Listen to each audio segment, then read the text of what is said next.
Alright, welcome back everyone. So, we are picking up where we left off in, Airwalk 4, I believe is where we were. Our mimetic Bernie run. This time I'll try not to throw this away.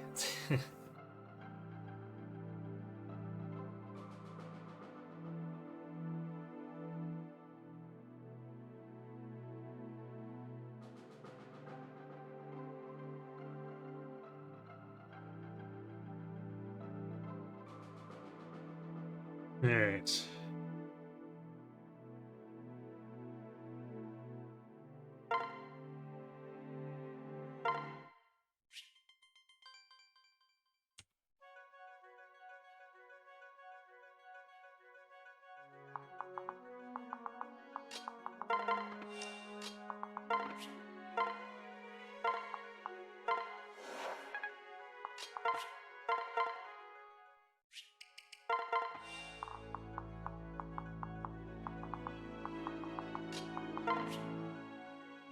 Oh yeah, our fluxes are really beaten up here.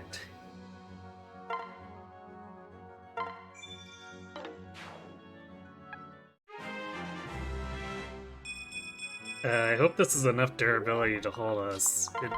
It's probably gonna be a little close.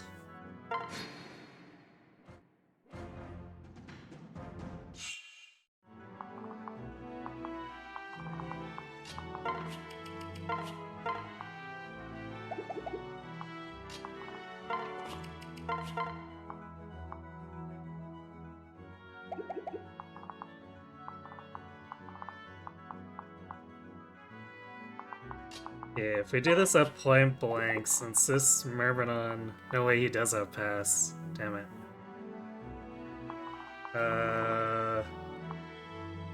This Barbarian doesn't have counter though. So we could...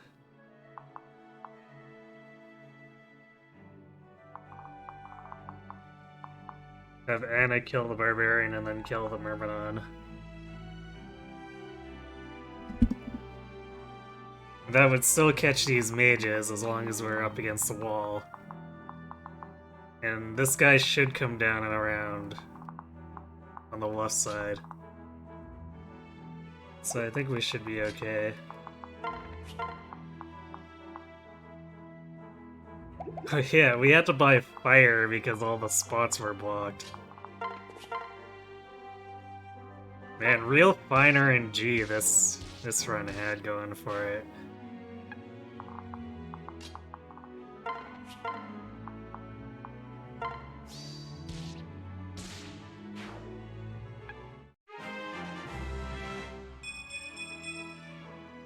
Magic for Chrome, of course magic for Chrome.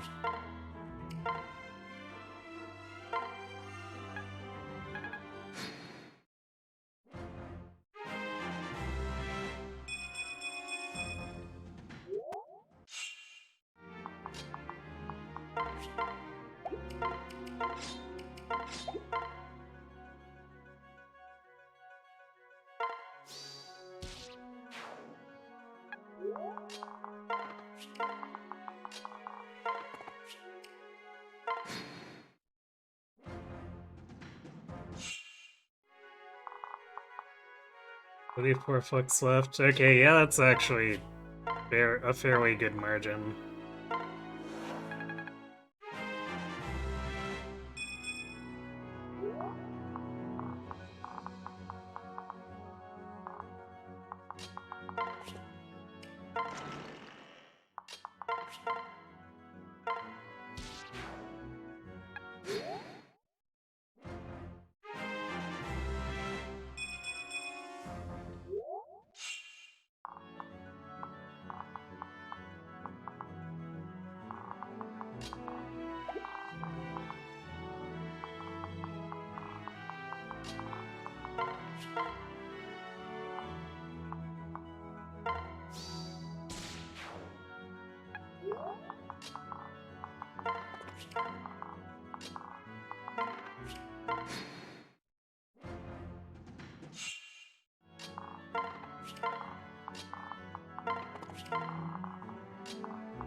Yeah, even if we have to flex the entire boss pack, we're gonna have like 10 durability left, which is decent enough.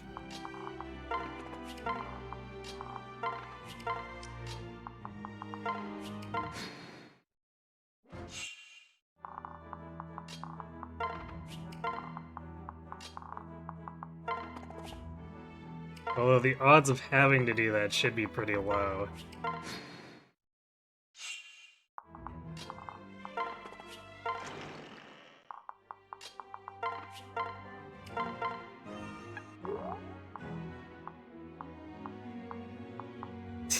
Actually, not a single one of them have counter, which is very unusual in reverse. Almost invariably, someone in that pack has counter, if not 2 or 3.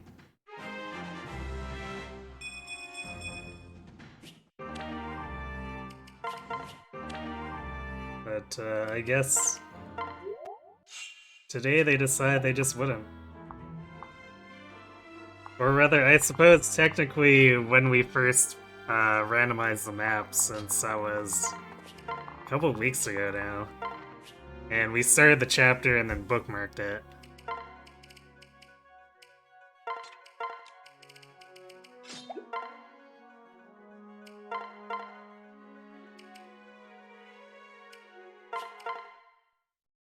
Go go Dark Fire!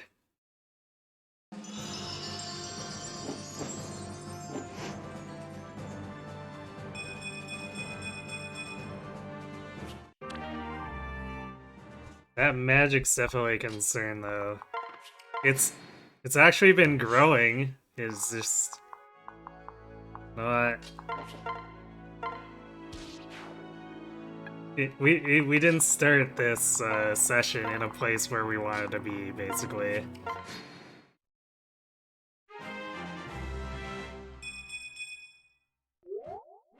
Like, it was good enough for this chapter, but we kind of prefer it to actually be further ahead.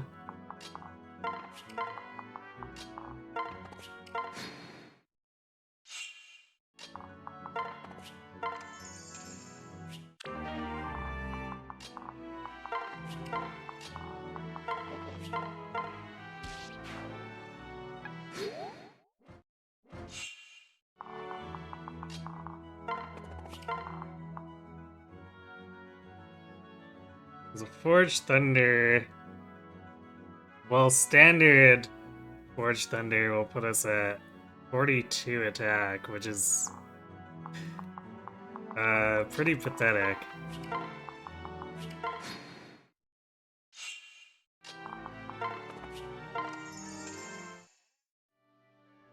So high odds of us needing to do early Elthunder Forge, which is always a pain.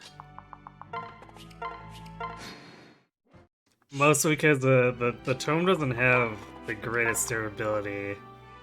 So we need to be very careful about the durability uses if we go that route.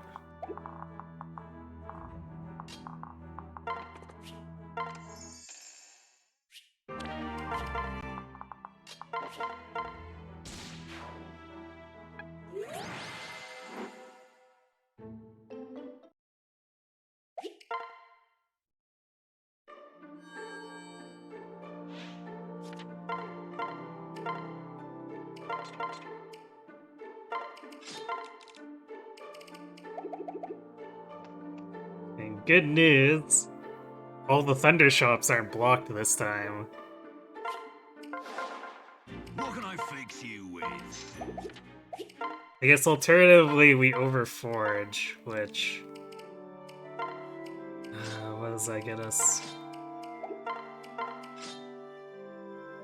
Gets us 44 after Magic Tonic, which is technically enough. It's spending a lot more money than I'd like, but it's technically enough. And I think all things considered, I'd rather do that than the early Yell Thunder.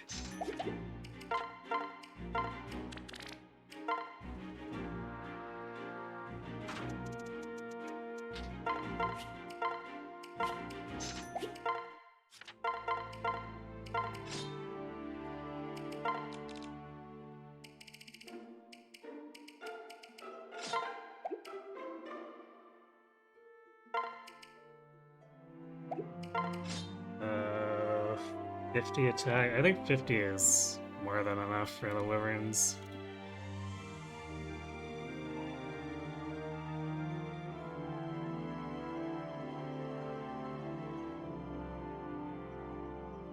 Oh yeah.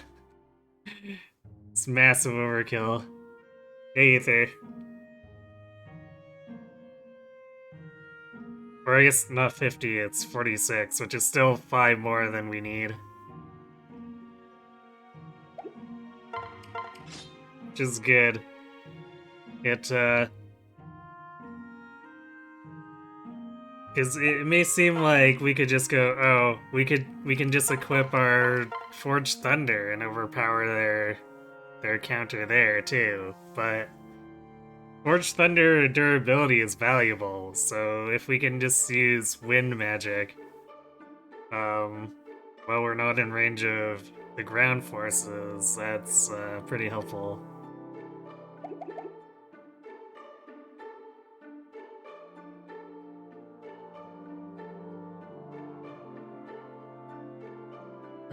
Did we get a bronze here?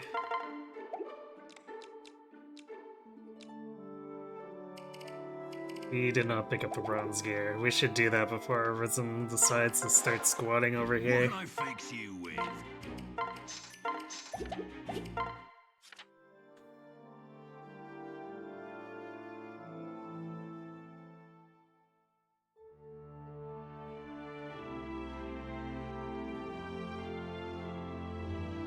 Okay, and we normally buy wind. Actually, oh right, it was the wind shot that was blocked that ended up being a thing that forced us to buy fire, not the thunders. I carry only the finest.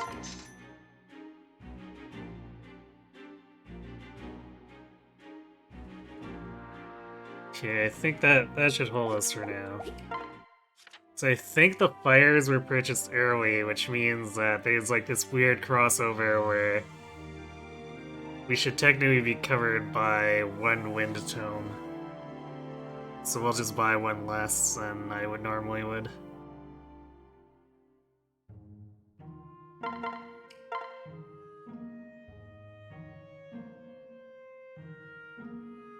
Actually, I'm feeling kind of skittish. I think...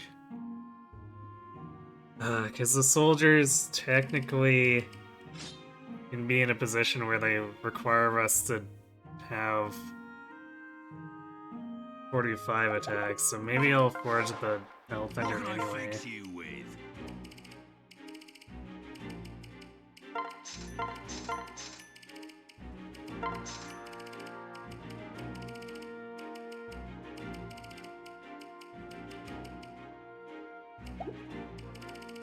Glad we have enough money.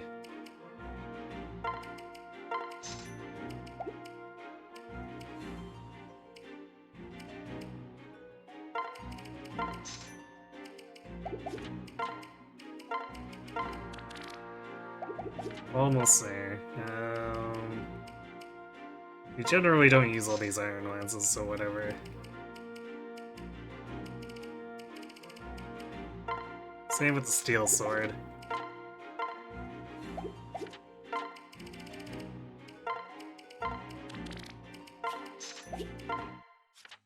Because Krom more or less prefers to keep using killing edges.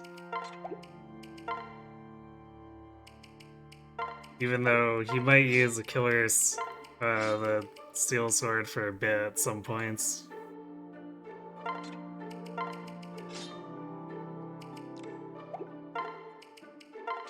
whose steel sword is that? Oh, I guess, do we want to take... Yeah, we'll take it away from Mono. She doesn't need a full steel sword. Like, she should also preferably not be fighting going forward, so... In theory, she shouldn't need a weapon at all, but I like to keep her armed just in case.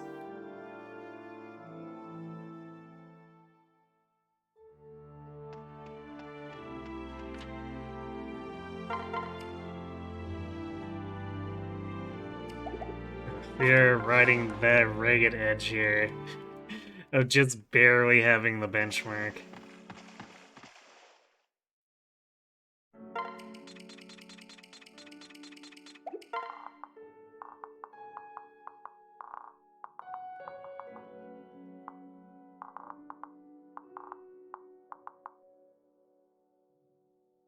Alright, so there's a counter enemy, but we won't face him until the second turn.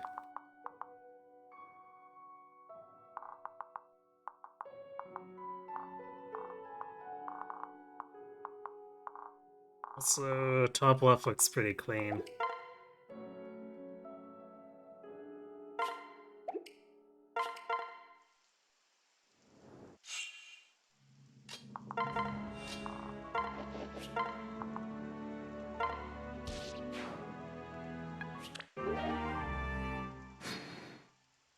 So we shouldn't have to expend any health under here. Unless, I guess... even reinforcements actually I don't think shouldn't be a problem with that.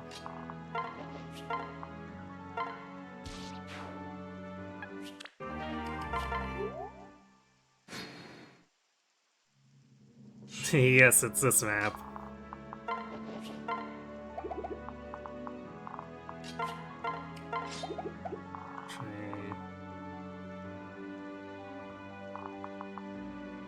Yeah, we're good there.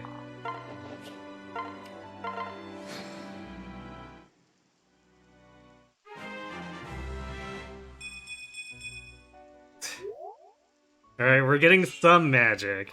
It's still not what I'd really like, but it's enough that we can keep using regular strats.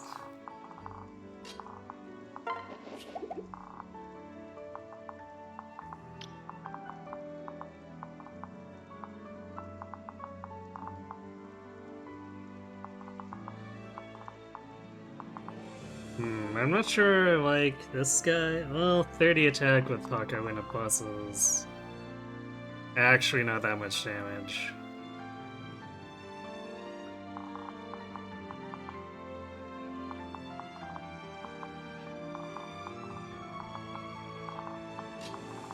So I think we're fine getting the Worm Slayer.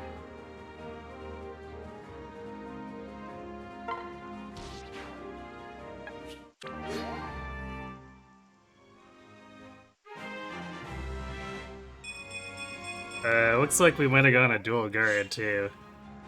Yeah, so we didn't even need to worry about it. Or no, wait, he just decided to hang out and not attack us.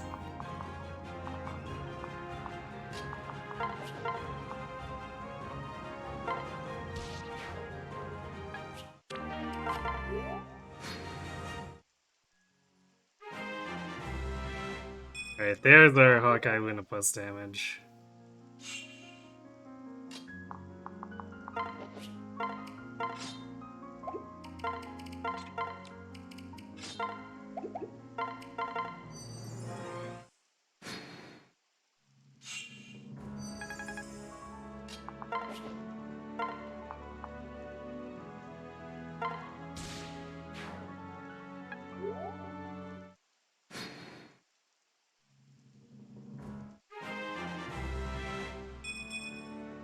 Oof. We are definitely not getting magic now, though. Game, please.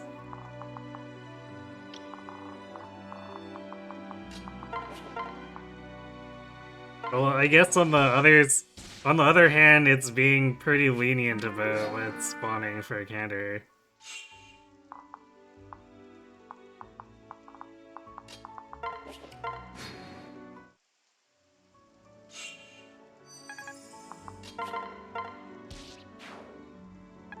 It's like we're not even needing to use much for one-shot tomes here.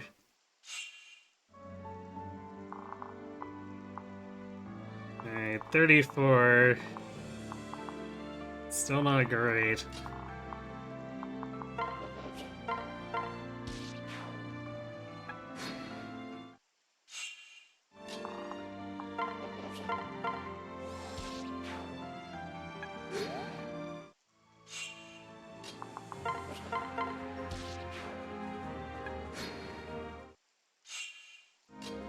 I think it should be serviceable in general, but still.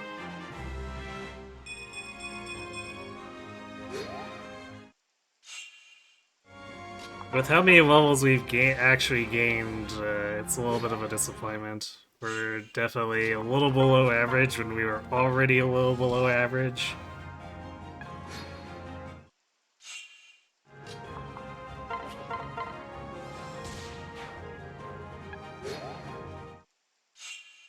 And that is a snowball we would really prefer to not keep rolling. Come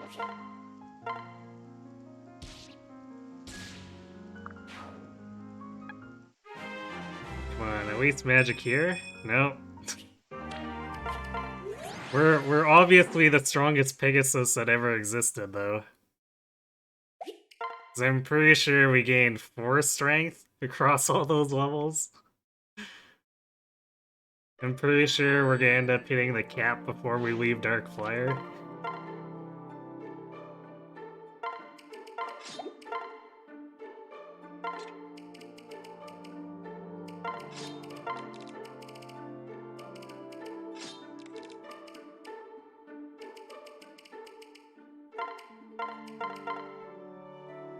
I guess we already have Max Deef, which is really, really nice. Because it means that we can somewhat ignore the Hawkeye enemies in these chapters that still have unpromoted enemies, since their attack is generally pretty low. So long as they don't have counter, of course, but you know. That's kind of a given.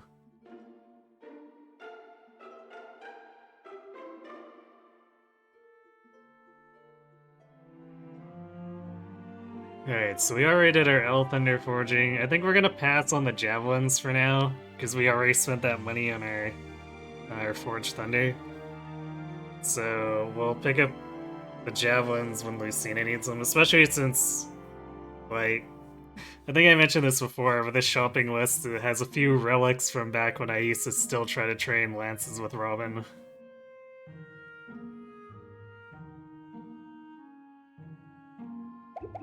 But it just presented too much of a headache for the amount of cases it actually helped with.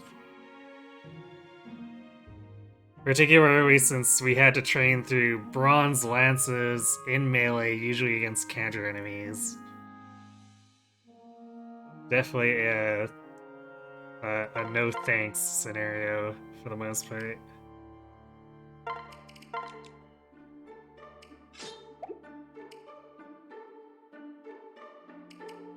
Alright, give that wind back.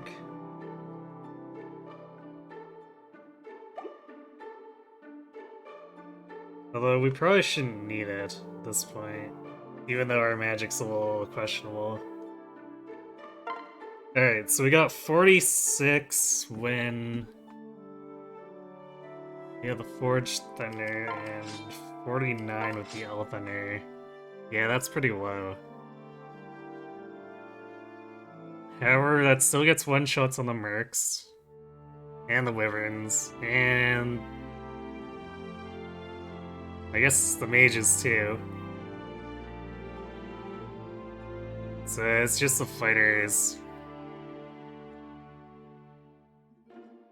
But the fighters are kind of the bane of handling this map to begin with, so no surprise, I guess.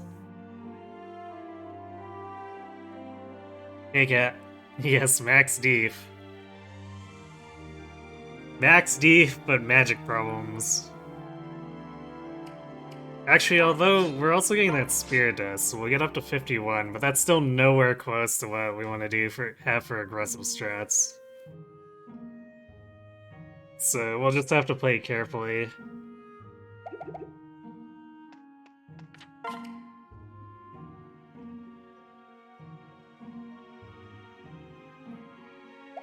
Actually, do we have...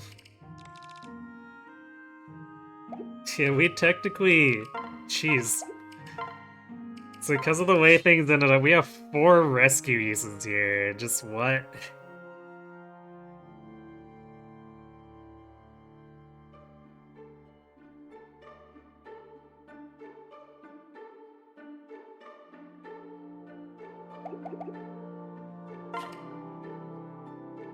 So I guess that can be a little bit of a lifeline too, if I feel like we're taking too much damage.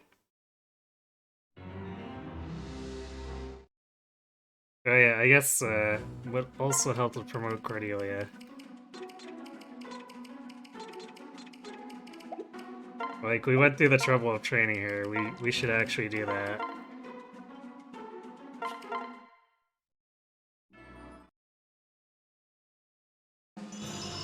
Your Syntic broke. Ah, that sucks. What happened to it? Did you just wear it out from the millions of hours you spent drawing with it? Or there's something malfunction.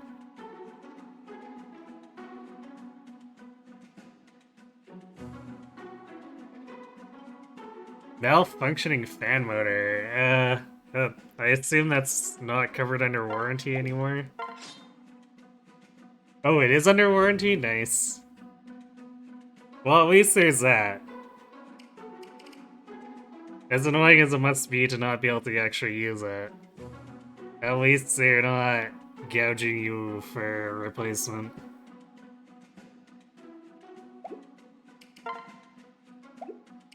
You'll be without it for a week or two. Oh, are they making you ship it to them, or is it that it's gonna take a couple of weeks for them to ship a new one to you?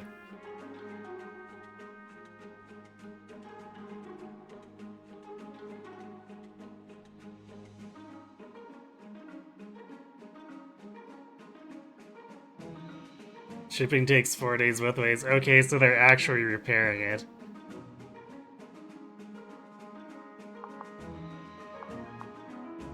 So I know some places can be just like, you know what, screw it. We're just gonna replace it, transfer your data.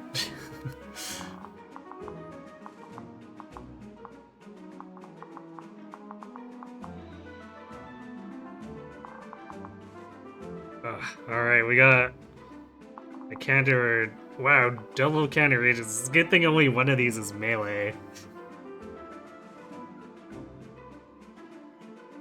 So we're probably gonna have to play this fairly timidly.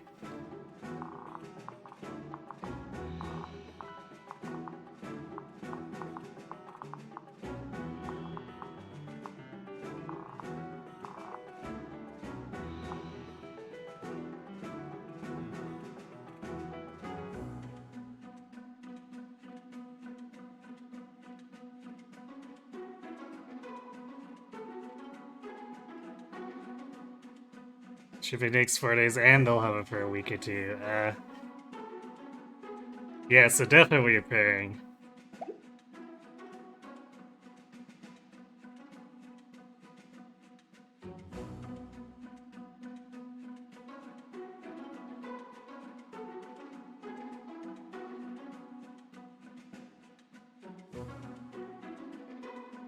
Hopefully that doesn't set you too far behind, because I know your school schedule is pretty brutal, right?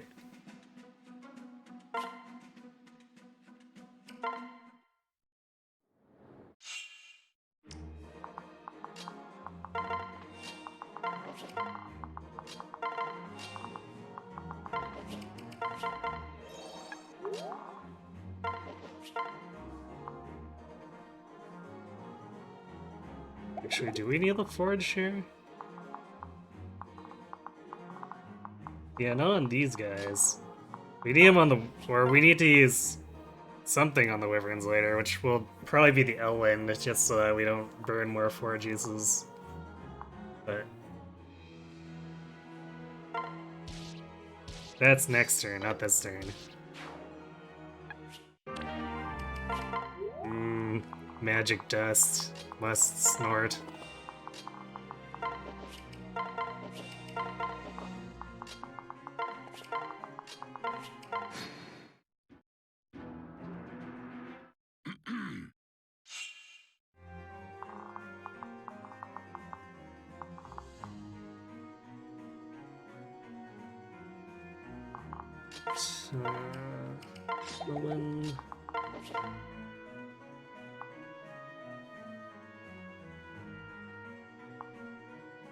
Yeah, we're definitely behind because Wind misses getting a kill on him. But technically only a little bit behind. Unfortunately, that little bit behind is a huge headache.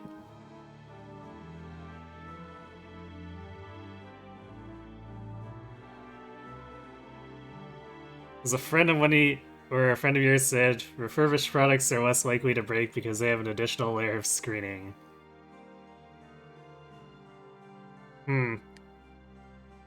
I guess that's an interesting way to look at it, because I know people in my my old circle used to be wary of refurbished stuff, but I guess that was back when they were constantly replacing their 360 because of the red ring issues, so maybe not the best sample size, or yeah, sample pool for that.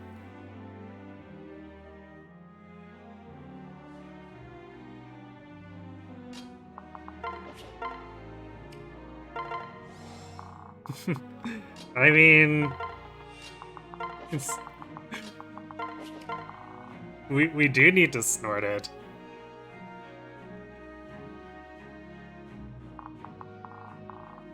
Otherwise, how are we gonna win against Gangrel? It's impossible otherwise. Okay, yeah, we're good. My spleen! All that counter damage. Okay, so since we're playing this cautiously, we wanna...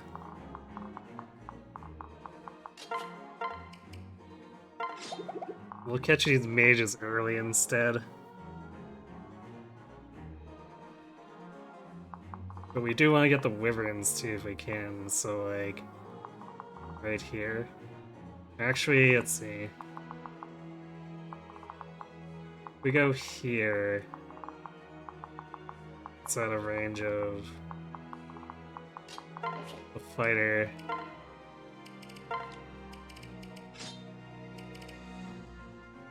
Actually, you know what? I'm gonna be paranoid. We're using an elixir. It's only for 10 more hit points, but we want that. Because these mages could come up and counter bomb us. Or I guess if they have Aegis with counter, they can counter bomb us.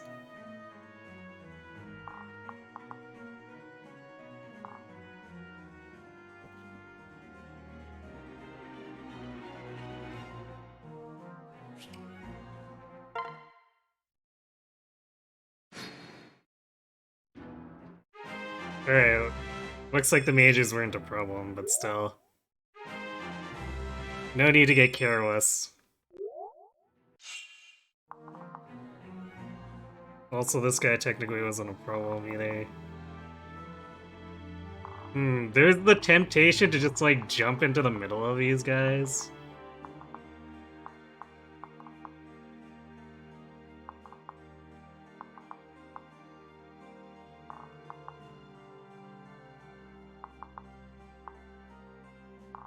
Because we've got pretty good defense. We got 34, which takes basically nothing from these guys. We've got like a Hawkeye win a plus, and a bunch of regular Hawkeye.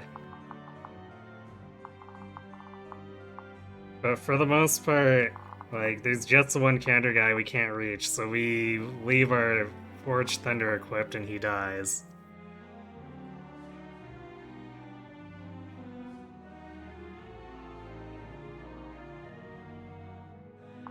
We just need to make sure we can actually, Okay, yeah. We want to make sure we can reach these guys, because otherwise they're gonna be a nuisance and cost us more turns. Hi, Leida. So we are going to do that. Just gonna double check these fighters.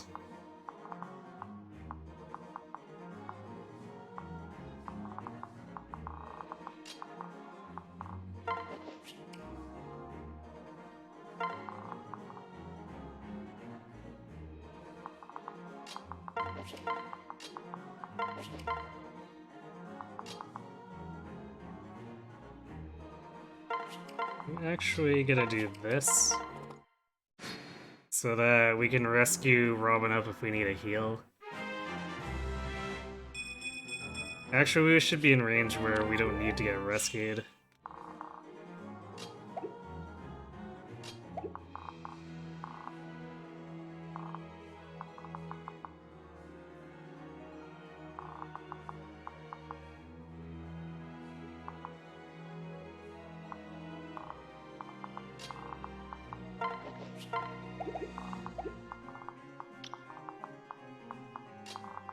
Yeah, so that takes a lot of pressure off of these next turns, which is great. Because we are a little bit underpowered as far as magic goes, so we want to make sure that we give ourselves as much of a buffer as possible.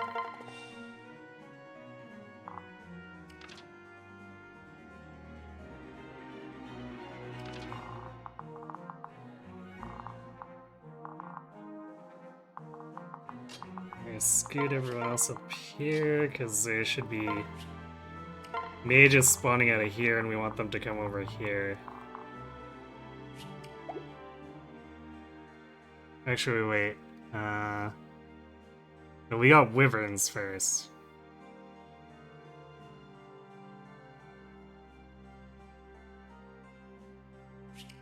Still, that's generally where we want to be for next turn anyway.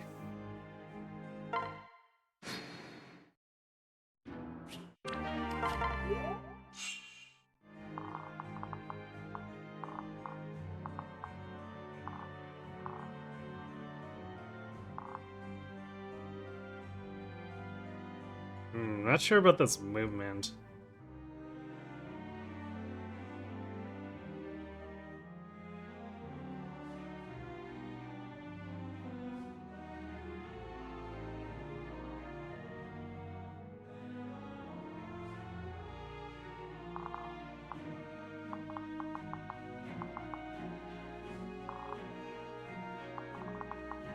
Well, I guess we can catch this fighter and this wyvern safely.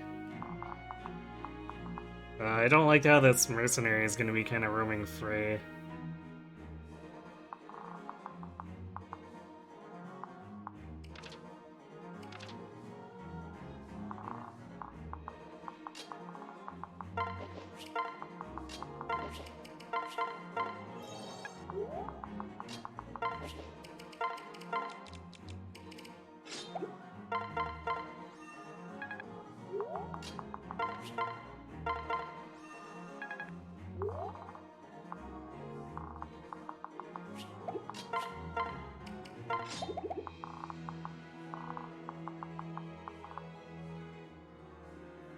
Actually, especially since this wyvern rider is going to be kind of all over the place.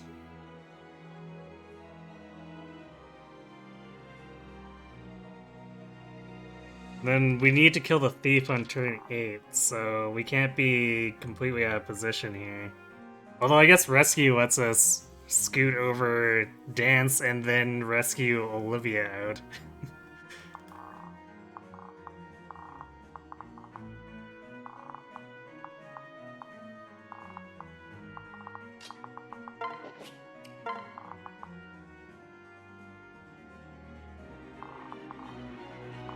Okay, this is a little bit of a weird one.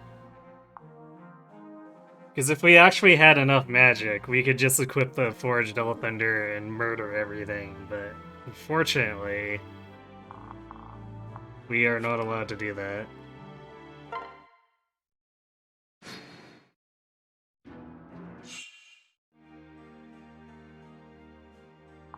Actually...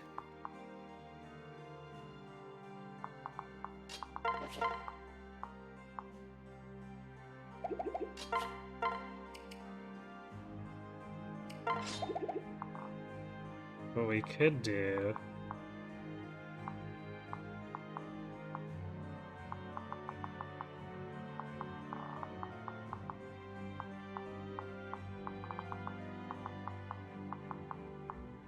It's gonna be a little short.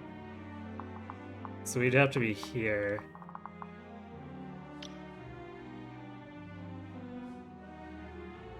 The problem is that that doesn't allow me to kill both of these mercenaries.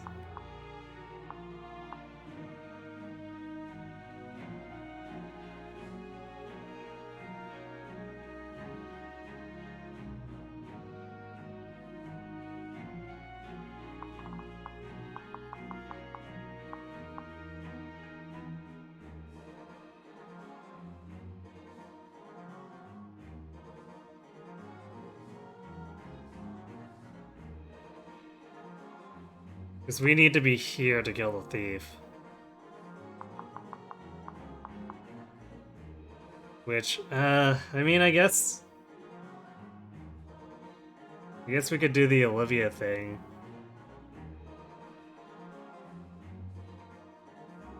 Yeah, let's... We've got the rescue uses, let's abuse them.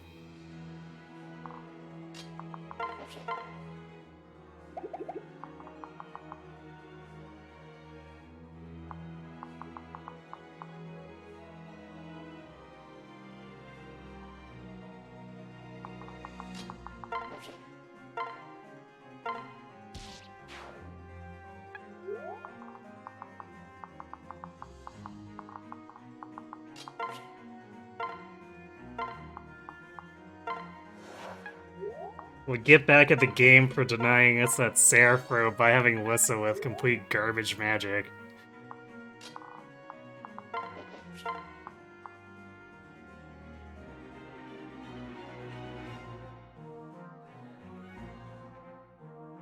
Man, we are burning through this forge, though. A little concerning, not gonna lie. Although, I guess, as long as it lasts long enough to get us not killed in the next chapter, we'll be fine.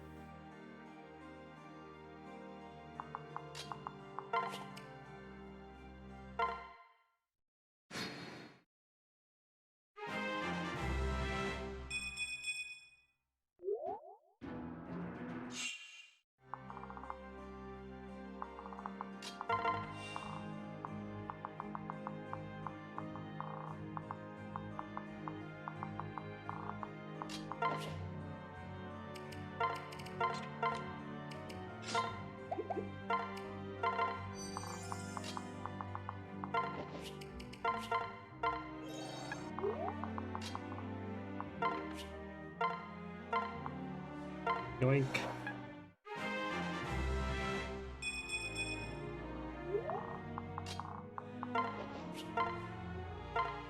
Ta-da.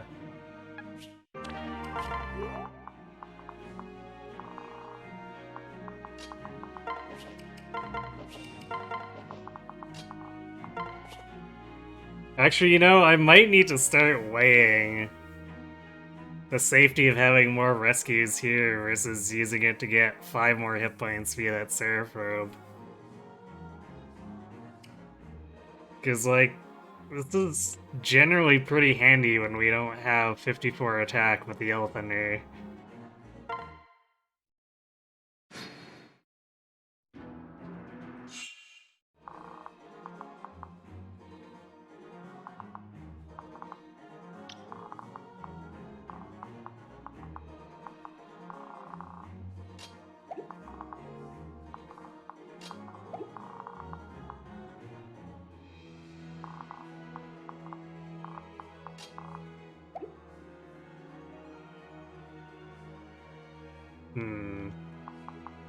So we can get either this fighter and this Wyvern or this fighter with the Wyvern.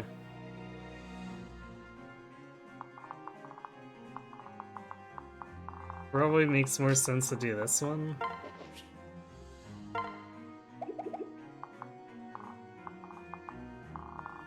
At least if we're trying to keep the support battery safe.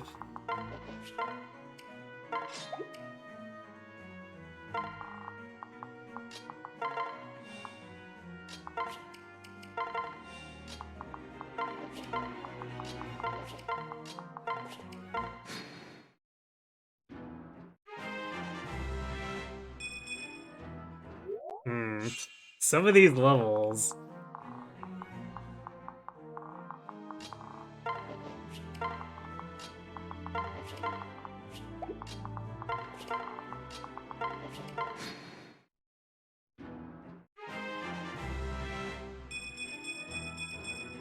Wow, Chrome's not really doing too well in strength either. This is like the we are tanky and don't have a whole lot else going for us run.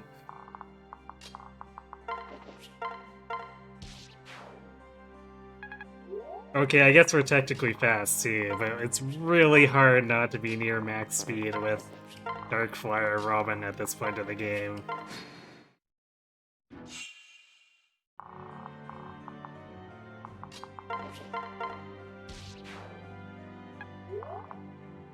Like, you gotta be trying pretty hard. If you're the game to really screw that up for me.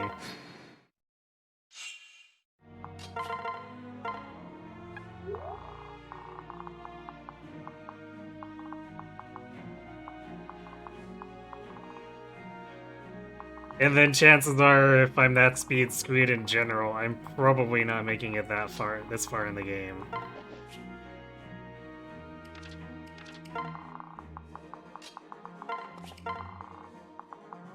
Because we have had runs where the start has been very, very speed screwed, and we have just gotten mauled.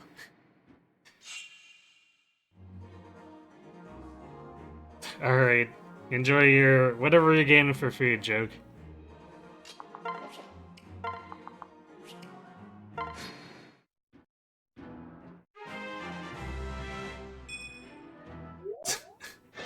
Again with the strength. As one. Back for your life. No, you. Think again. Alright, well, no crit from Crom.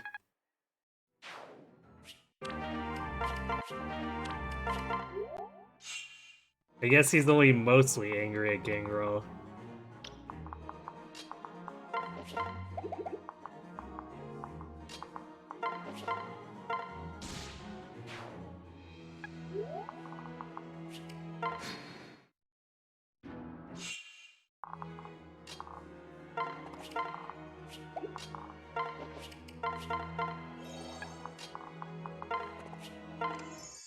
Yay, Goddess Icon.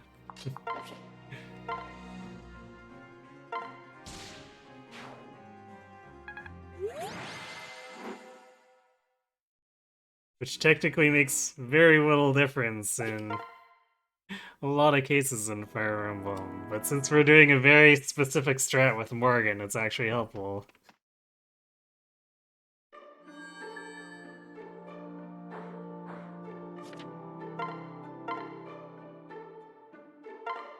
Alright, so we managed to not throw this runaway. That's cool.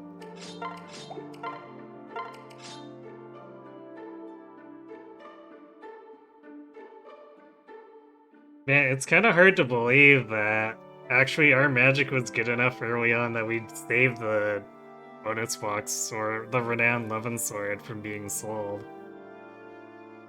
Because, like, looking at this number, I think it would be kind of hard to believe right now.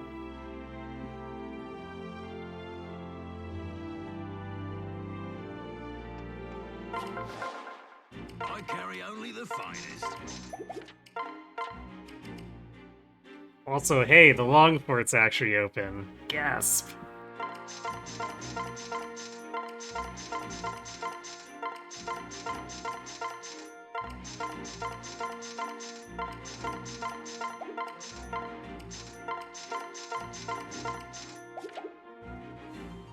Oh yeah, I guess we should get the strength tonics.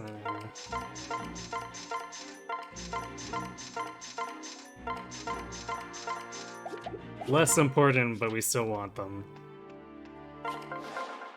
What can I fix you with?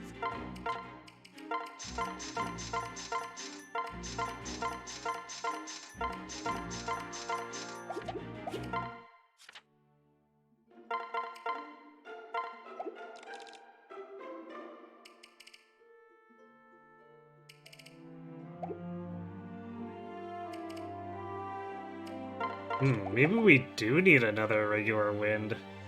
Because we're probably going to expend most of the 2 ones we have in this chapter. And we need an E rank tome for Lucinolators, so... better make sure we have that. It'd be kind of tragic if we didn't.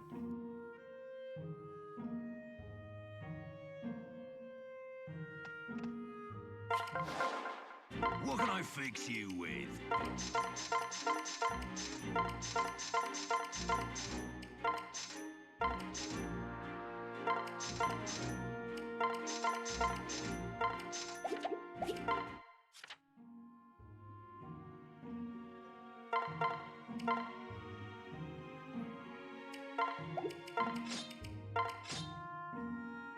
Definitely in rough shape here for the Forge Thinner.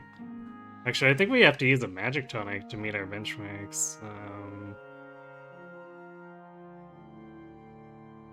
Well, technically not.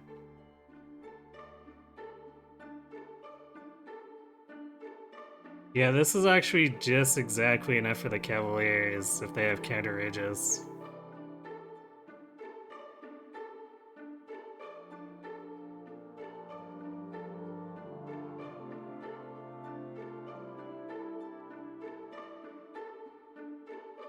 And then the one knight that'll be by us is ranged weaponry, so that should be fine.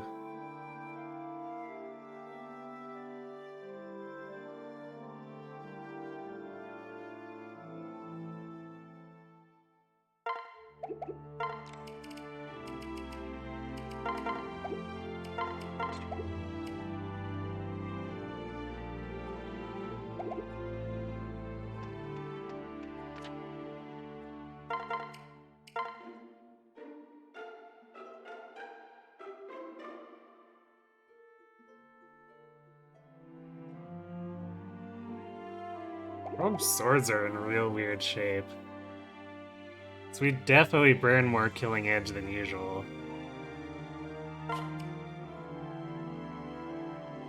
I'm not quite sure why.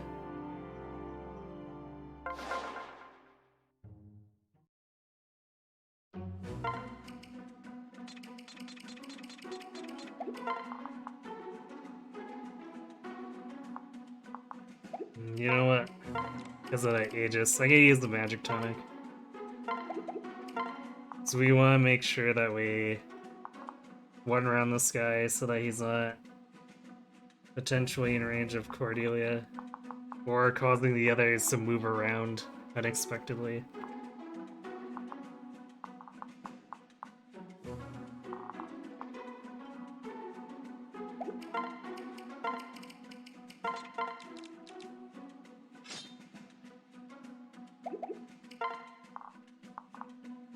Okay, we're gonna take a lot of counter damage from this guy, unfortunately.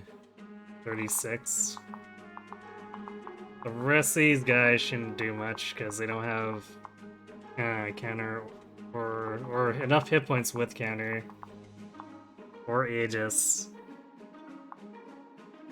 or Hawkeye Luna, so we should be taking 0 damage from pretty much all the promoted enemies.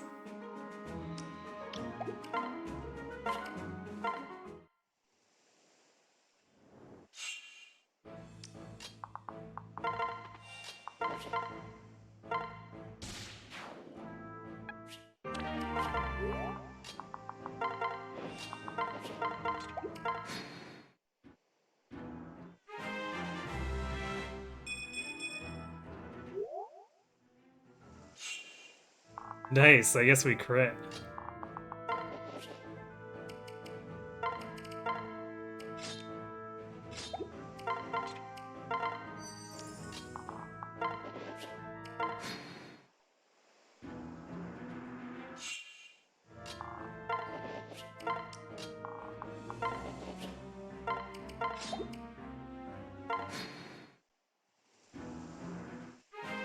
And now we feast.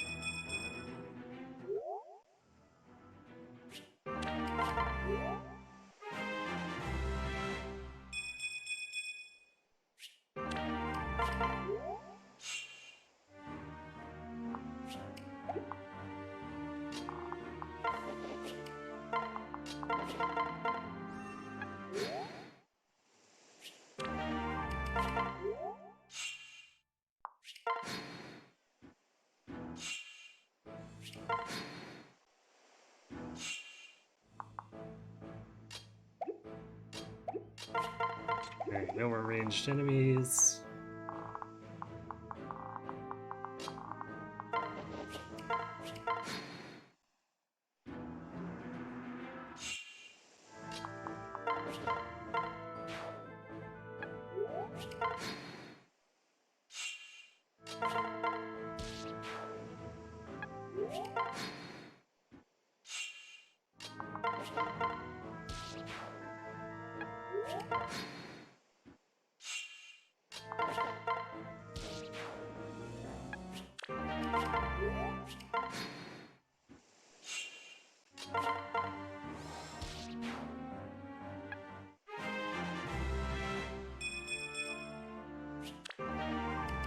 Rail Gale Force.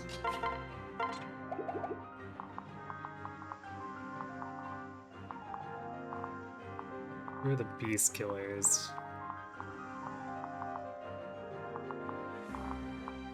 We just want to make sure they're not coming in hot with Hawkeye Win a Plus.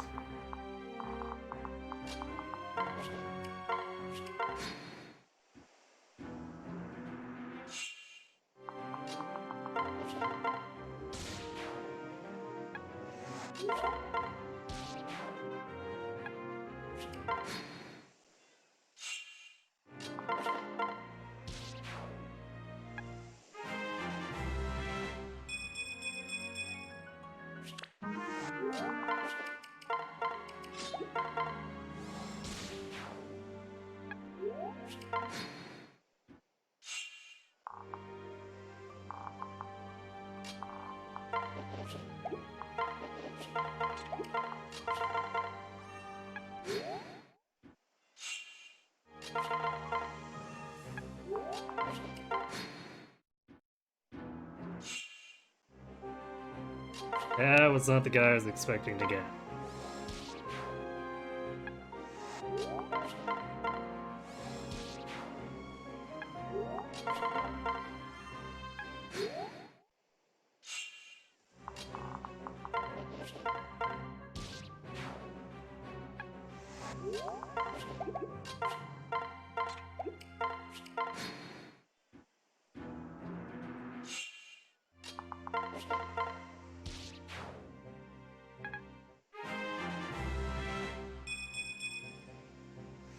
Now we're getting all the magic. I mean, it's not technically... It's not like it's useless, but it's still like...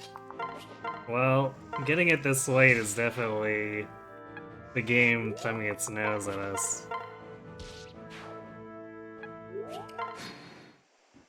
Because all the hard parts that it would have helped with are gone now.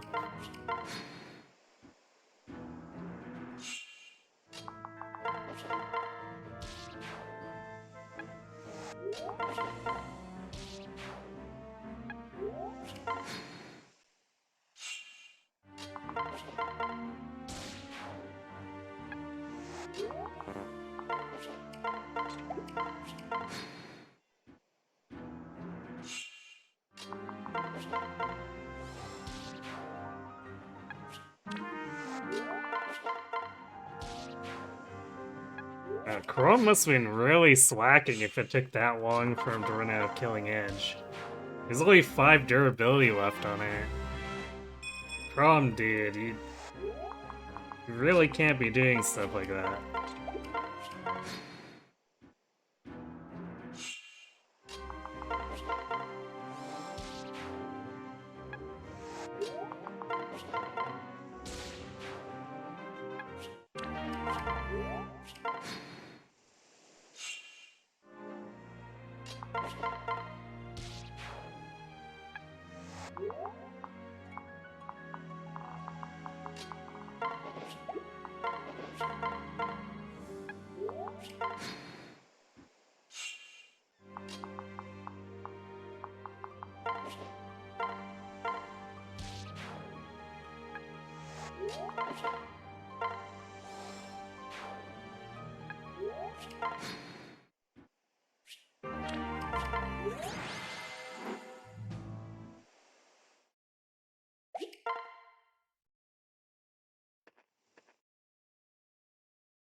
Okay.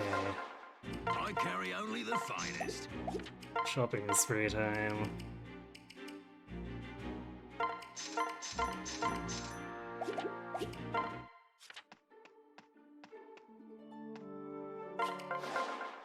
What can I fix you with?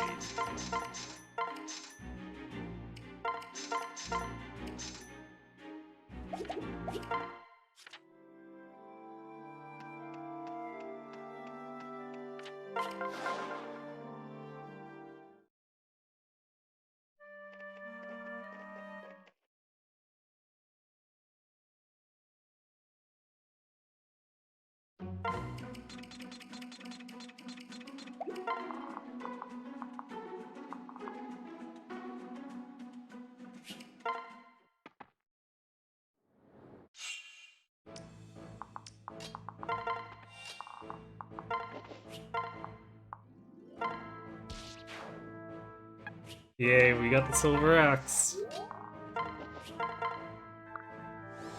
It's not always particularly safe to kill that guy, so RNG whether we can actually get free money off of him or not.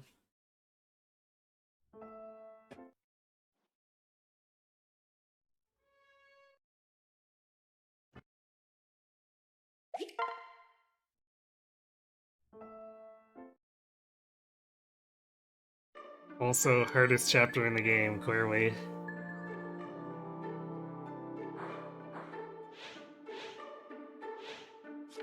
That's a lot of rhythm.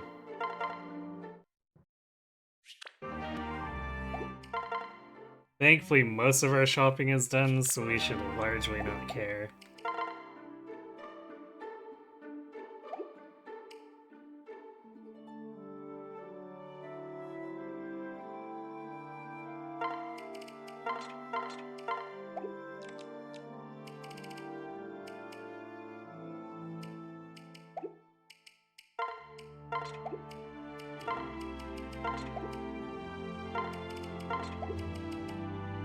I was wondering where all of our concoctions went.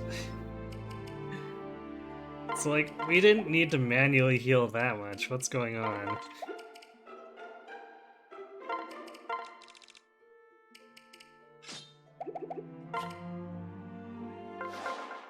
I carry only the finest.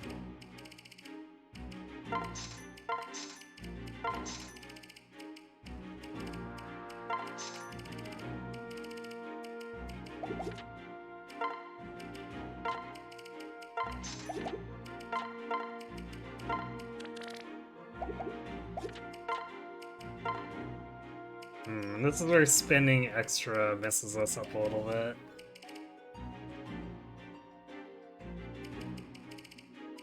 But had to be done. We really didn't want to die while doing chapter 12, so we wanted that forge.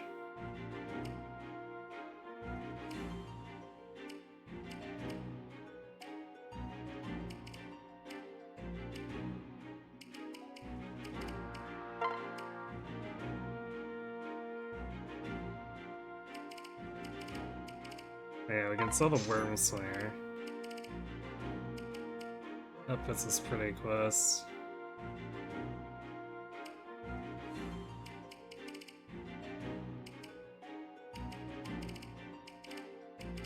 I guess we generally don't use the Iron Bow anymore.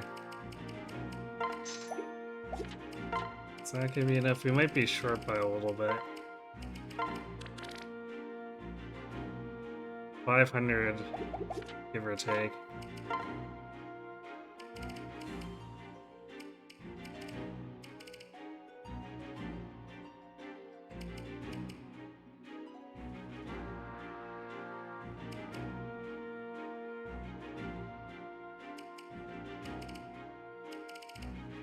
We could pawn off the crit thunder. We don't really need that anymore. Let's do that, I guess.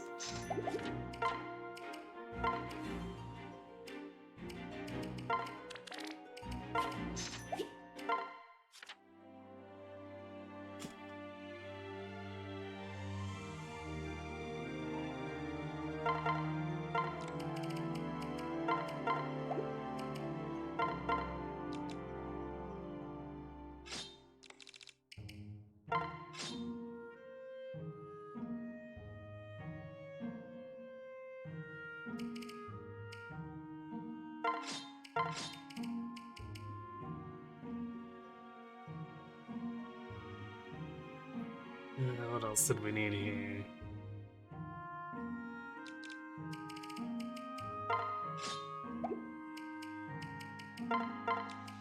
Second seal, the Lemon Sword.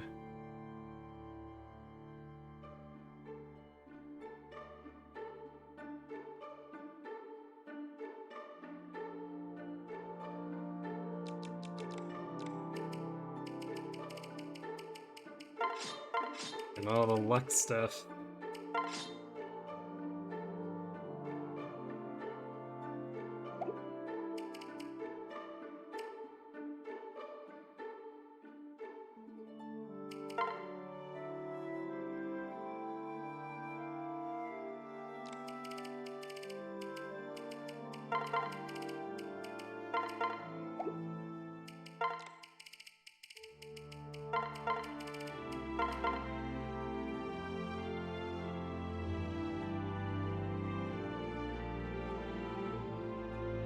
Man, Magic has been such a roller coaster for Robin here.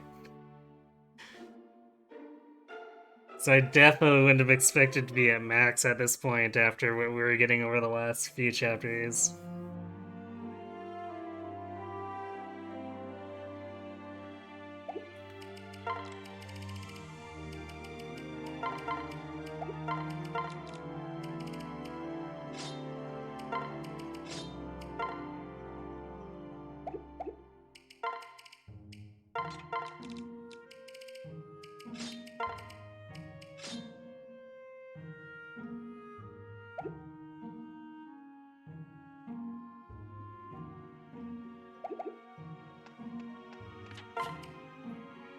Alright, let's build some super kids.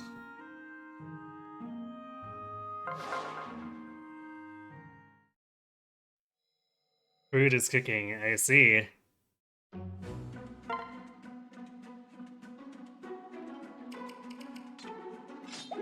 Wait, I guess we are bringing Tharja. Like, she's typically not needed, but she's usually helpful for extending rescue range.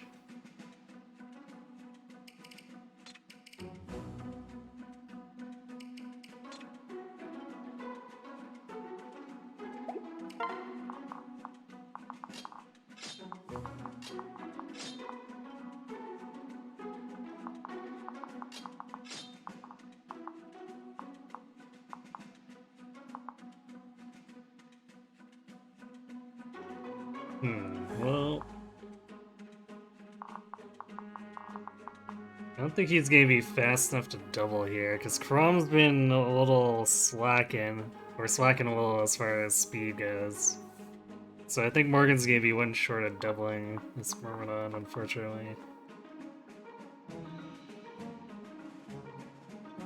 Which is a shame.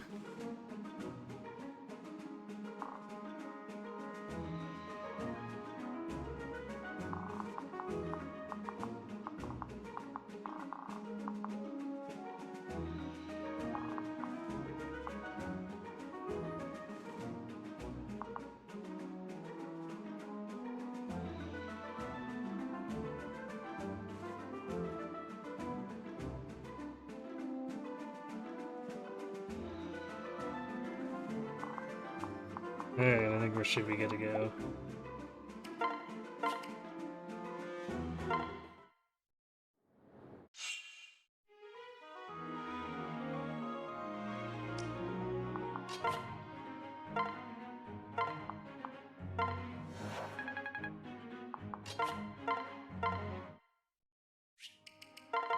Yeah, just got a little tangented there, but when you said food cooking, I thought you were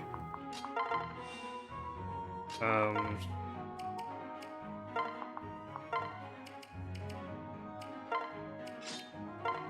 or not food cooking, when you said you were going to eat that the food was already ready.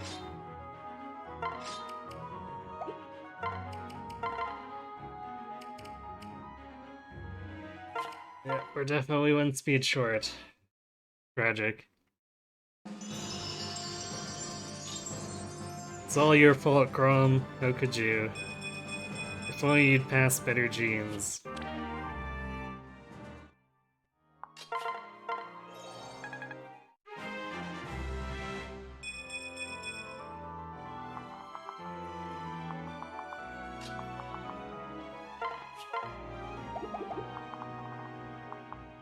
Would have one-rounded too.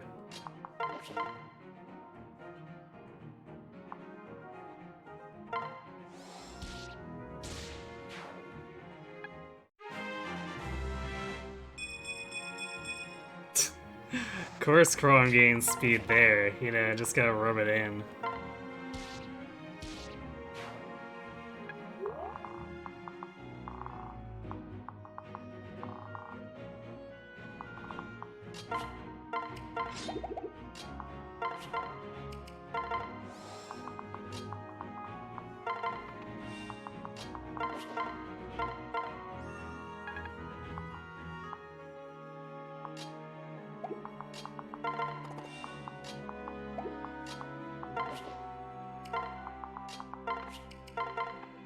Actually, we deployed Sumi unnecessarily, but that's fine.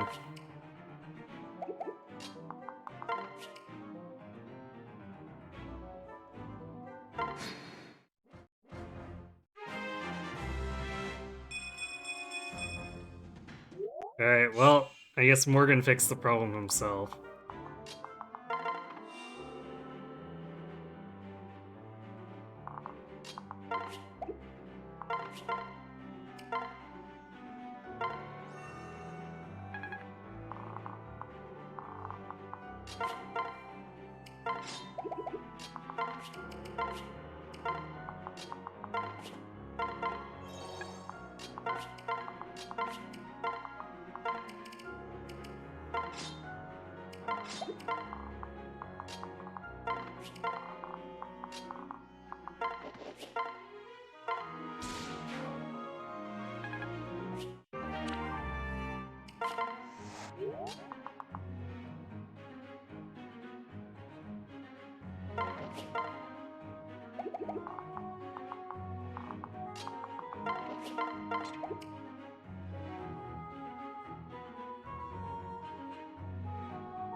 You're making chicken strips. You were gonna have something quicker, but you saw you have some. Ah.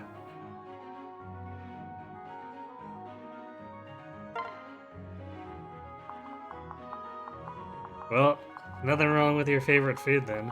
Or I guess a favorite food. I don't know if it's your actual favorite.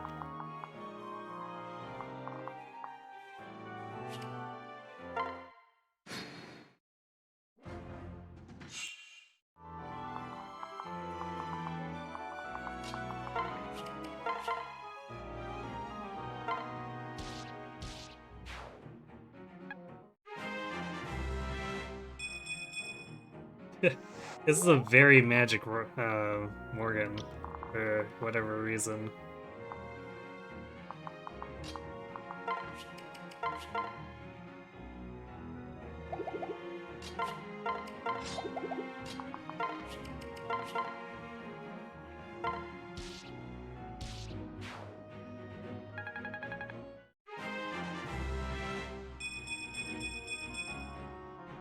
Nice.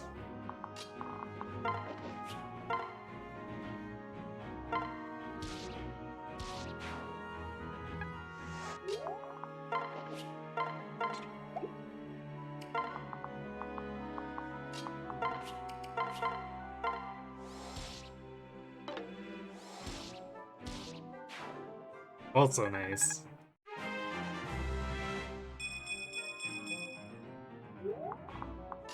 Not that we really had to worry about dodging or anything there, but...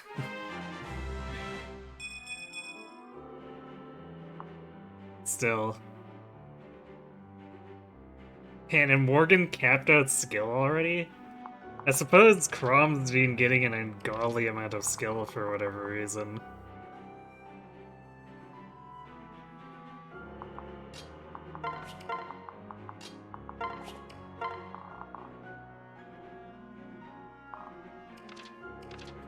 Let's see, I need to just double check this. Okay, so turn 6 is the Griffin that Morgan wants to fight, and then we're kind of otherwise screwing around in between, getting stat basers and stuff up.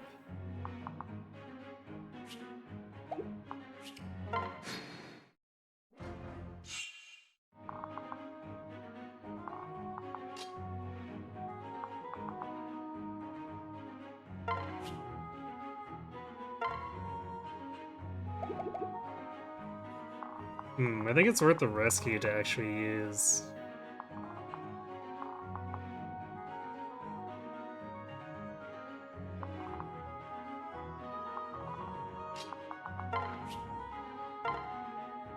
Or to get the kills on both these here with Morgan.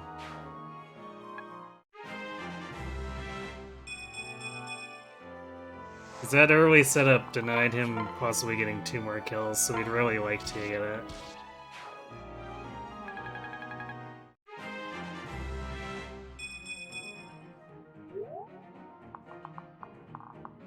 But we don't want to let 2 Luna Plus mages attack him.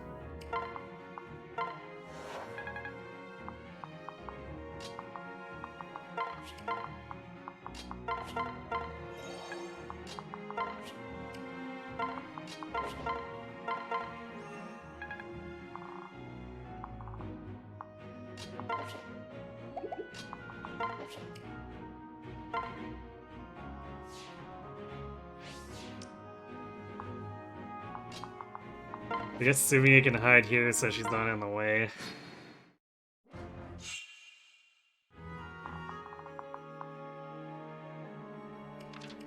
Okay, so turn 5.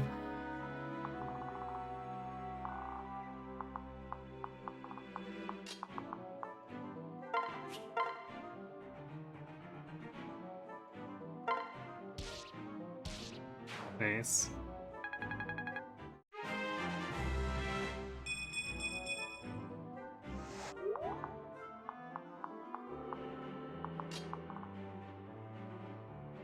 I think we're gonna do this.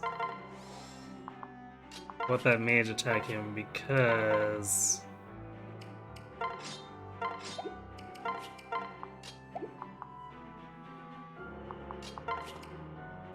we'd like him to actually use his stat basers and whatnot. Although he's doing actually ridiculously well for what his arm stripped is at. We've only used 2 weapon sword uses. That's a little ludicrous.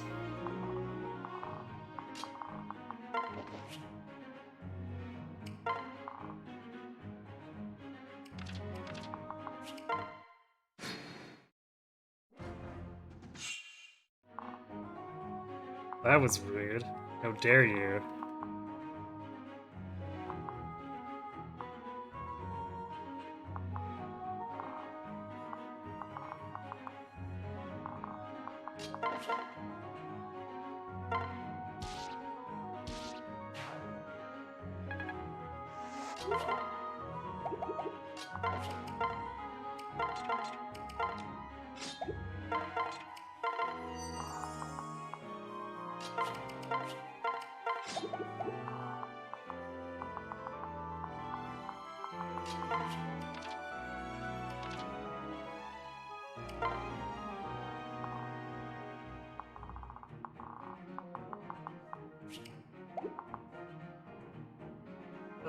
Yeah, we're gonna need to get a couple of kills on the other guys here before we can even promote. That's gross.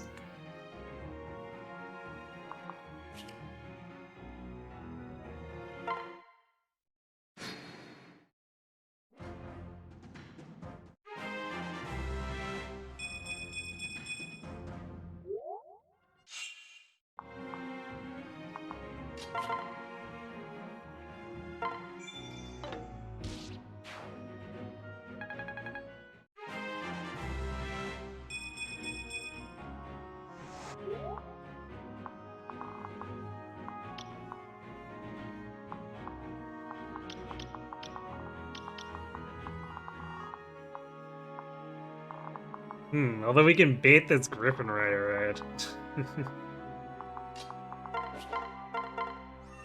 So you know what? I guess technically problem solved.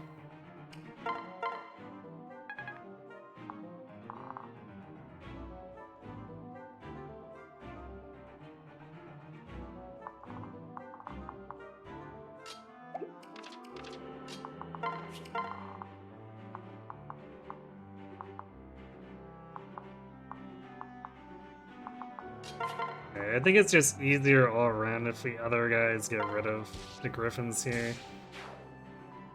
Because they make it much harder to approach this blob. So unless we can pull them directly with Morgan, we're just gonna get rid of that Tomahawk guy.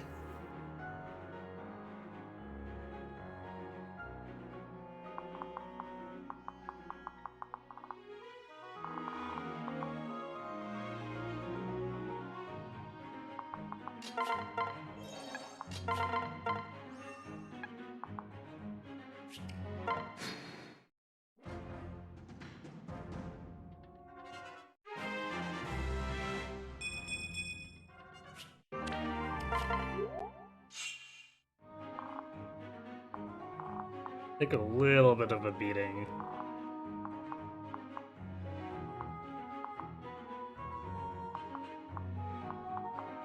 Wow, I guess this Luna Myrmidon hit us? What else could attack us? Oh, I guess this Arquin Mage is more likely the culprit.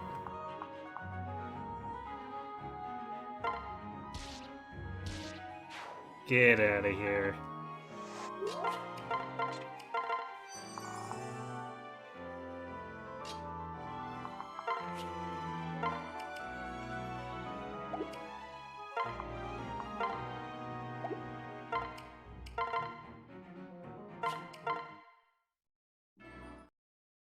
Patience is plus 15? Or no, wait, it's plus 10 avoid and hit if you're being initiated on. Really annoying for the enemy to have. Largely inconsequential for the player, except if you're doing very specific things.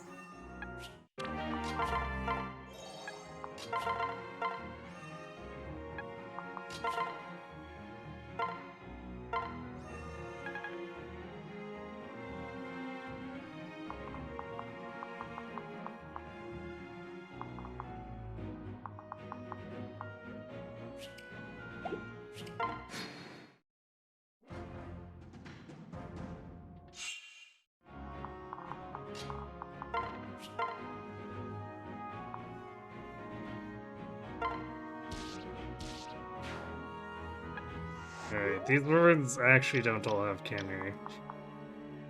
I just wanted to mark them for stuff we were doing before. Man, all the ones Lucina can reach do have counter, though. Rip.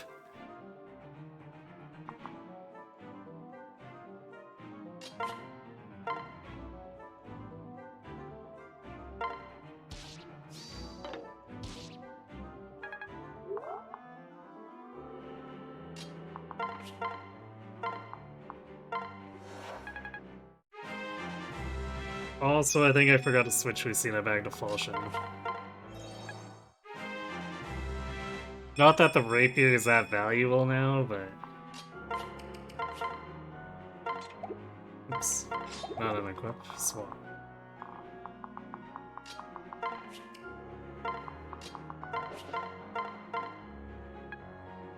And, Falchion's a little stronger against most opponents here.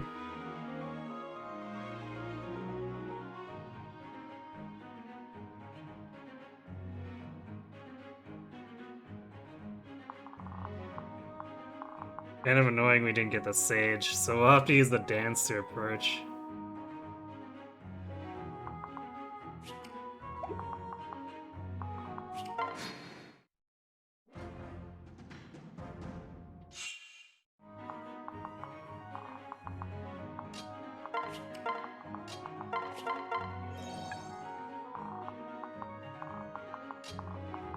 If it wasn't for the overlap with the wyverns, we probably could have just tried to bait them, but I don't think it would have worked otherwise.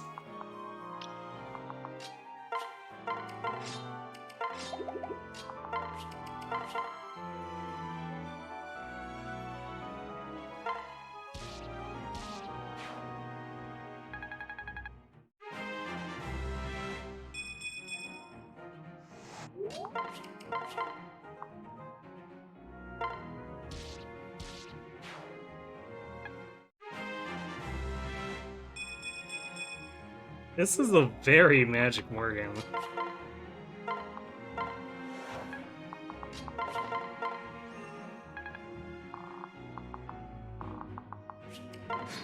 Which is astonishing, considering he's been getting all these levels in Mercenary and Hero. Not exactly the most magic-conducive classes.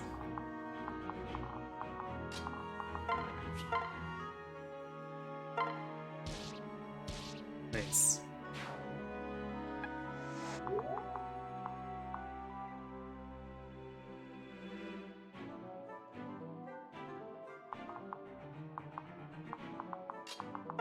Can she one-shot yet? Nope. 2 points short, annoyingly enough.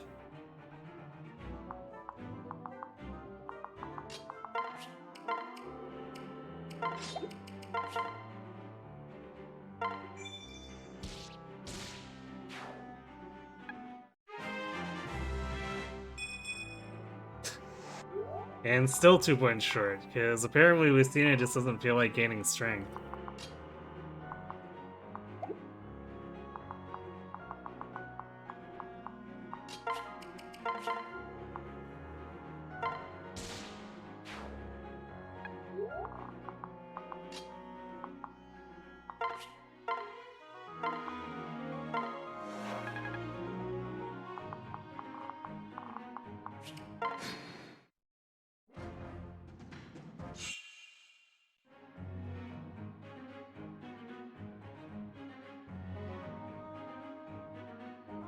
Hey, Ken.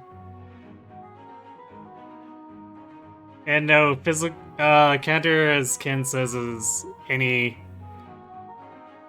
attack at one range. So counter is really, really dangerous in Awakening.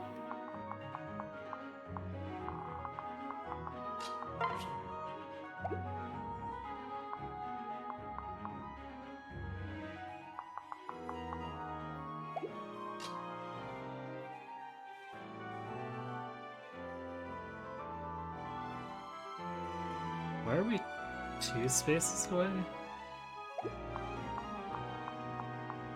Oh, because of the way that Swordmaster moved. Yeah, makes sense.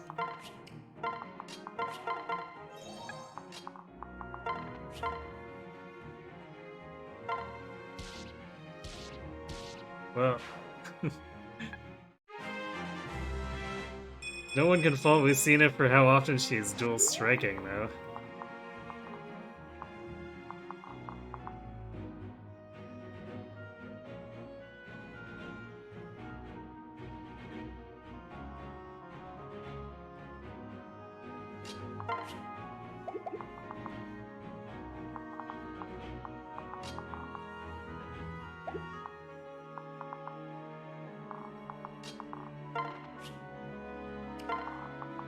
Okay, we're gonna do this because we should be able to bring the enemies down now.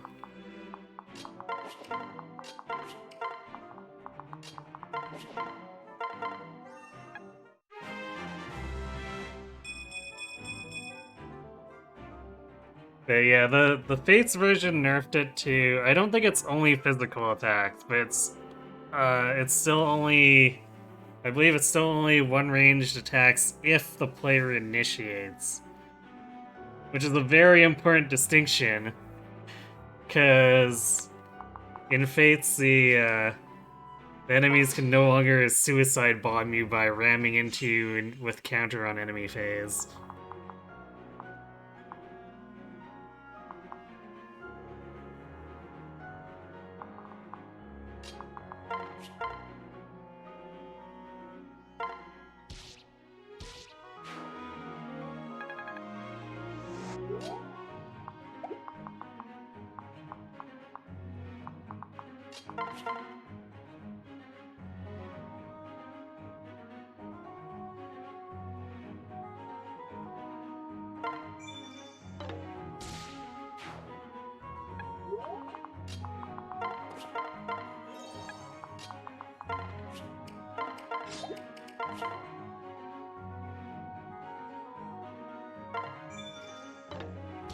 Man, it's kind of gross how poorly Lucina's doing for the strength here.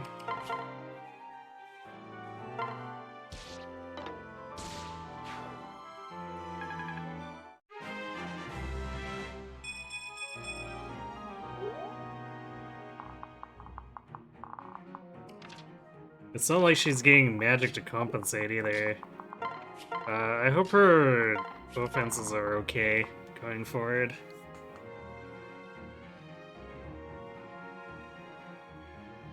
You think Fates has a physical counter and a magical counter? It does have a magic counter, yeah, but I believe regular counter is just straight up one range counter, basically. And magic counter, I believe, is a little tricky in that it counters any magic if you initiate, so you can still hit yourself with magic counter if you're attacking at 2 range.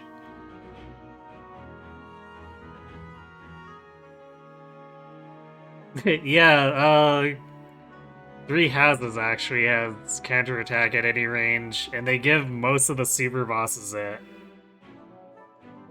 So, like, you could use a siege tome and you could get counterattacked by them.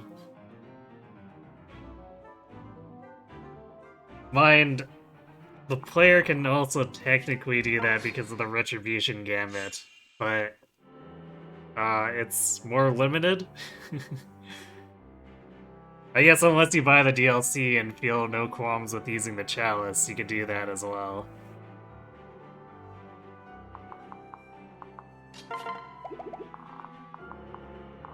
Although I guess that still technically has a very minor opportunity cost in that you're using your accessory up for it, but... I say minor because the Chalice is ridiculously overpowered.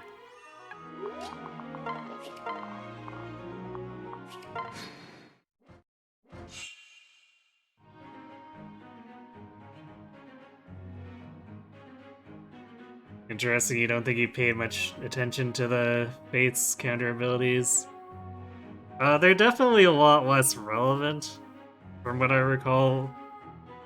It has been a while since I played Fates, but... yeah, they're definitely a lot less threatening, which is probably why you didn't pay as much attention to them. Because, like... first time I encountered the Awakening counter, with the description as it is, I assumed it was just gonna be, if you attack into the enemy on player phase, it's gonna nuke you. So I went, okay, fine, I'll bait them. And then Lucina died. I went, oh, well, crap.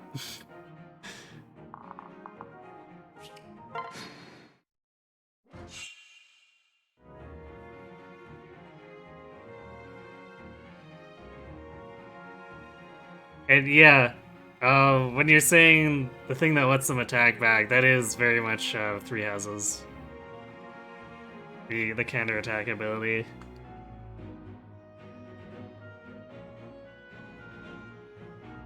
Actually, I think...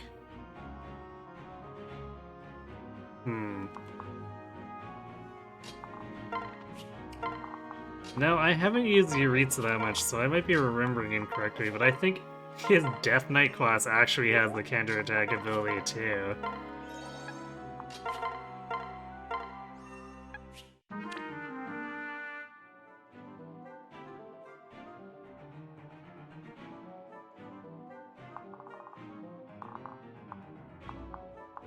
Because, you know, just in case they weren't trying to sell Yuritsa any harder than they were already.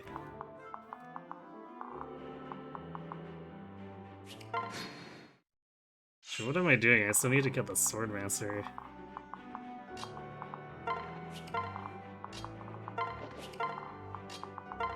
nice. We'll just reposition everyone else here.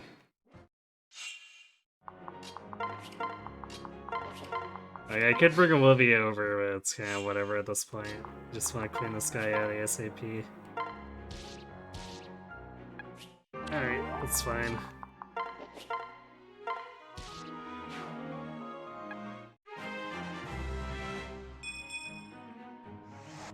Because I technically wanted to try to get at least the one more level on Ramen anyway, because that 79 hit points was bugging me a little bit.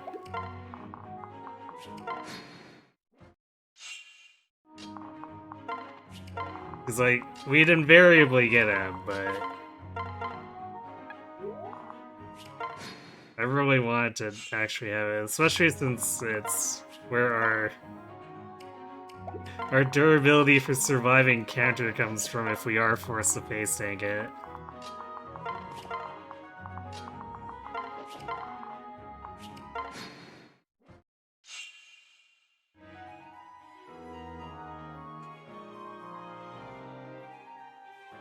You don't know how you feel about counter and Snaveries. Is it really necessary on a high speed hit unit with non-trivial crit rate?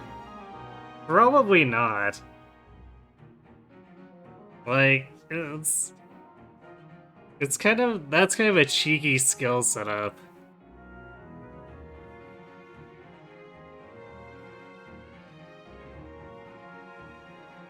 Because at least there you're not getting also counterattacked with a weapon in most cases against snipers.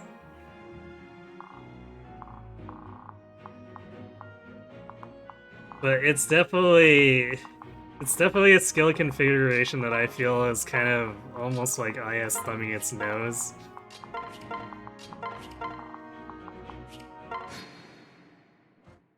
Because, I mean, I guess it's kind of an obvious idea to think of, but at the same time, not being able to counter in melee is the weakness of 99% of archer-type enemies, so...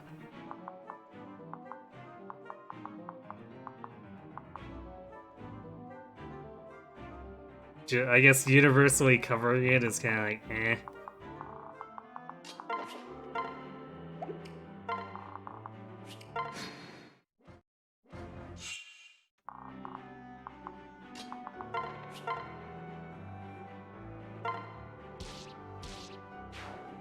Aha, I bet that Myrmidon regretted coming around the corner there.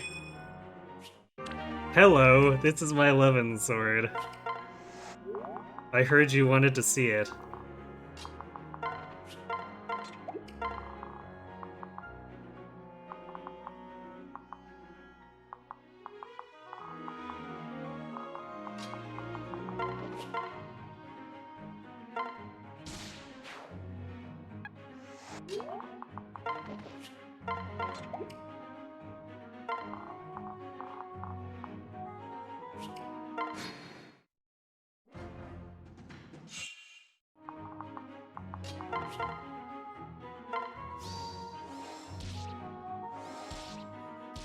Nice.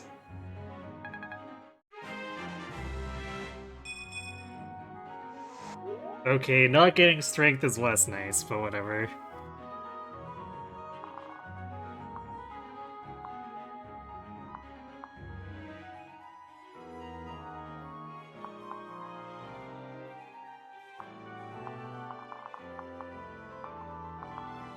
Okay, Morgan's got enough deep that he can probably jump in the middle of these guys. They do have Luna, though. So it's like... 13... 23, 26... I guess it's technically...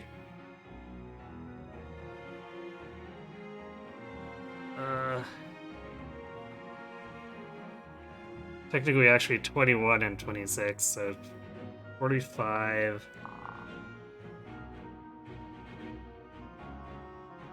And then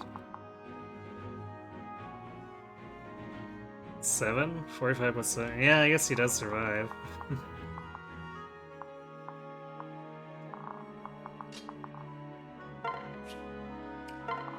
How about ye?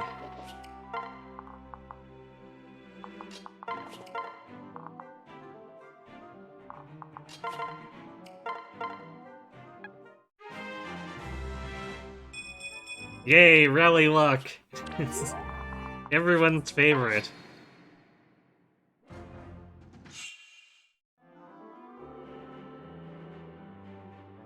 It's more that it's counter on a 2-range unit.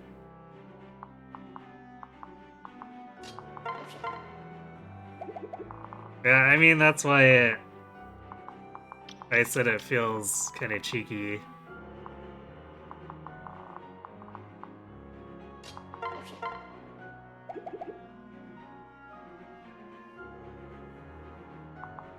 Hmm.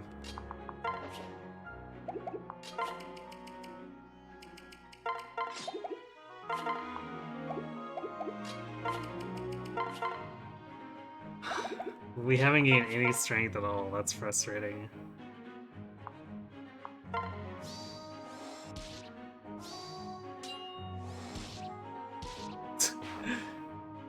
Oh, Lucia is just like, you know what, I don't need to gain strength, I'll just proc unlikely dual strikes all the time.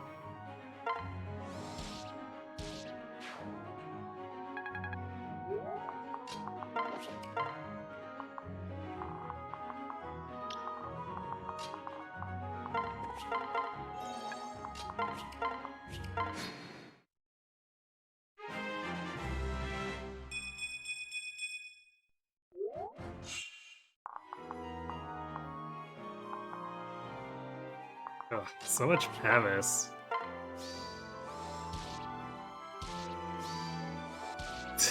I guess again, Lucina kinda doesn't care, but... Ugh.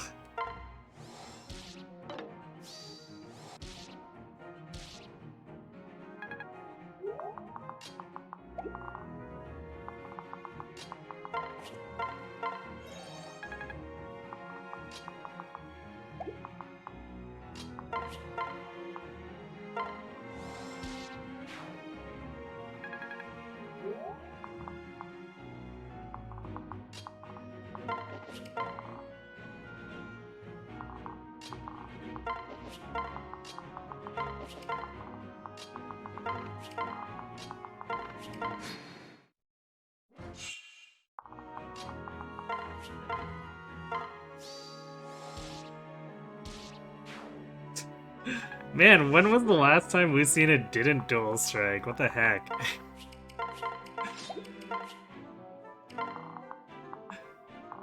I guess we're pretty loaded on skill in general, but still, that doesn't make up that much.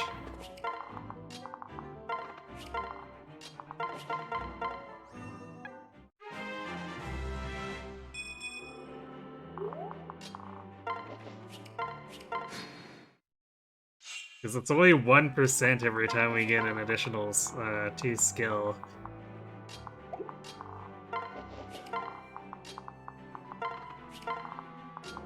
This run has had some very strange RNG.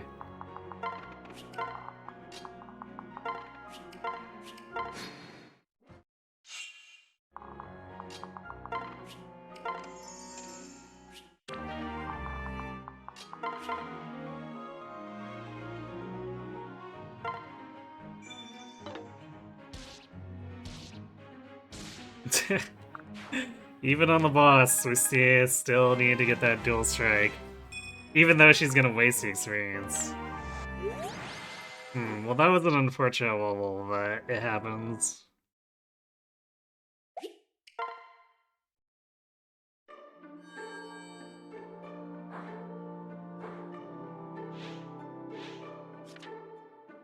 How are we doing?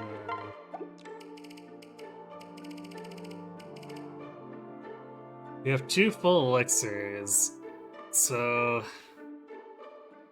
I guess since we've expended one, we buy an extra, but we definitely don't need 3. 3 seems more than a little excessive.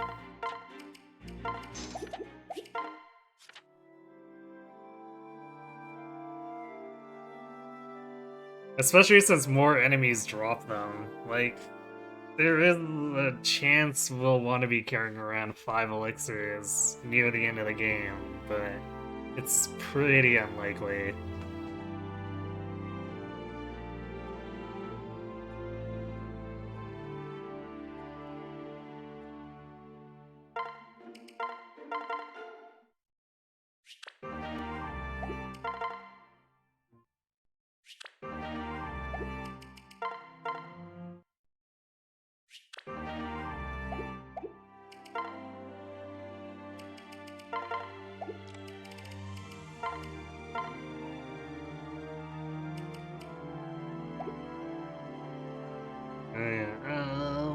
I guess we'll save the Speedwing for now. Because, like, Morgan's already at 37 speed. He's doubling basically everything. And sometimes it's handy to have that Speedwing if, our speed's being a little bit stubborn when we change Robin over to Dark Knight. Since we don't gain very many levels there.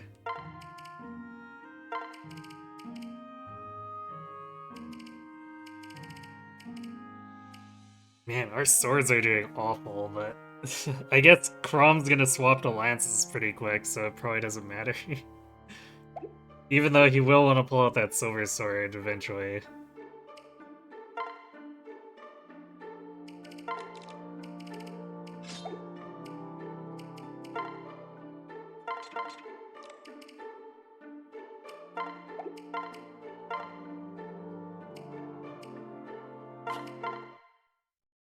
Oh, Luciana's being can be kind of wimpy here. Because she gained basically no strength at all during that.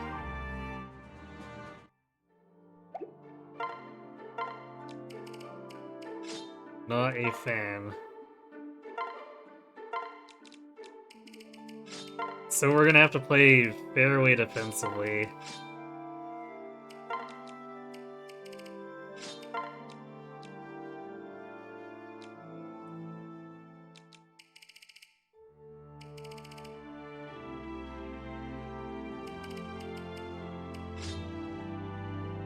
Just because, well, I guess we might have to play defensively.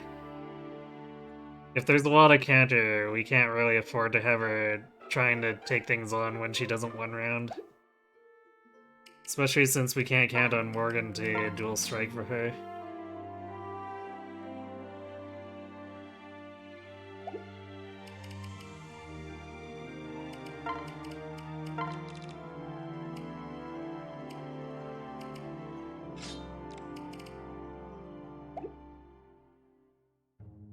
Wow, Cordelia actually got a lot of staff experience from that. I guess I did a lot more than was necessary because she's gonna be at C staves pretty quick. Not that I'm complaining, because she does want to eventually get rally speed for us. It's not super important with UPEL strats, but it can help Robin be a backup for Morgan against Simia.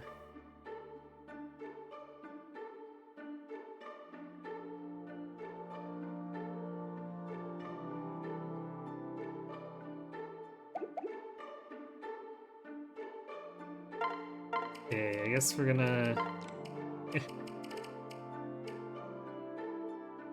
Okay, still Strength Tonic Lucina, because she needs all the help she can get there.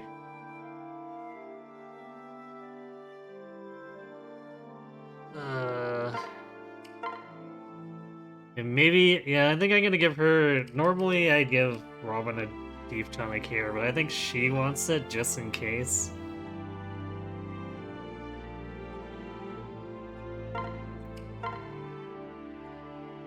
Because her Deep is a little low, too. So let's not get careless.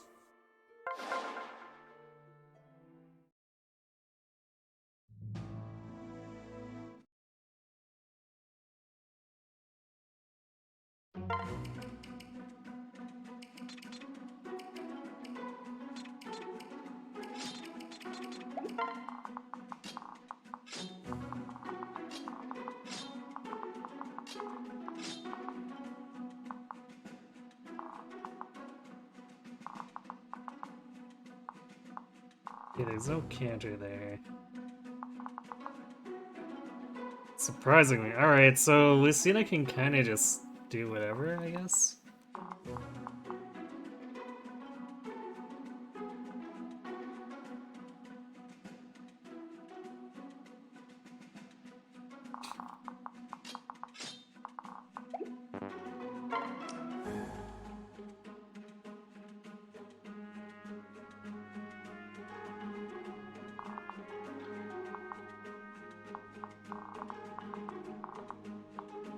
Yeah, because the only counter enemy is a short spear, and she's gonna just attack us. Or I guess regular spear, and she'll attack us at range.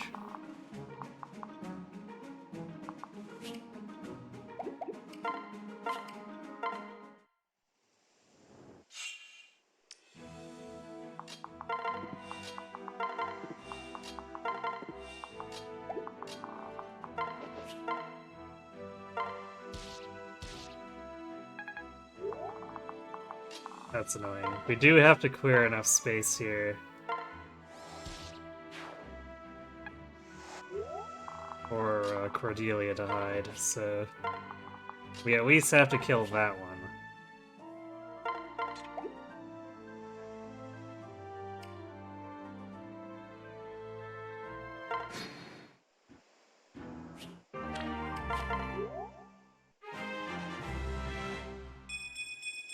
Still no strength. Lucina, come on.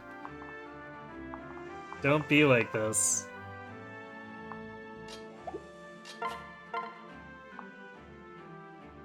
She doesn't even one around this Pegasus. Through Pevis. Because she's gonna fall short by a damage. That's terrible.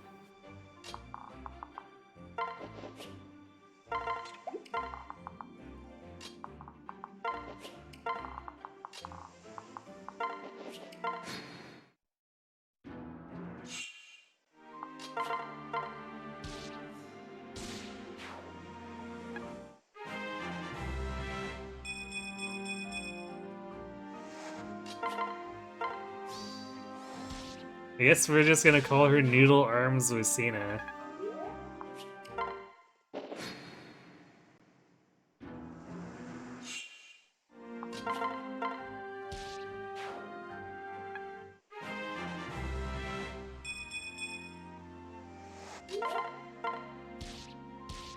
Well, she's at least getting some kind of offense, but... magic is her lower stat.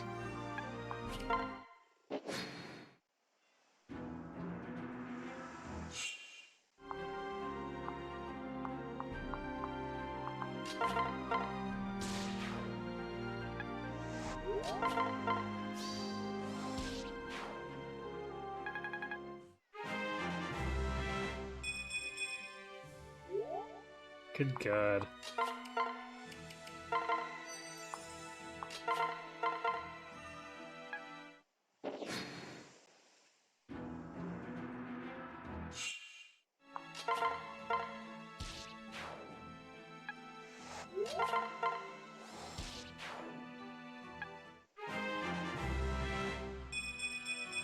Okay. That's one strength and what, like 7 levels?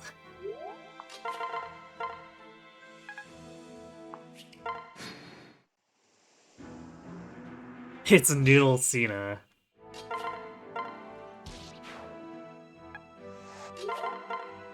Yes, significantly less intimidating than the John Cena call, though.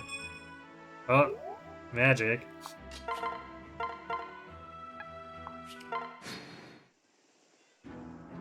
Actually, if this keeps up, when she promotes, her magic should either meet or outrun her strength. Not sure how to feel about that.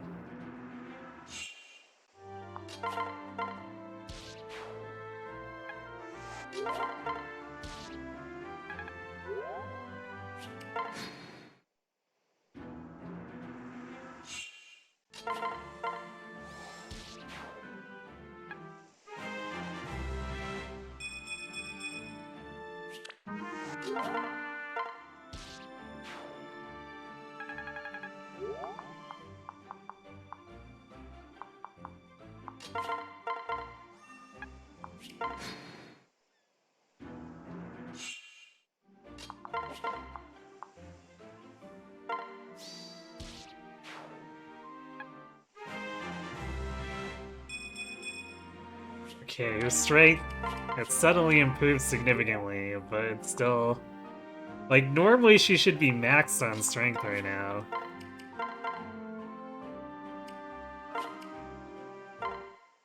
But instead, she's got 24 strength, which is just 2 points ahead of her magic. Which is like, why? Game, please.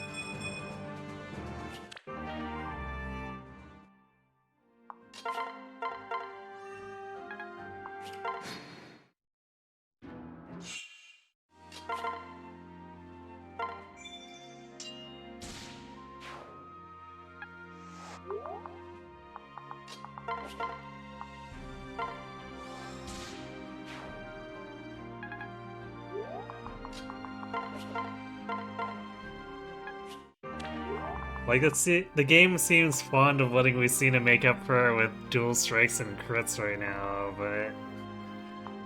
That's a pretty uncomfortable position to be in.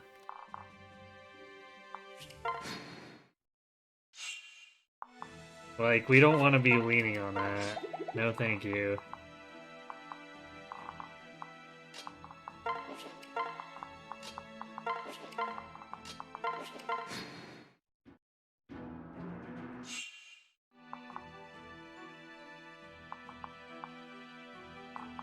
What's this gonna do? 39? 39 against 26 res. That's impressively ridiculous. So I guess Lucina has something going for her.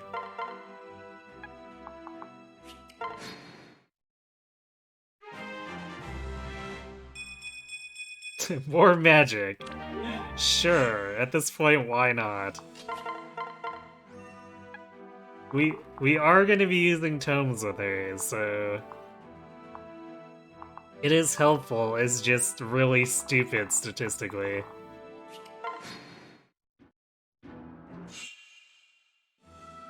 Ein Harrier only Lunatic plus when?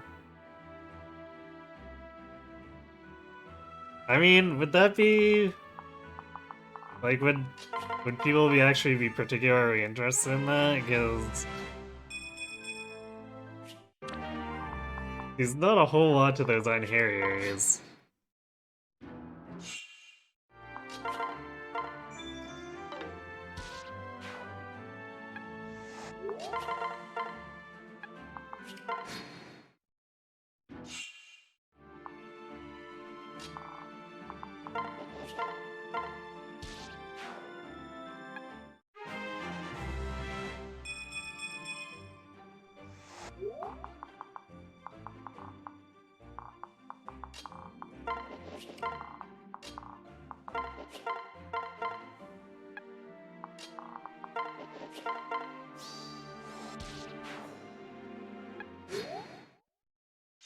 But it could be something interesting to puzzle through.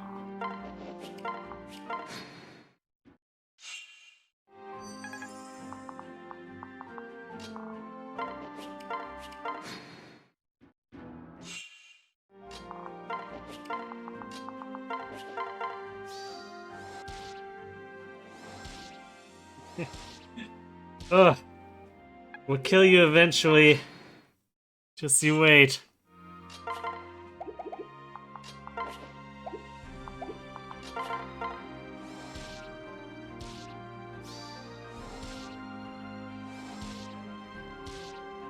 Aha! You thought you were safe from the power of ether. You were wrong.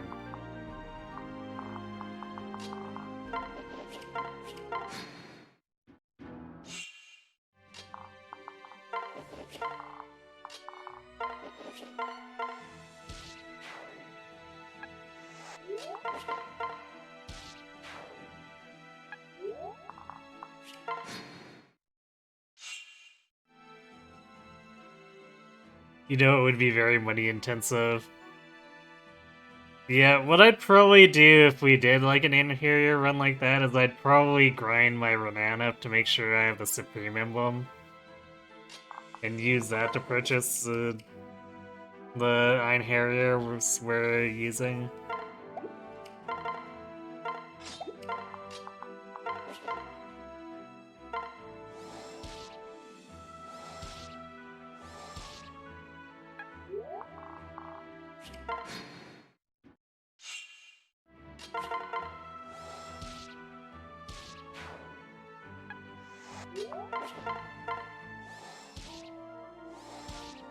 Because otherwise, it's probably not going to differ very much from another, like a standard casual run.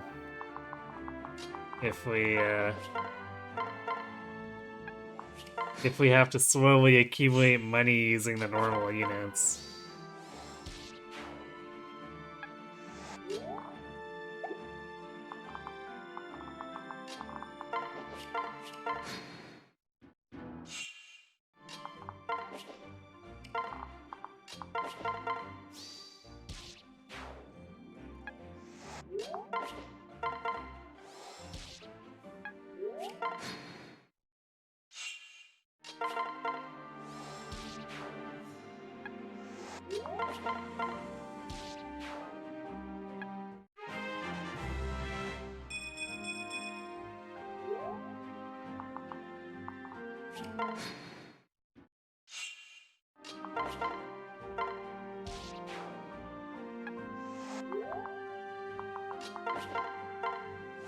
I guess another thing is there's a huge swing in quality between the different Ein Harrier.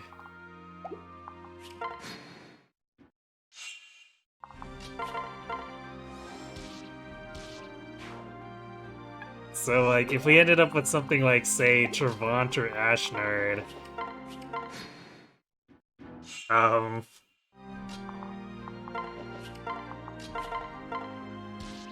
it would be a little bit unfair to the game. Nice! Lucina's trying really hard to make up for those last couple of levels that sucked so much. Or those levels that suck so much with her last couple of levels. Words.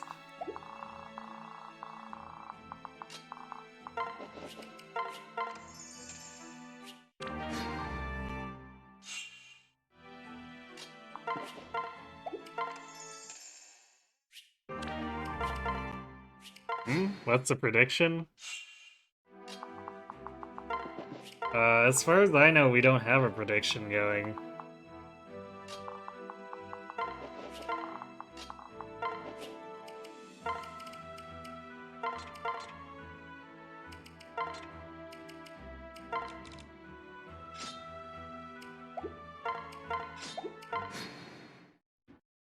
How did Morgan do here?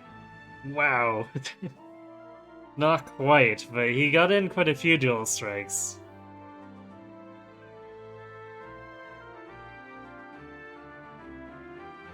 If he's particularly lucky, he can get to the point where we're using short axe with him in the next chapter. I'm pretty sure that's not gonna happen though, he's a little too far out for that.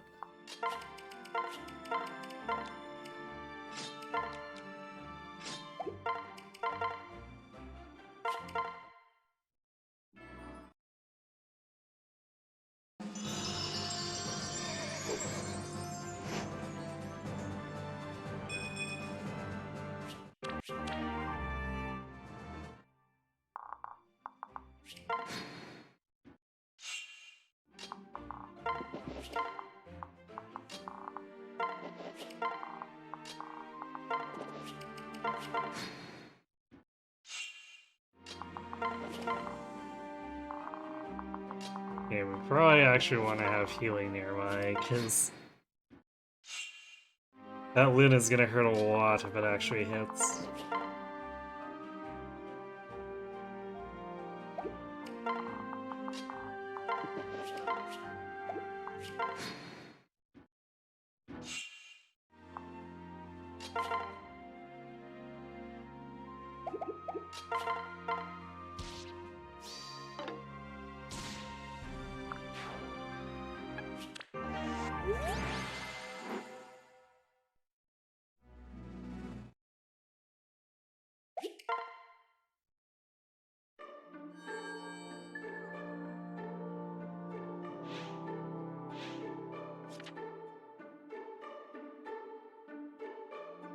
Prediction: will I beat Walhart?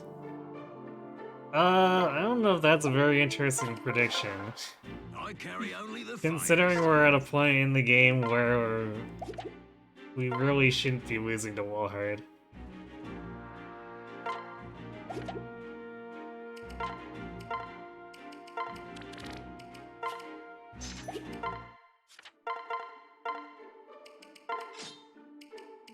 Like, there's a chance I miss menu, but it's pretty low.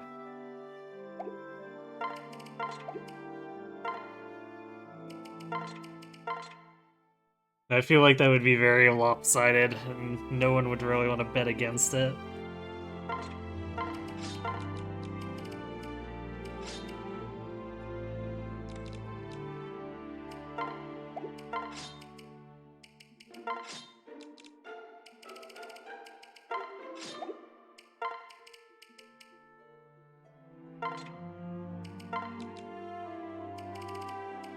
Let's whip out that hammer.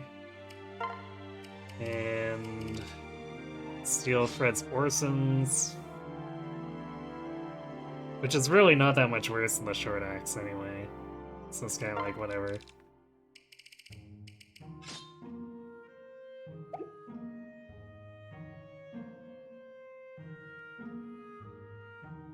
OP Grima before game over.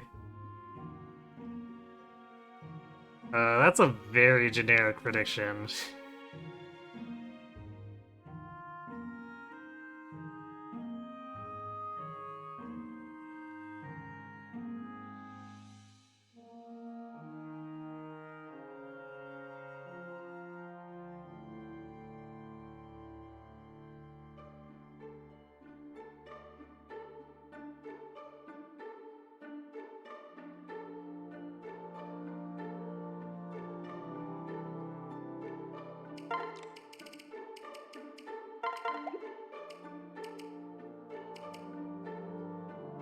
I think Robin's good on res. We're at 30.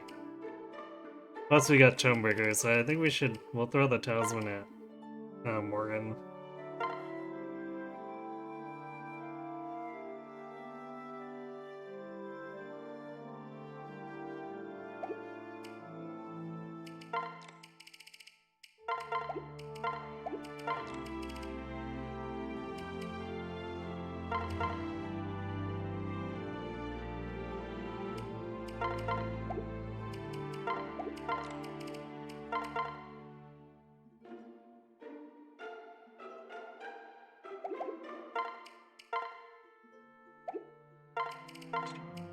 Basically, we really didn't use that much for rescue in Warlog 12. Surprisingly.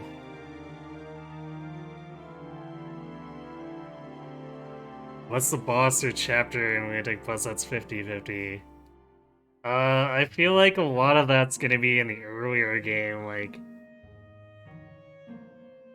say chapter 5 and whatnot.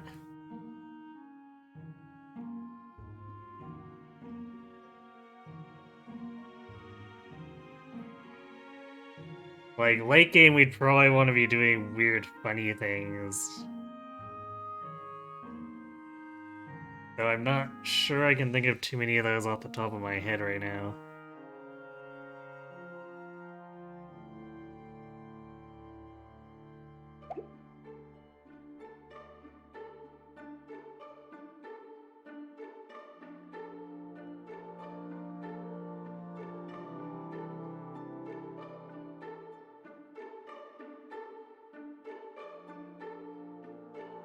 And of course, Chapter 5 won't always be like a 50-50 either. It swings heavily depending on what Robin's stats look like and whatnot too, but I guess it's hard for anyone to give any like real specific odds at that point. But yeah, I'd say the Gauntlet stuff is probably the best candidates if we're just betting on odds of success or failure.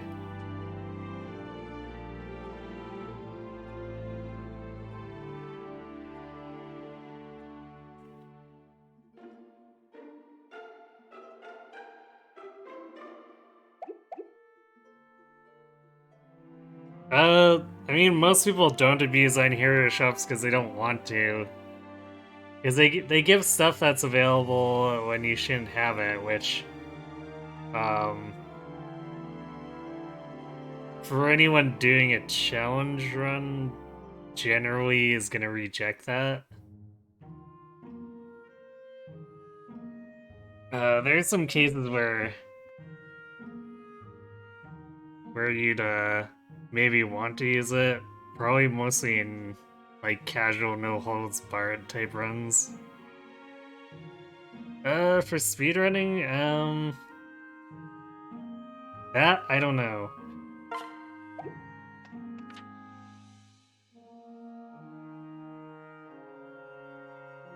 Cause like I already dip into Renown to remove headaches here. I guess with Resetless, which is kind of like a pseudo speedrun in that it's not really a speedrun. Like I'm just trying to use the minimum tools to get through here. So I don't use any of the spot pass type stuff. Or I guess Renown is technically spot pass. I can't remember. There's like too many menus to the internet stuff, but most of the spot pass stuff, I guess, I don't use. But I guess for any percent, I guess they decide that Renown and spot pass stuff is just not allowed for whatever reason. And I have no idea if there's another category that allows it. It would probably depend on how much interest there is from people in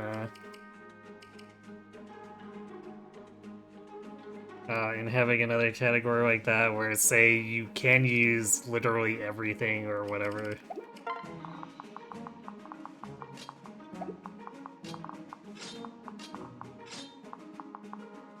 Why do we have Fred here? On the bench you go, Fred. You're mostly done here. You can rest and cheer your lord on from the sidelines.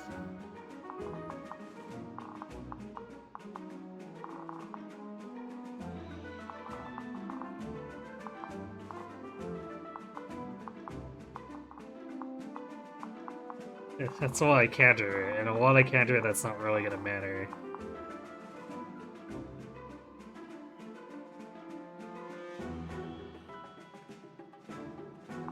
Okay, Anna's a rescue with her magic. So we should be good to go.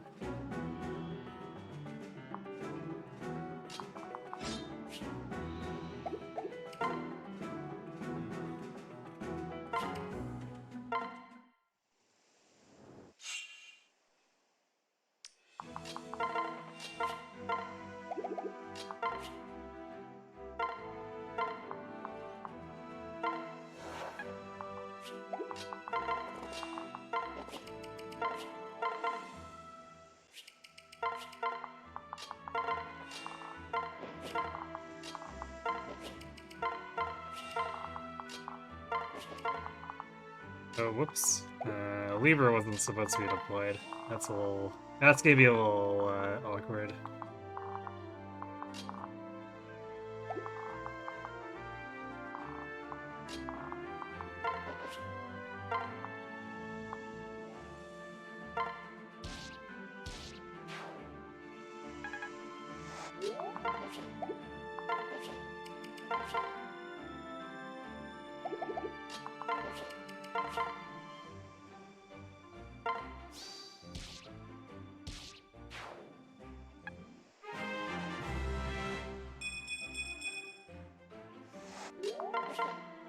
Morgan shouldn't have enough Or shouldn't have trouble quitting up here, so it's probably not an issue. Let's have, like, Libra trailing him and giving him extra luck. Yay! Everyone's favorite, rally luck.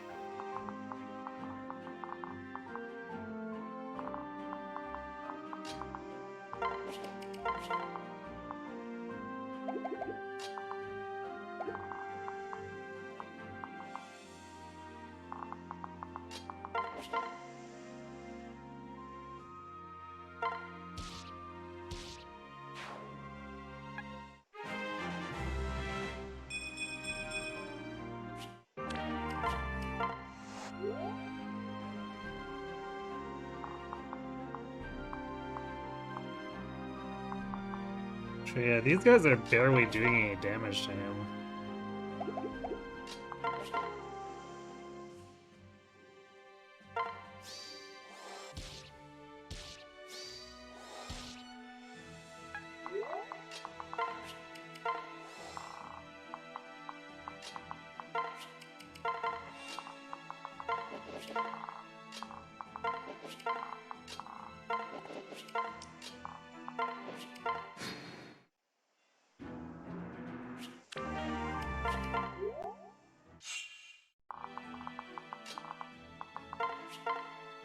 Bonus points. Libra can just heal him now.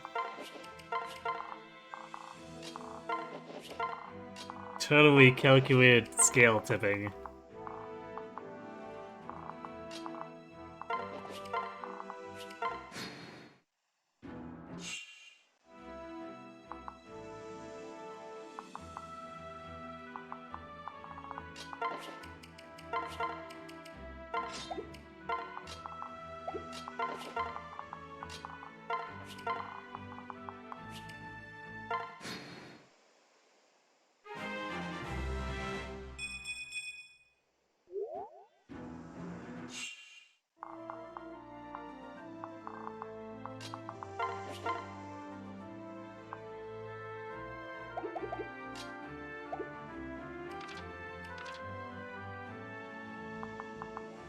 I'm legitimately worried about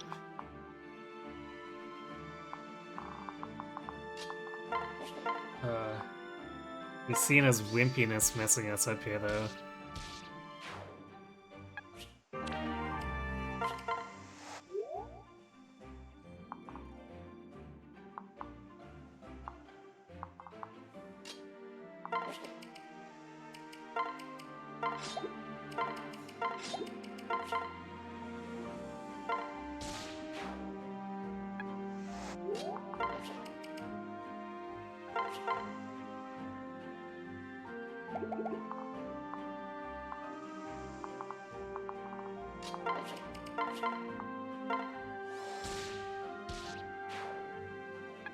For now, terrain advantage means that we shouldn't have any issues, but later on, when we actually need to make kills, and there's not a huge safety net or anything,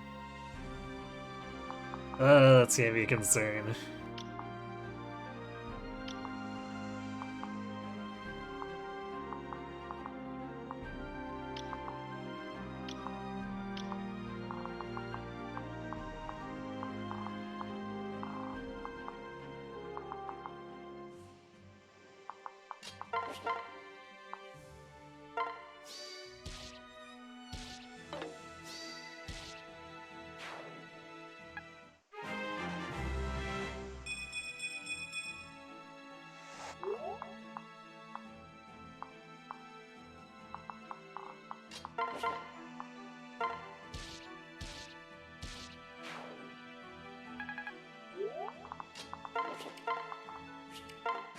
Am I overdoing this a bit? Because we're pushing it a little hard.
We've actually been so aggressive that we've got them nearly back to the mouth, and we haven't killed all the mages yet.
Yeah. Man, Chrome's deep is a little low. 43. Oh, he easily survives that.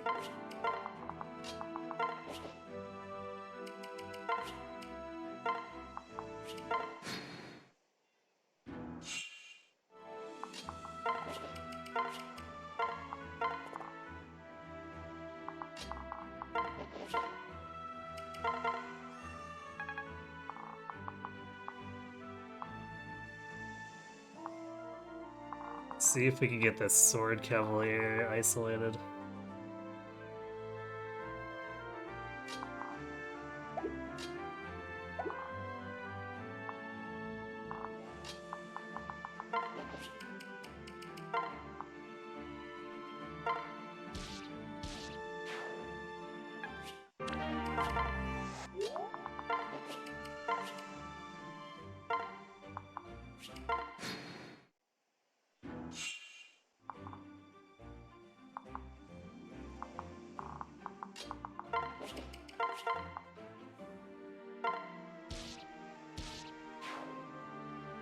Yeah, it seems like we've got no real problem here.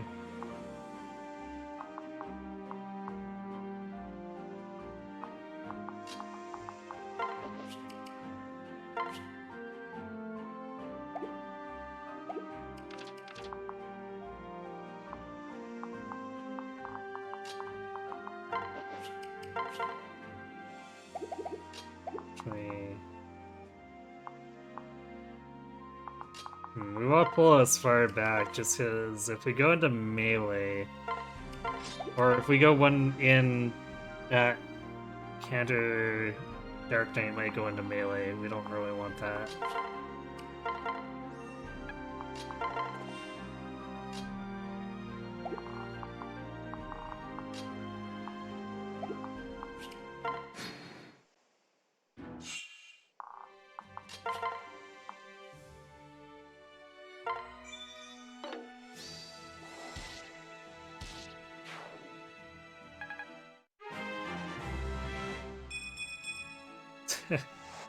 Man, Morgan's strength is kind of monstrous right now.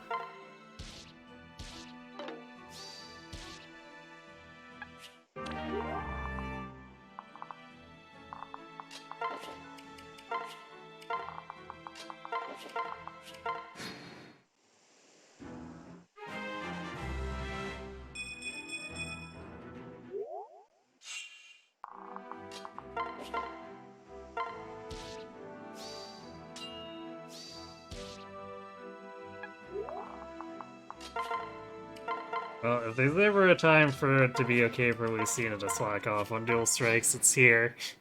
Because it's not gonna get anyone killed. So it's like, okay, whatever, if you want.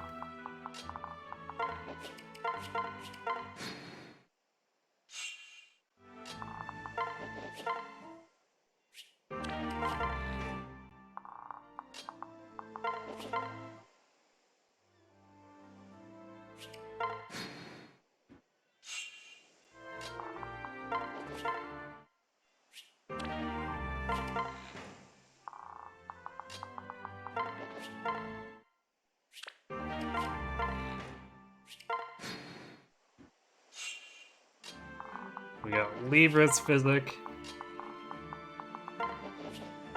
Because he's gonna be the only one who can use it effectively throughout the game. Like, Cordelia will technically generally have higher staff rank, but her magic is so bad she's not gonna have any range or healing with it.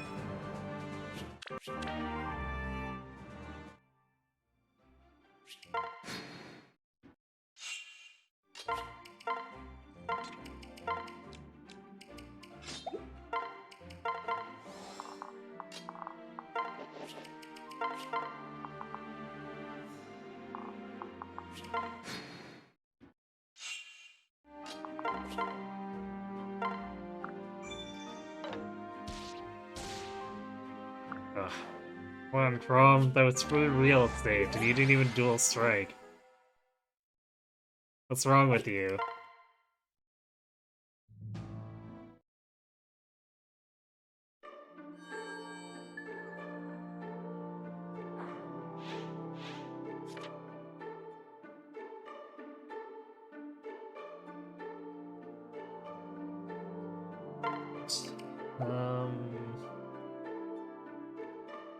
I think I stopped at 6, so we want 2 more hand axes. What can I fix you with?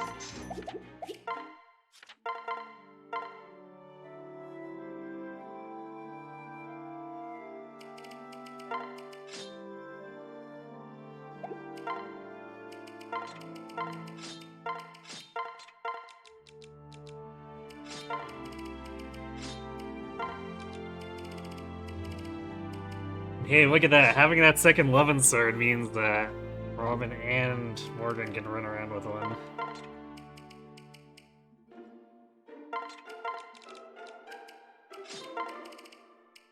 Ain't that just nice? Absolutely swell. Oh man, is Lucina gonna have... It's 34... 34 attacks gotta be enough against... unpermitted Pegasus. If not, I guess we pull out the short spear. But she's actually gaining strength now, so I think she should be okay.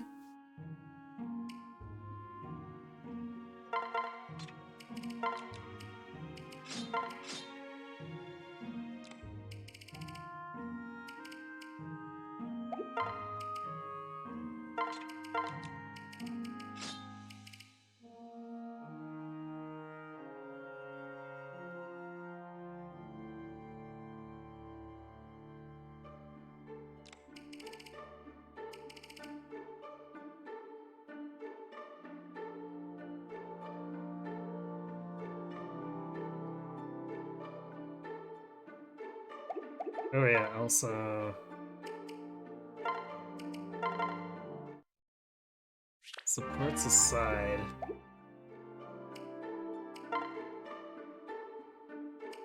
Okay, Renown is not actually swap ass. Still. Supports aside, Spirit Dust is available for Lucina.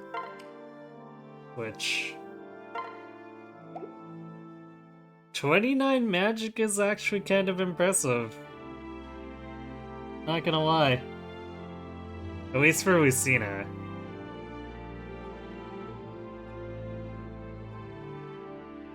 Like, even taking into account the boost to magic from Robin's growths, Crom is definitely not helping her magic growth.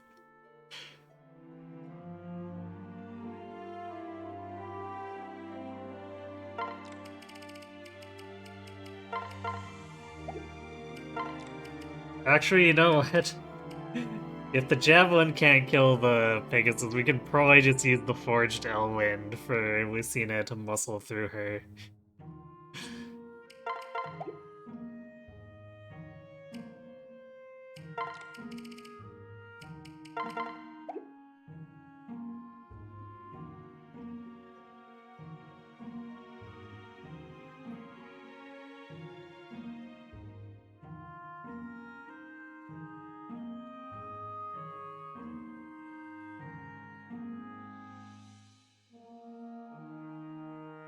And that abnormally high strength growth we were getting with Darkfire on Robin's gonna pay off here too. His hand axes are a bit wimpy, not gonna lie.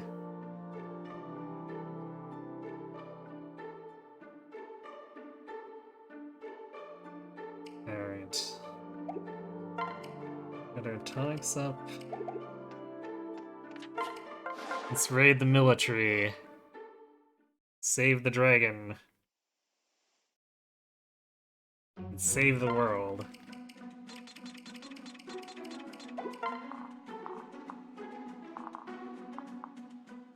That's a lot of counter.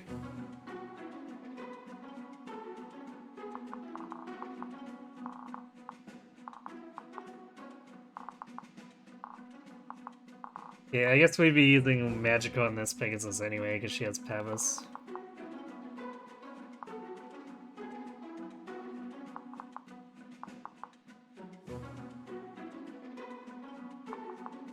Yikes, this is kind of rough.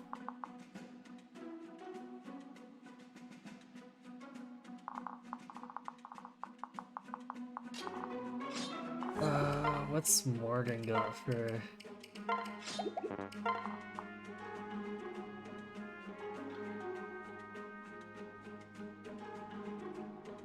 So Lucina will boost him.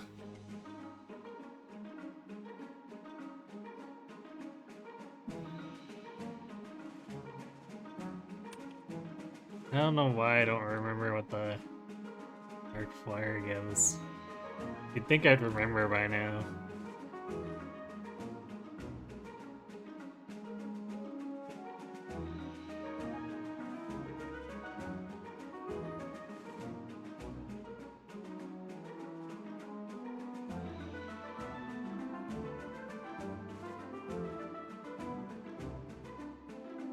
Alright, so it's 3. Lucina boosts its personal magic boosts up to 5, so we're looking at 42 plus, since he has weapon triangle advantage, 43. Okay, yeah, he just one-rounds this guy with the weapon sword. It's fine then.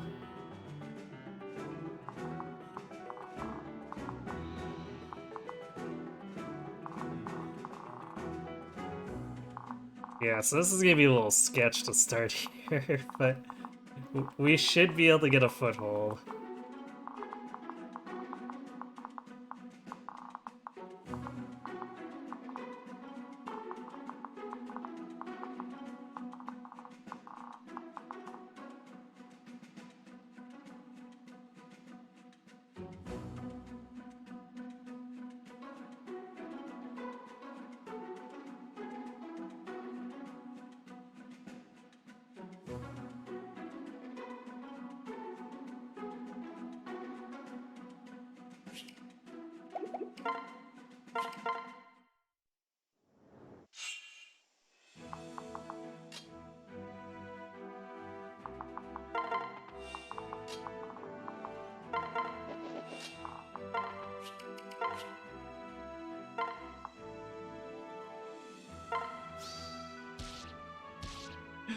Well, rip that Pegasus.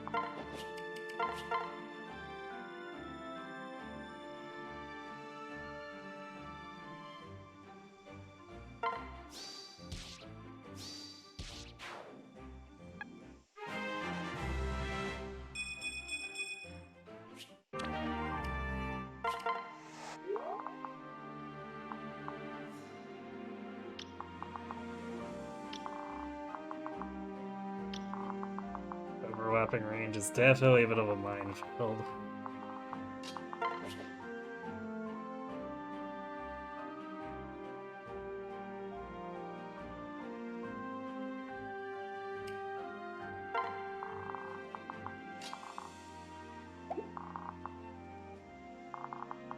I definitely messed up the positioning there. This is gonna be weird. I don't know why my deployment was out so much.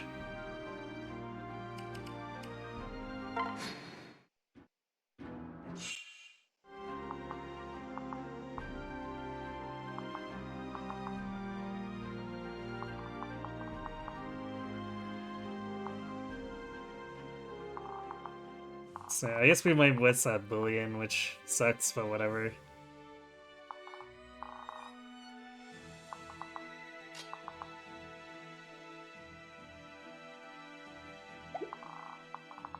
Actually, we could sneak in behind.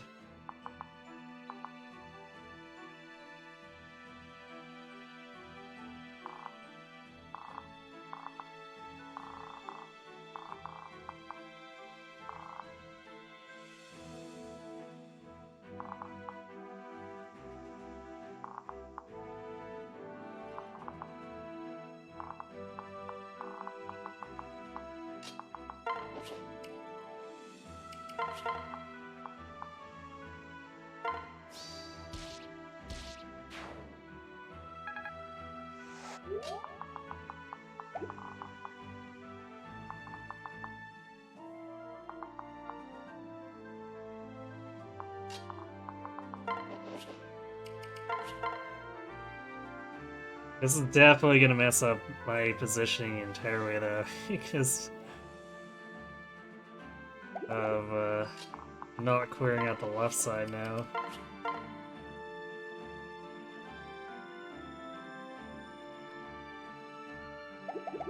Do we actually want to do that one?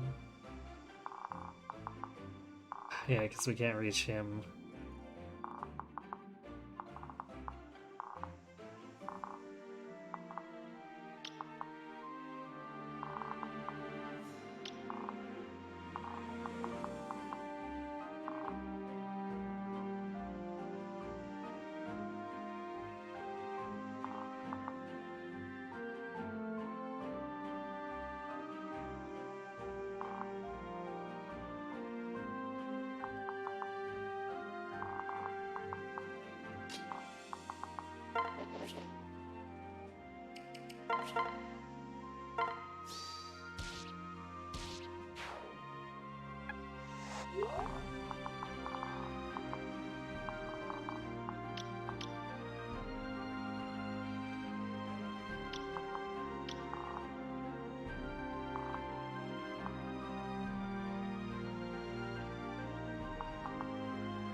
Actually, would we be okay taking...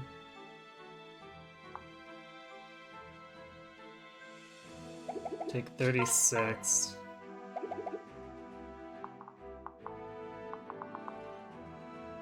And then this guy would do like 6.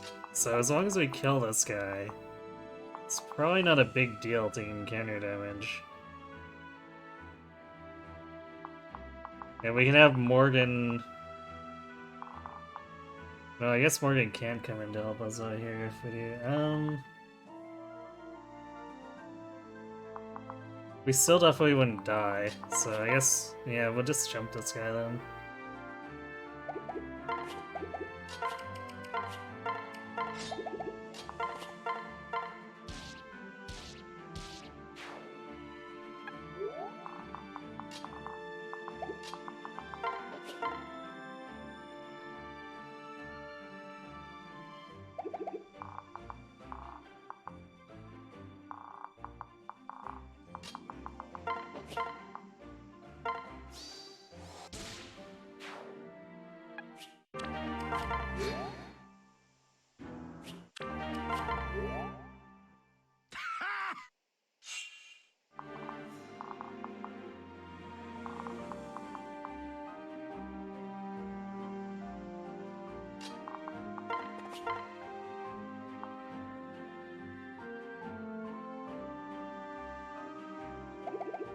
Let's see. Turn 3 is like super messed up now.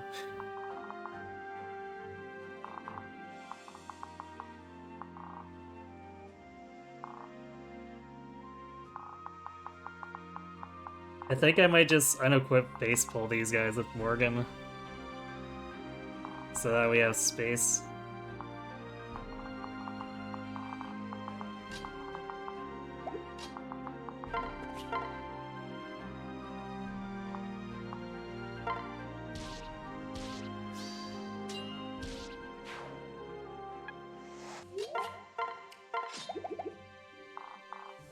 Well, that saves us some stuff, but I think I'm still gonna use a,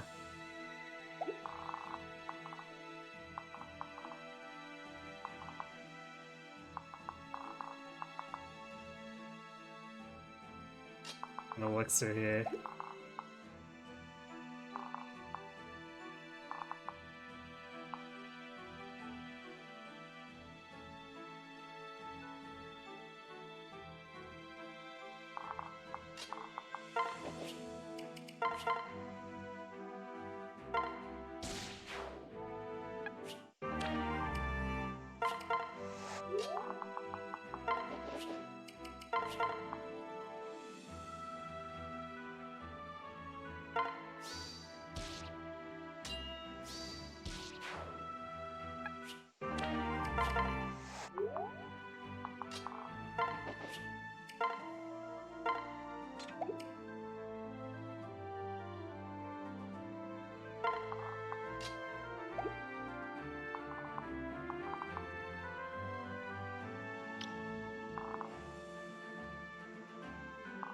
Let's see.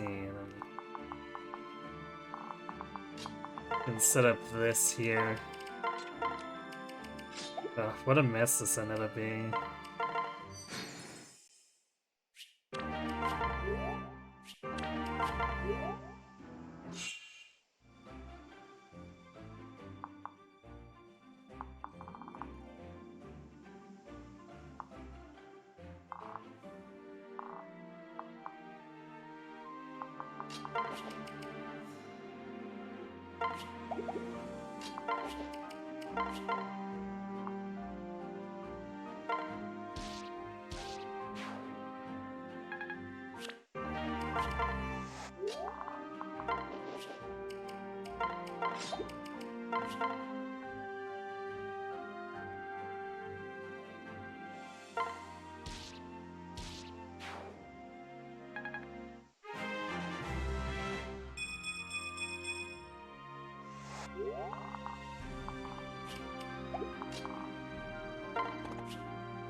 I guess we're using an elixir here too. Oops.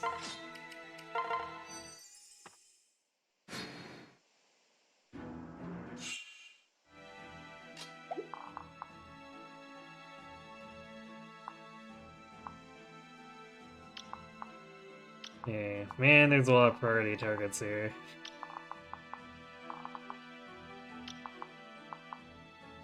So these reinforcements can be mean, and they decide to be pretty mean, so, you know. That's how it goes.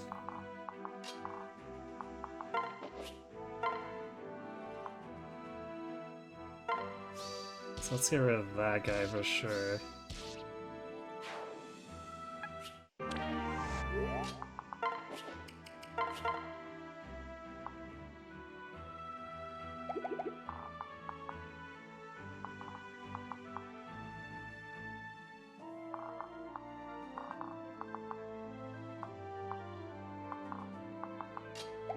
Actually, we clear out quite a few this way, surprisingly.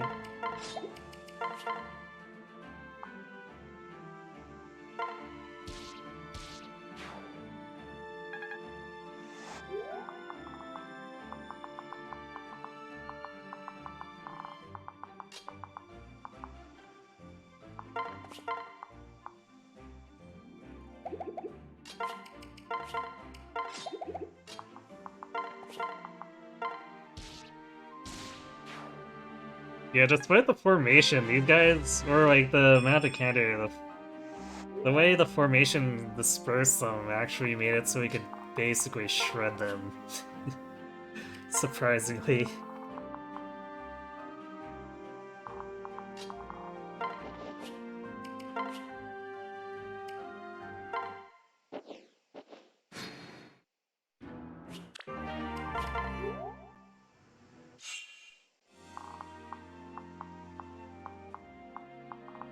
So that first set of reinforcements did not do very well against us.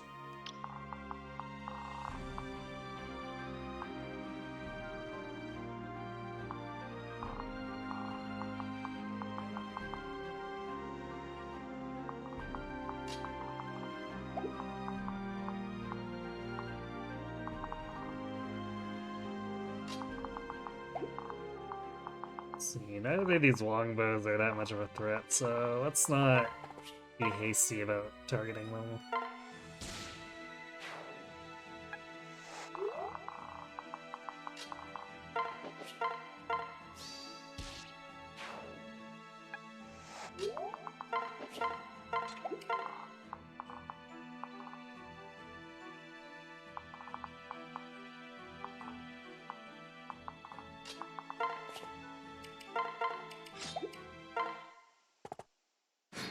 Alright, so the bow knights can be a bit of a pain.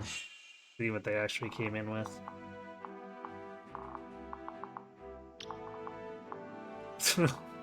Slacker bow knights. We had them come in with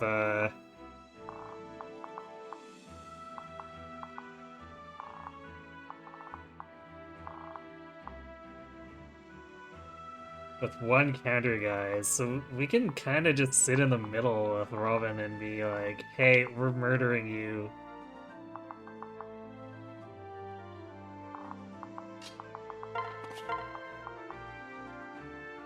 It's a shame we're just 1 point short of killing this guy, though.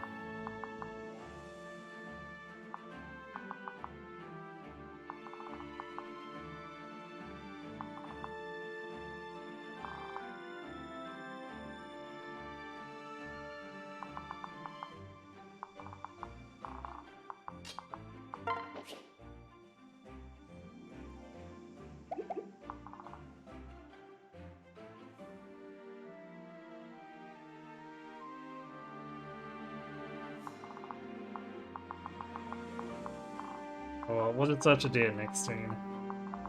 So we need to clear this stuff out.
Oh, that sniper's gonna body block stuff now, too. That's annoying.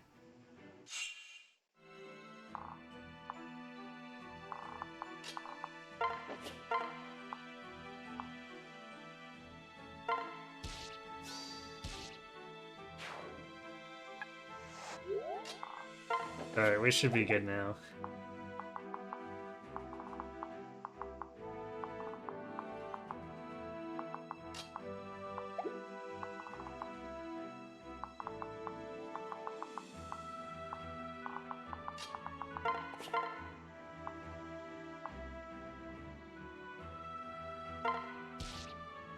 Get your stupid longbow out of here.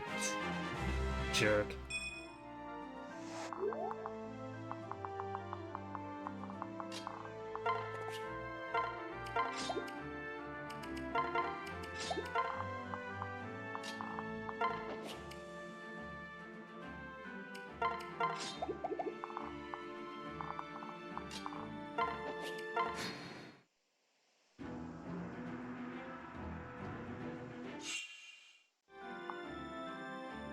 Wow, this guy really wanted Morgan.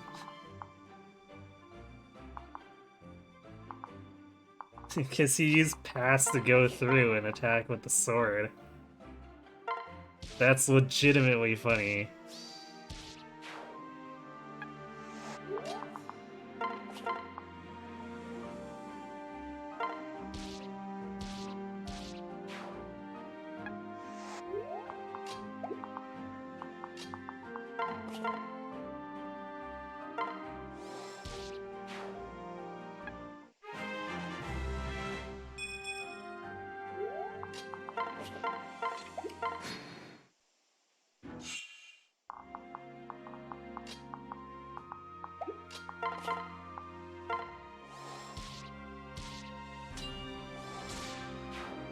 Nice crit.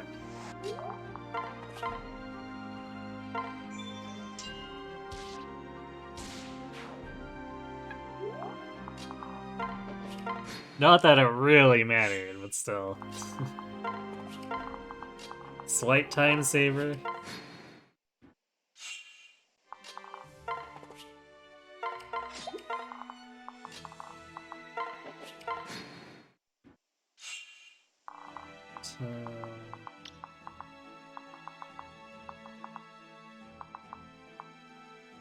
So we want to hit it from this side. That guy's pretty much guaranteed to die to hand-action shenanigans. Whereas I'm pretty sure the hero has a chance to live if Chrome decides to slack off.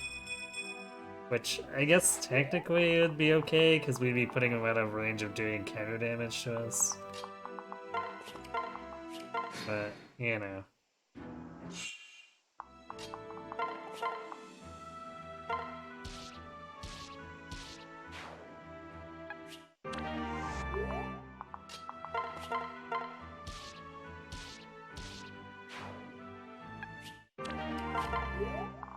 Now the question is Chrome gonna need an armor slayer to damage Cervantes?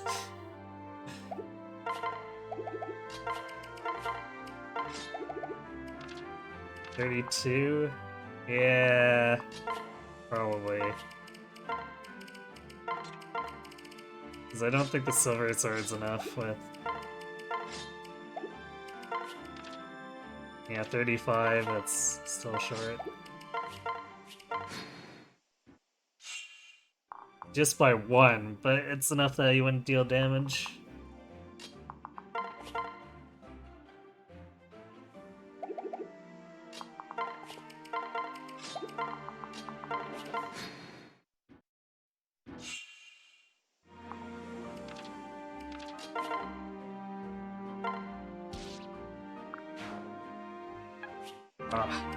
We almost got Soul. Alright, that was a stupid mess of a chapter, because I misplaced one of the deployments, but...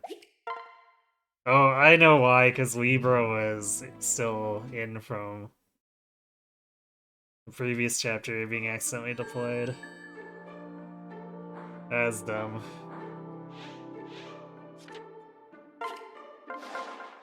I carry only the finest.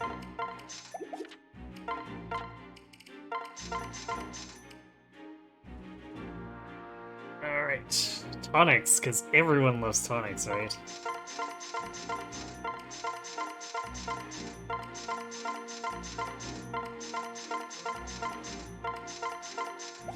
Especially hit point tonics. The please don't kill me tonic.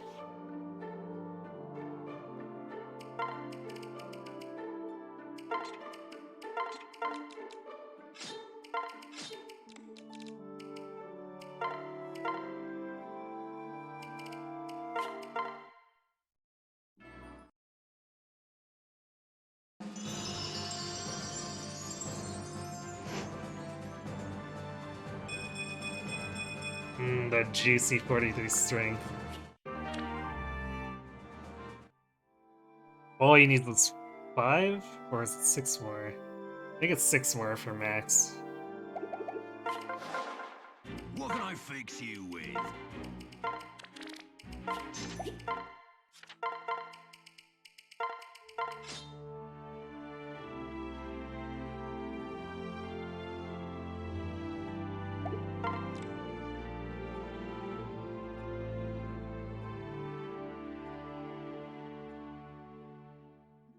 Alright, let's go.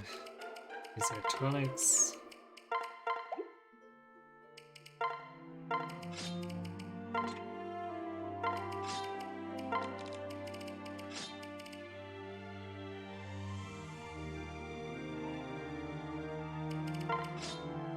Cena's actually got 41 attack with health in there.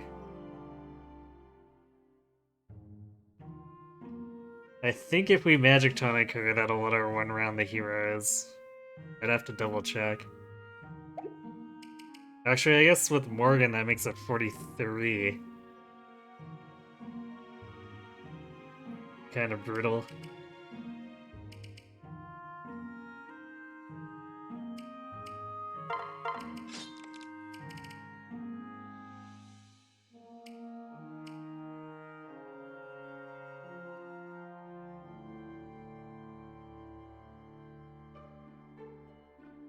Let's see, 6. I always forget how much a hand axe is worth here, so 6 hand axes, and they're each worth about 12 kills. Like, really conservatively.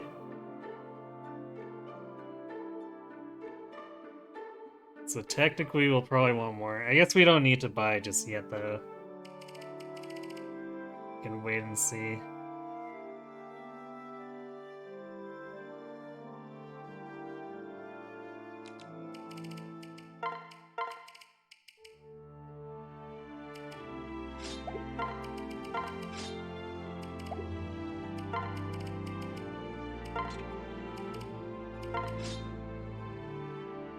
Crom's already at Sea Lances. Alright, well. We probably want to be a little more serious about the opening with this with Crom, so probably use the Silver Sword.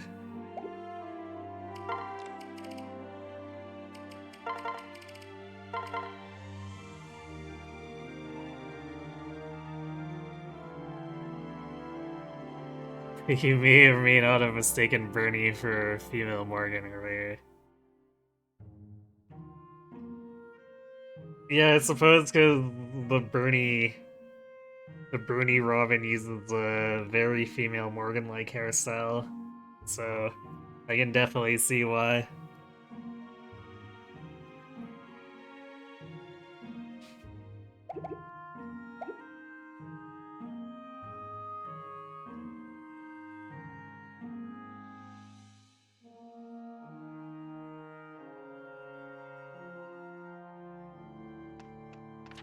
Okay, oh yeah, we should actually replenish rescues where we can, anyhow.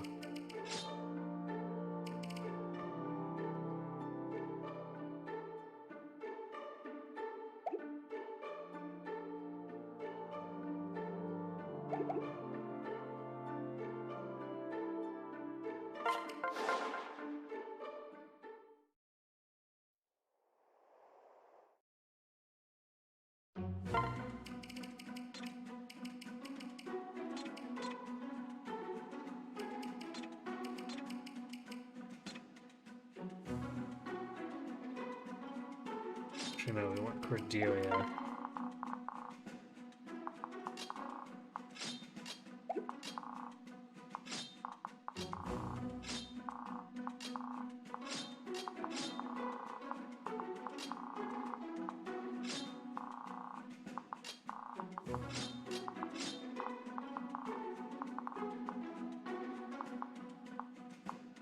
Let's age us. Because why not?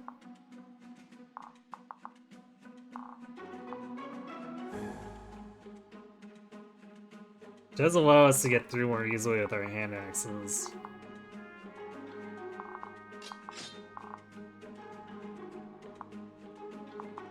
But it does mean we're not going to be able to do anything with Lucina here. Which is a shame, because she does actually one-round these guys with the Forged Elevator.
We actually don't need Morgan to do a lot here, because there's not much for Kenner.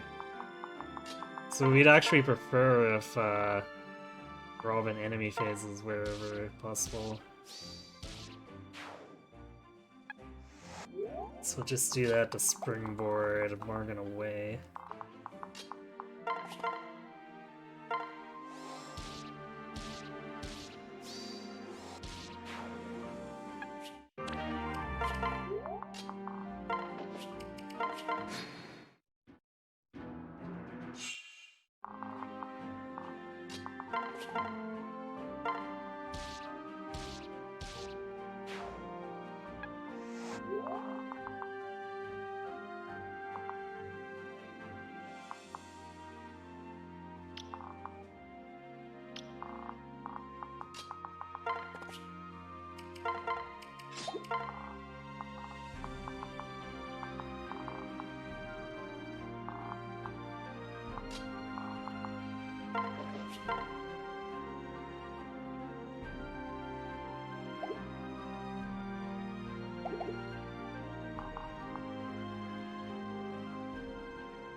Wait, no, I guess we're not. She wouldn't be one-rounding them. Never mind. That is okay, though.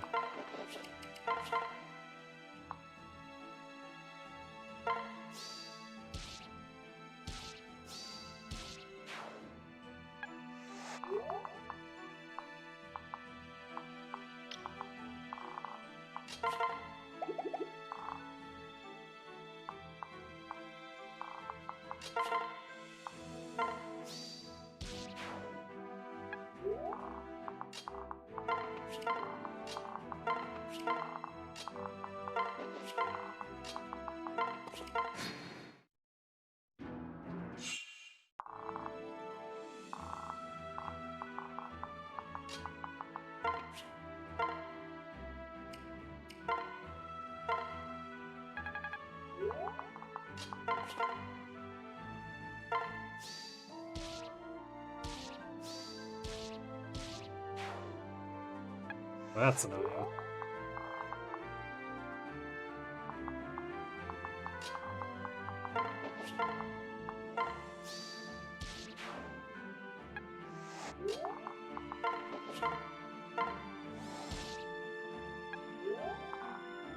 That is also annoying, but whatever.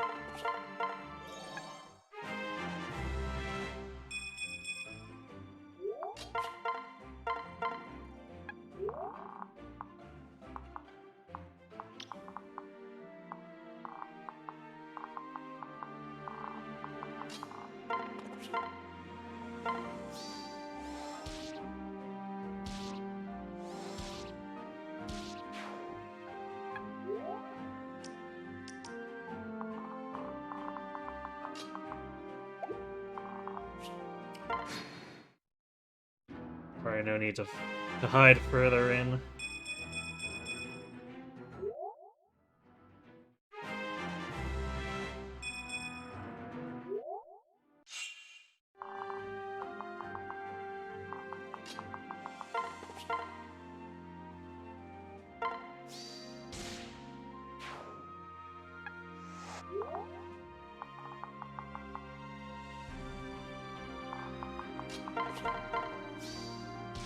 That's convenient.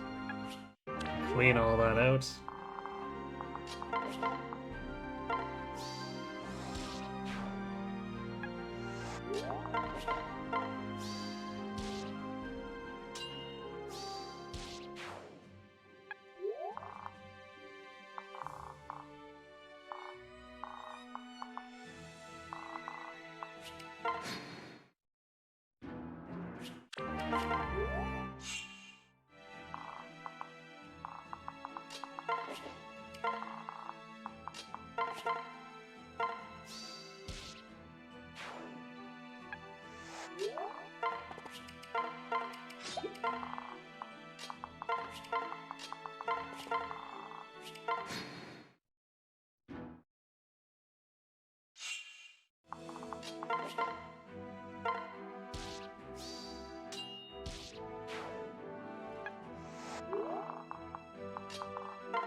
Probably more work than it was worth it, but whatever.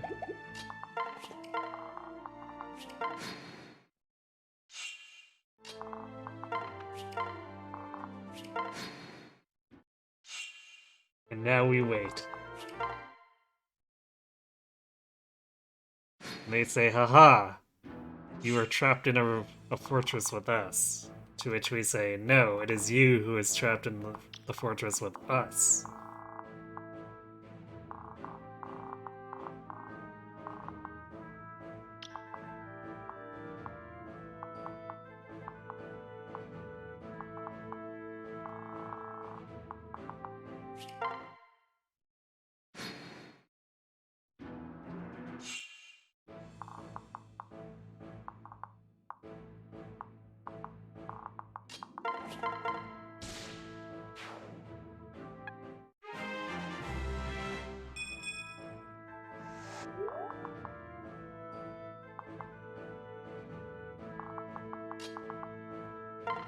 Get back up a little bit. Because we could miss the kills on some of those guys, and then the Valkyrie might come in and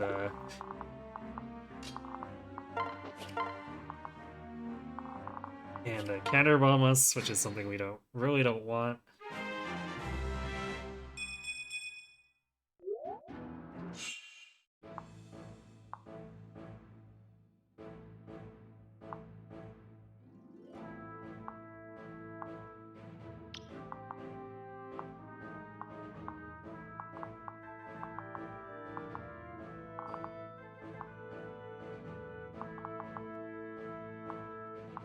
Depending, we could probably pick off the last of these counters and then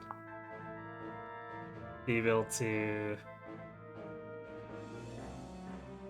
just enemy phase the rest afterward.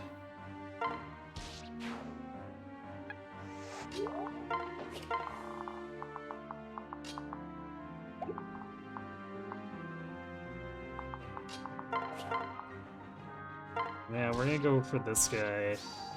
Because he is a bit of a harder target.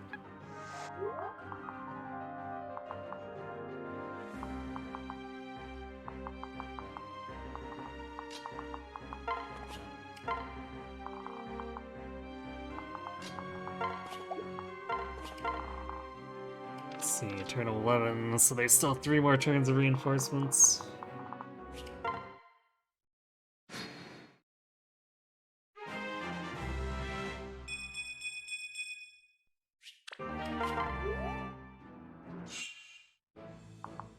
Damn it, this guy's going around. It's annoying.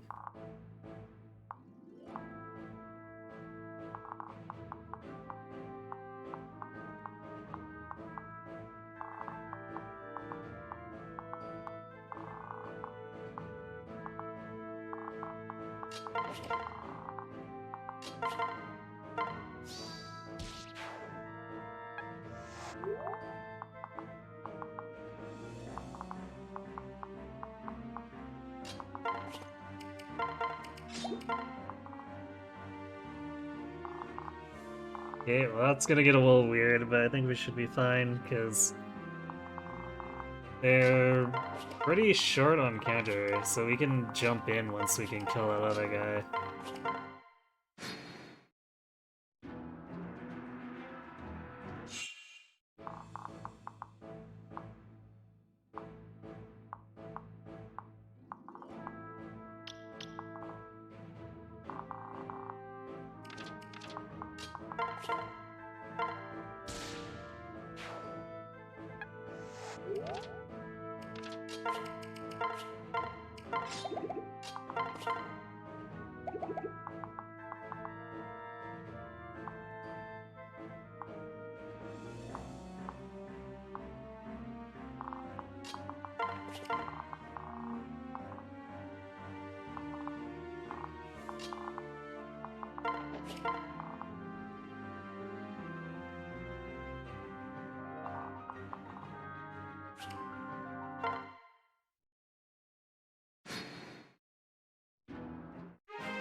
Well, we got some tanky ones.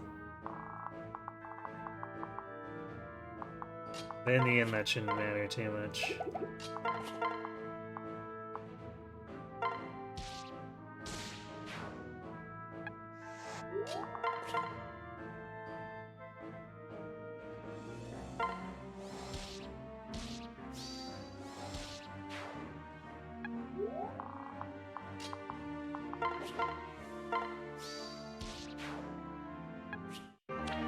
Yay, Devos!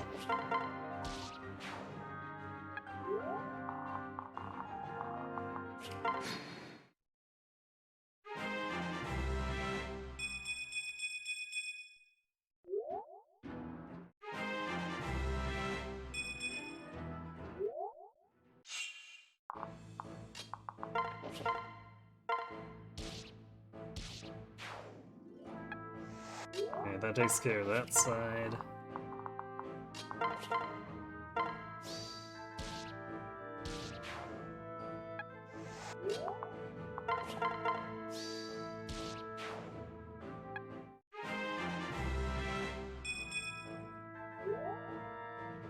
So many green stats.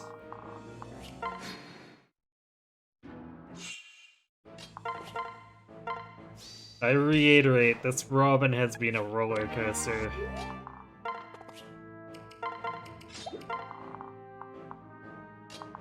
This boy have these stats been all over the place.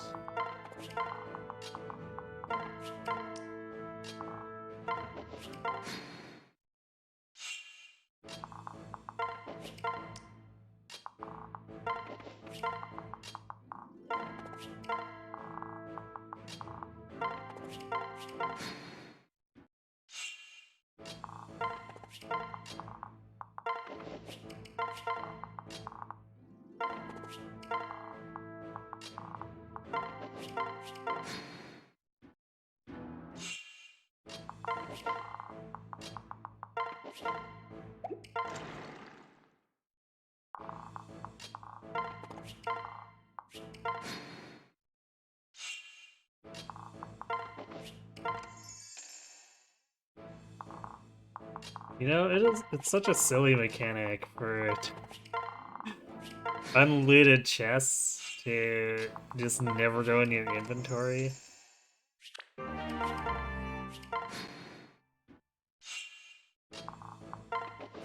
Even though, like, we're capturing a fort. We should be able to take it as we please, but apparently not.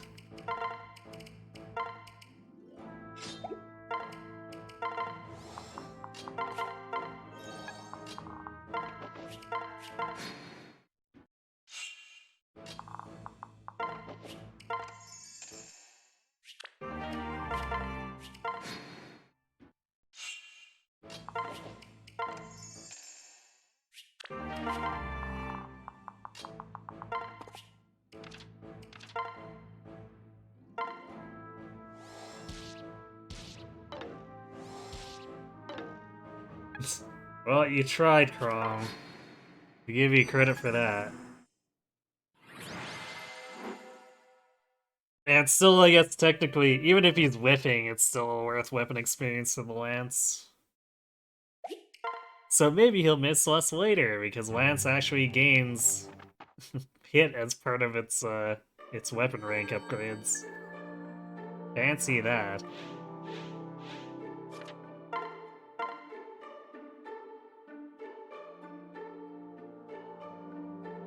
Alright, I did get him to a point where he can be using um, silver lances if he needs to.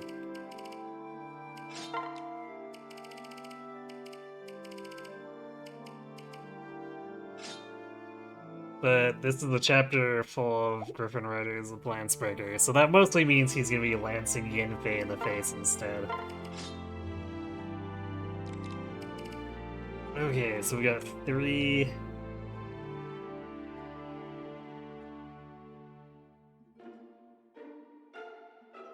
It's 36 kills. That's about 4 levels.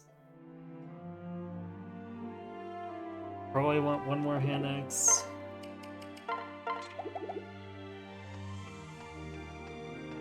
God, they're gonna make me run all the way back for hand axes. Just this conga line of Risen.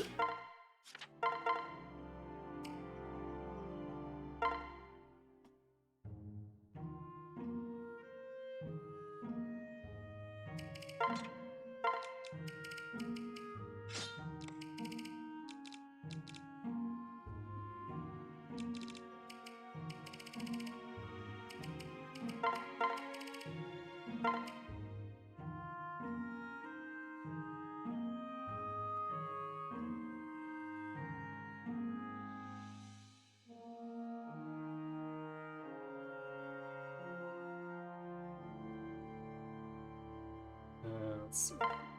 Let's use that.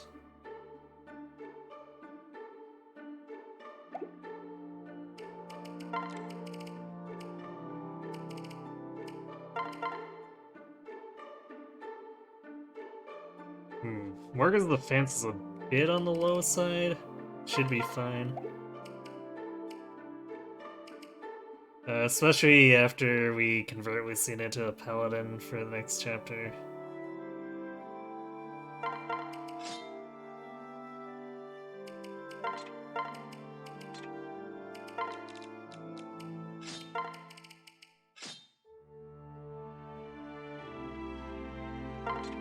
That is the wrong tone. I want the Elwind. Actually, somehow we ended up not using the Forged Elvinder at all. That's highly unusual.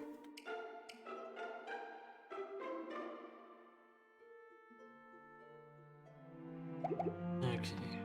And I'm supposed to buy Arc Fires. Let's not forget that.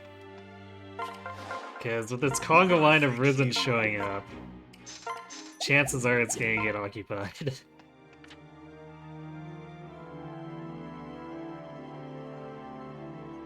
Alright, I'm gonna go refill my drink and then we'll tackle this, so I'll be right back.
Alright, I'm back.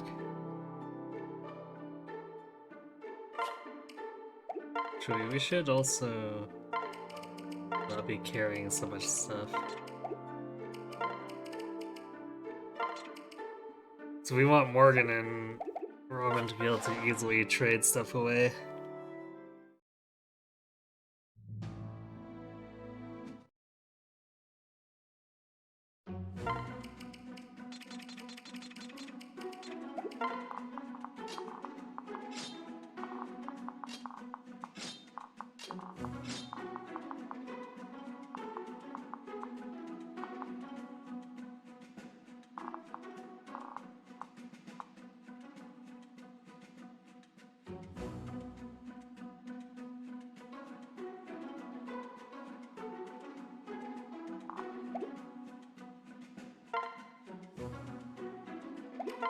Yeah, double check for tides.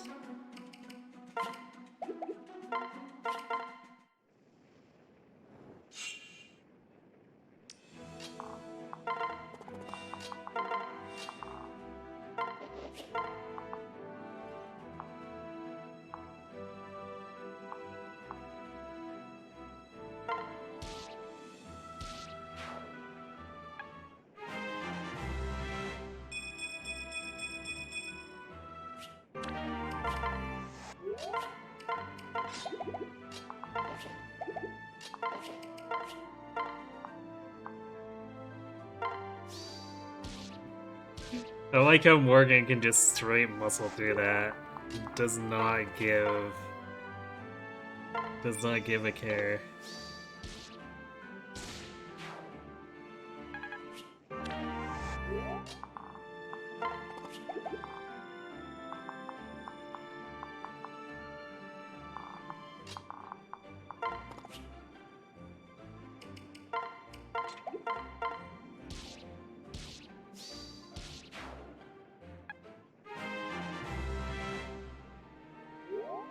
Yeah, there's not really much many places for her to grow, so that's kind of expected at this point.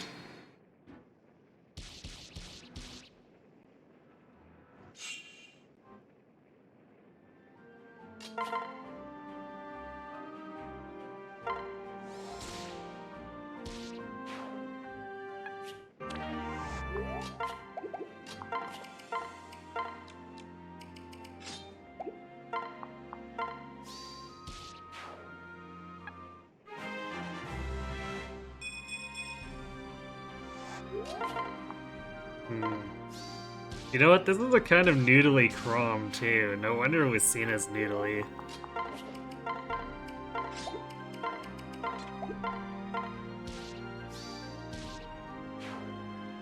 Her dad just was not hitting the gym. For a shame.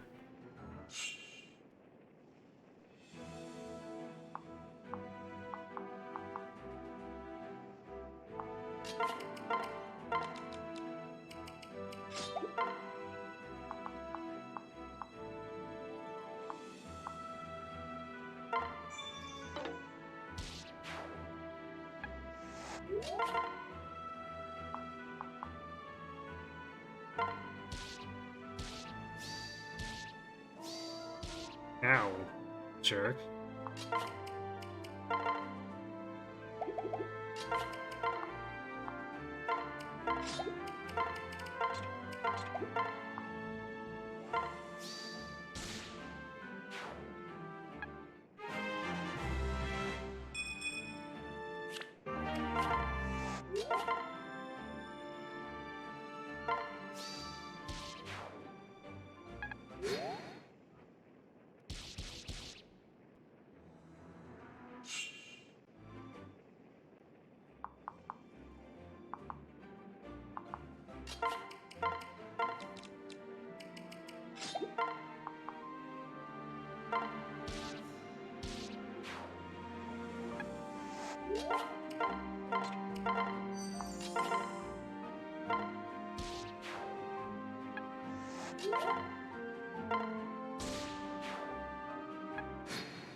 The enemy warrior is showing wide. uh, bows with warrior strength is pretty good too.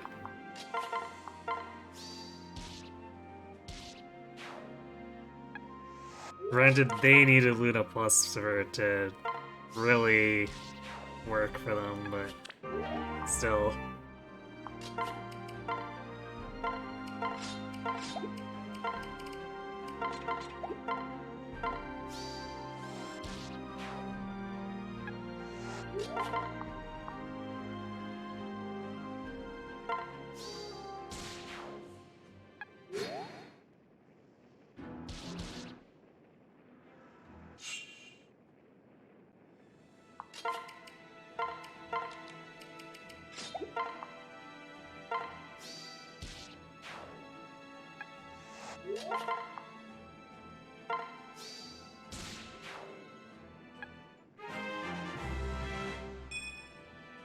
Yay, we got more deep.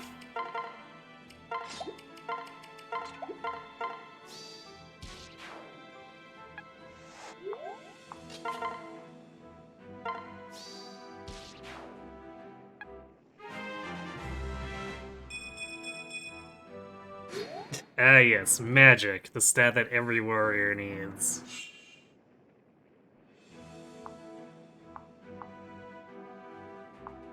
Man, they keep getting those lucky Luna hits off on Morgan.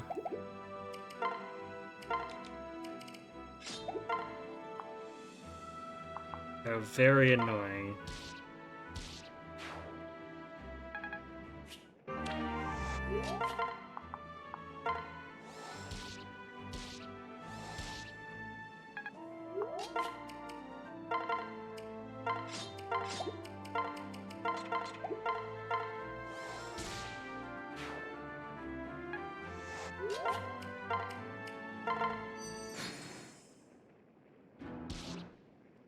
We're actually getting surprisingly roughed up for how high our stats are.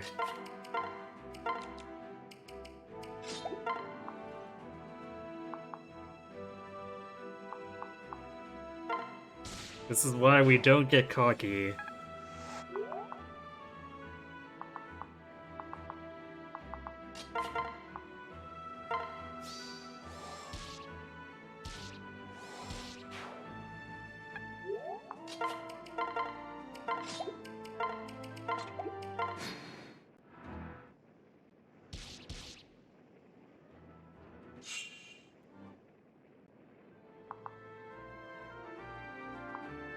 Damn, I was trying to set this guy up to get taken out before he could come in and do that. How annoying. And like, we're constantly getting beamed by less than 20s here. What the hell? Game, what are you smoking?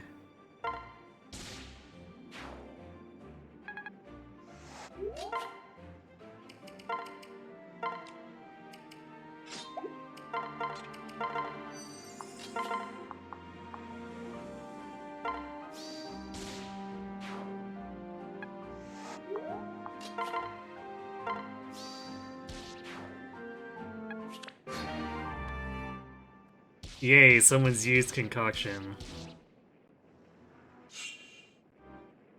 It's the drop I always wanted.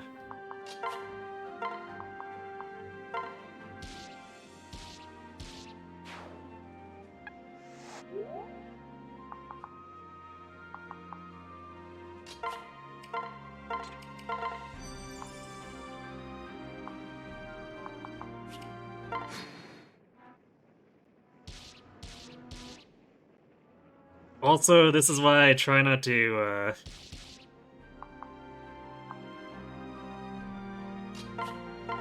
depend on Soul too much.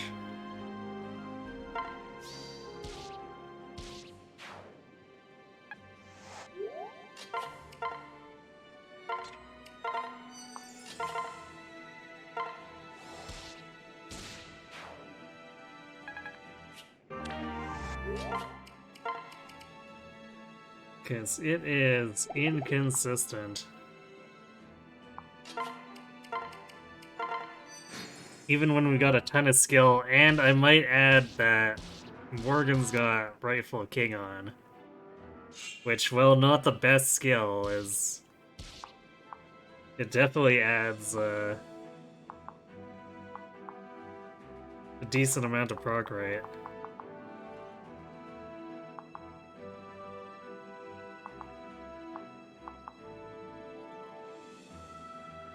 At least when we've got our skill as high as it is. It's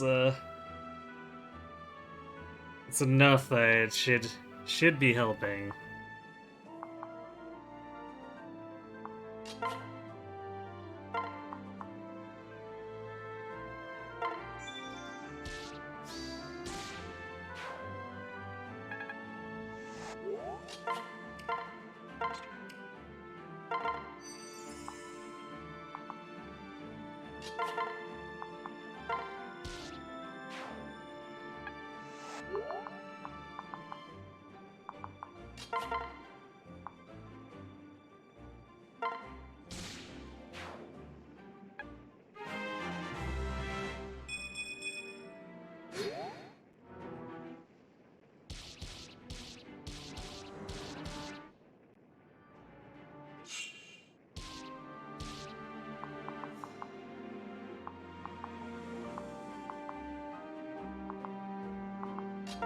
There we go. We're finally past all the guys having Hawkeye and taking off half our health every enemy phase.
Alright, remember when I thought about lancing Yanfei in the face?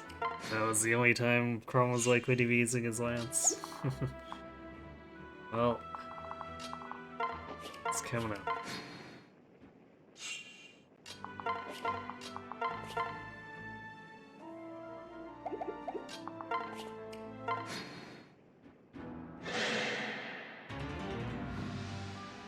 As one.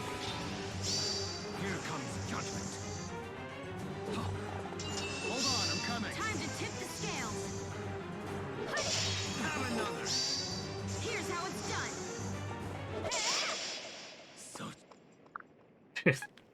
You know what? Such strength is pretty appropriate for getting crit in the face like that.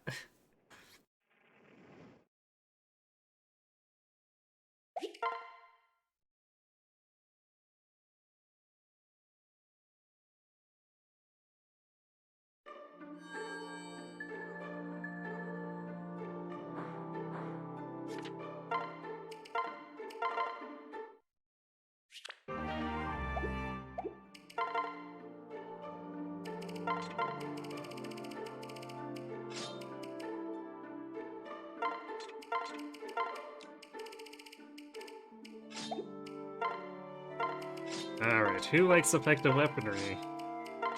So we're gonna have a lot of that.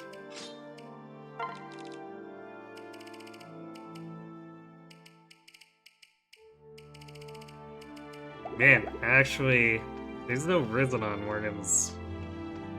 I carry only the finest. After that, I think we do need all three of the elixirs that we normally budget for. Gross.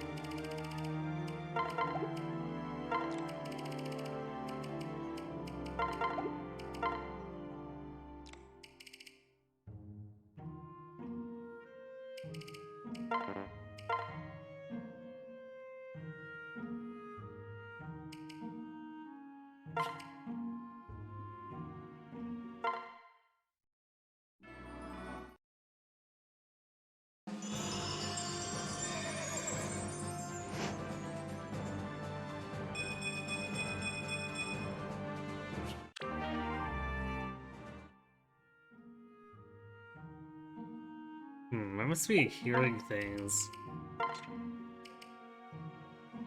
It's every so often. I feel like I'm hearing... Oh, it's almost like a kid's voice, but like, I'm pretty sure I don't have any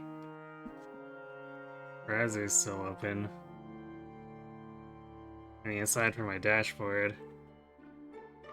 And the alerts aren't going off either, it's weird.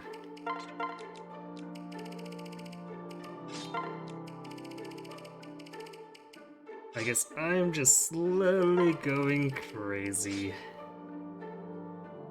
Or maybe it's just that I was always crazy all along.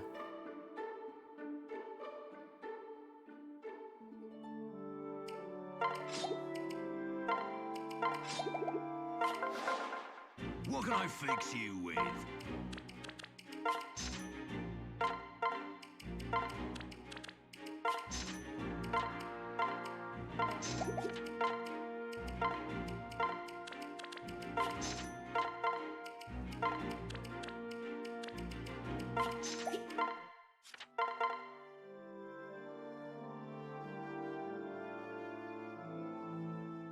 "22 strength on Chrome. That's kinda yikes. I mean, I guess he's not a paladin yet, but that's still yikes.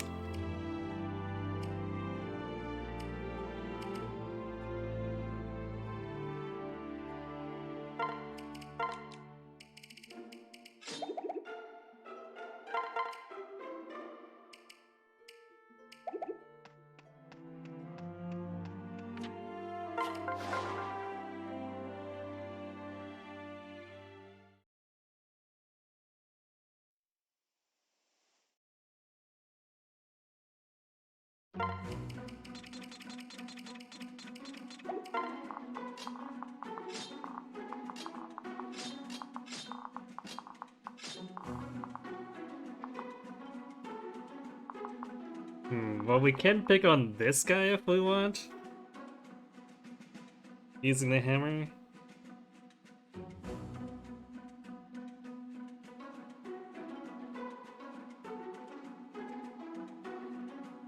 Otherwise, everyone else has counters, so, you know.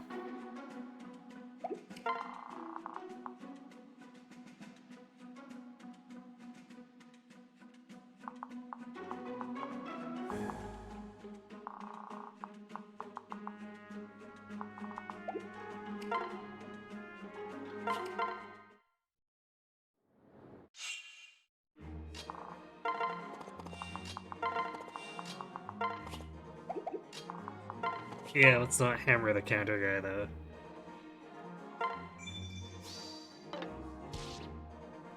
That would be tragic.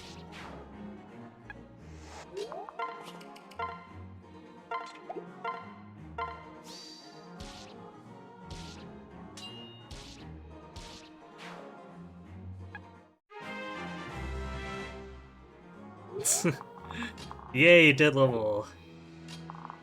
Also, whoops, I guess I should have Wasina in the lead there. We'll be fine, but that's gonna be weird. Why am I making all these deployment mistakes?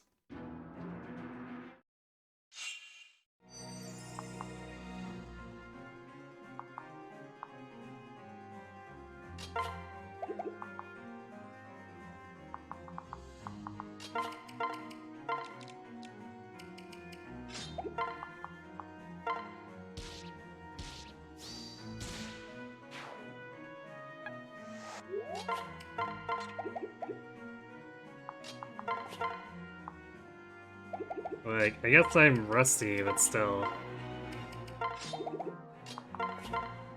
I shouldn't be that rusty.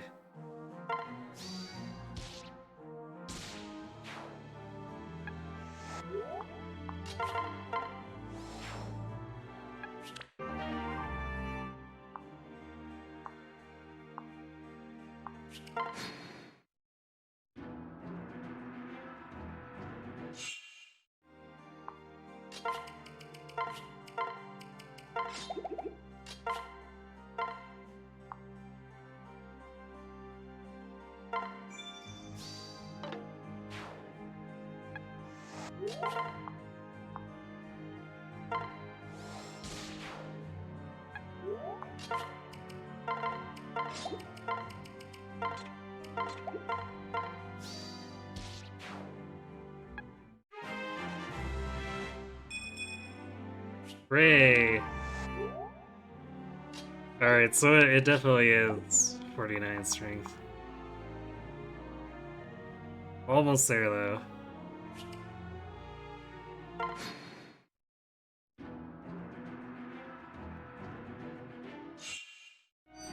Ow. Man, we're just getting mangled by these Luna and Luna Plus swords.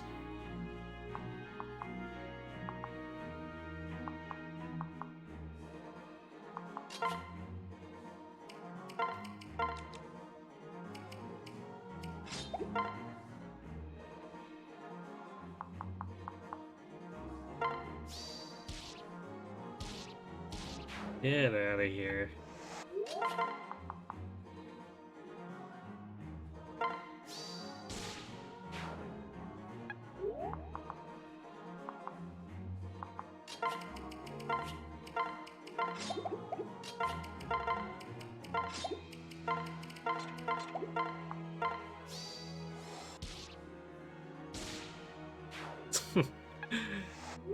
Very get out of here with a crit like that.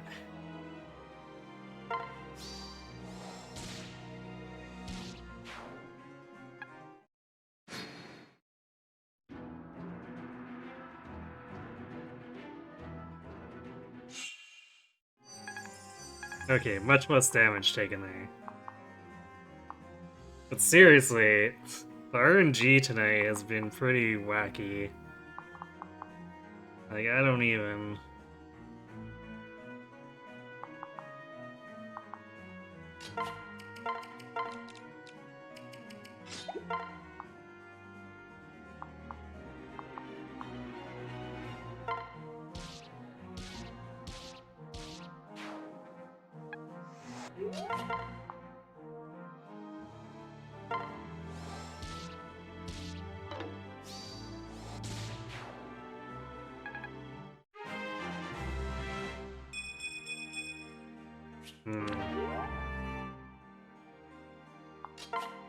Well, depending on how things go for Chrome...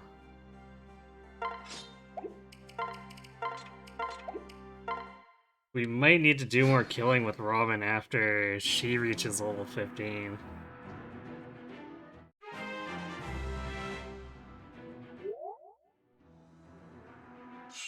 Because Chrome just hit 9, which is kind of not the greatest sign.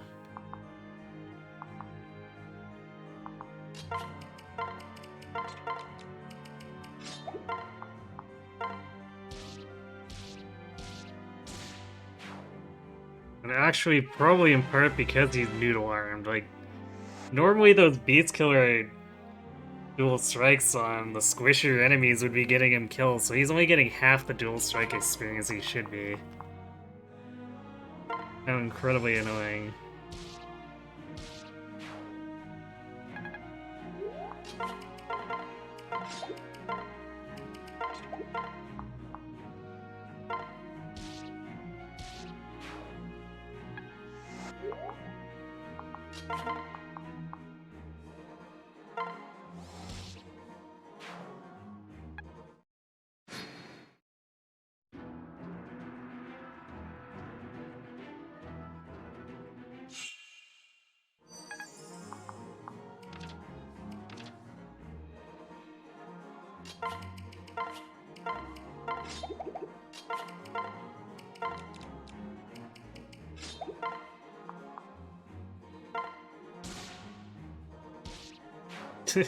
Of course, we get it from on the general because, you know, that makes perfect sense.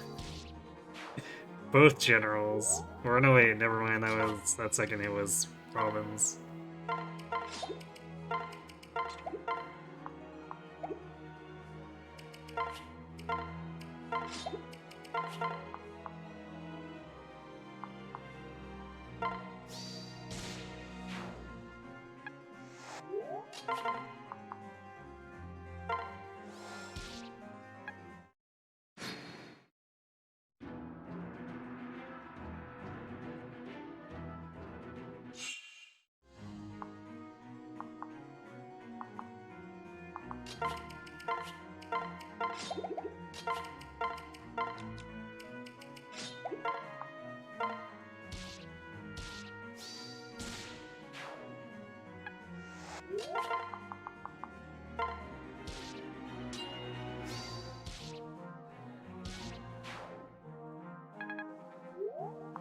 Yeah, it's a very tight race when generally it shouldn't be.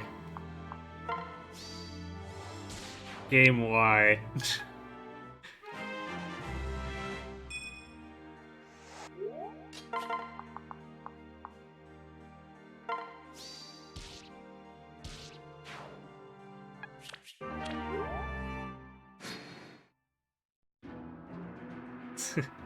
So we hit the enemy unit cap, which is why those forts stopped spawning and stuff. Otherwise, there was gonna be another 16 enemies.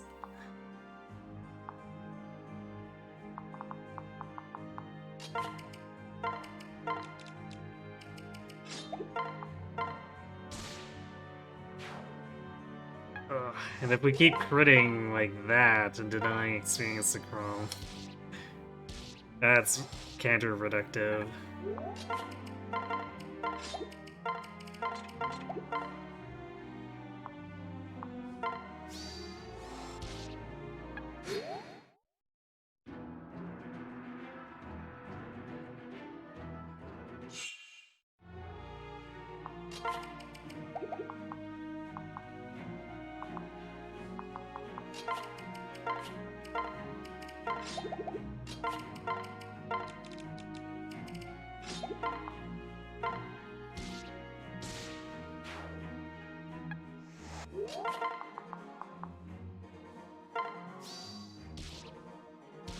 Pretty rare to see multiple Wyvern Rider or Wyvern Lords without their Swordbreaker here.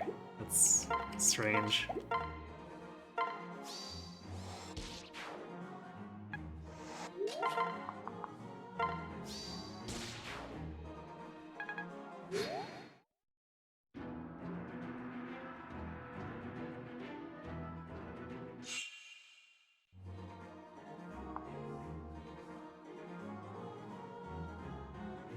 And yes, walls of enemies.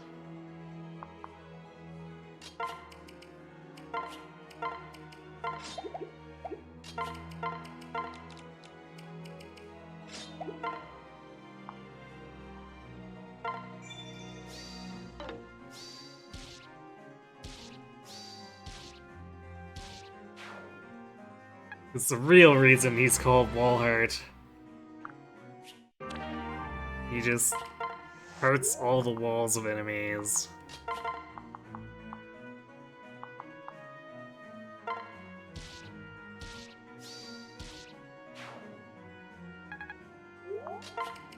Alright, I guess it's not too bad. We just need one more combat for Chrome.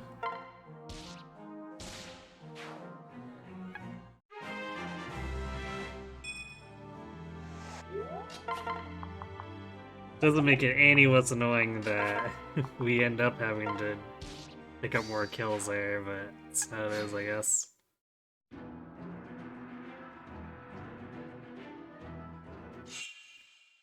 I guess in the old routing we actually had to have that Chrome actively take kills too, because his internal level was high enough that it demanded it.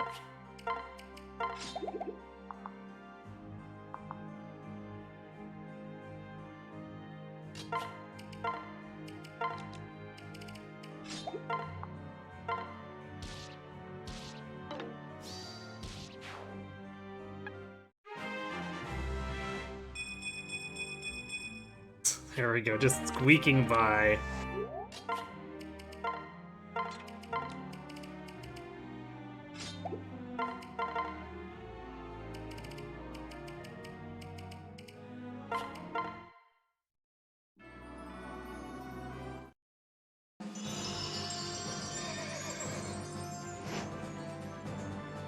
Hey Brad, what a map to see first after joining tonight's stream. Yes, especially since we were discussing it before, right?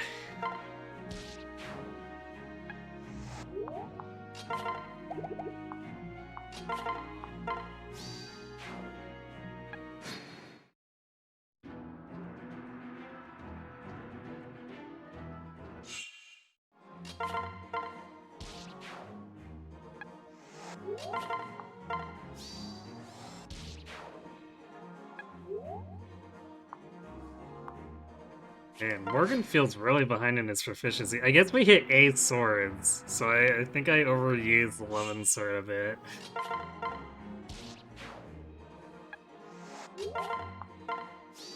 That's kind of annoying, but I guess as long as we get 8 bows, it'll be fine. We can maybe see if axes will work out for us down the line. Perfect timing, truly absolute glue factory. Well, you know Walhart, he has the absolute lowest prices. And now you know why.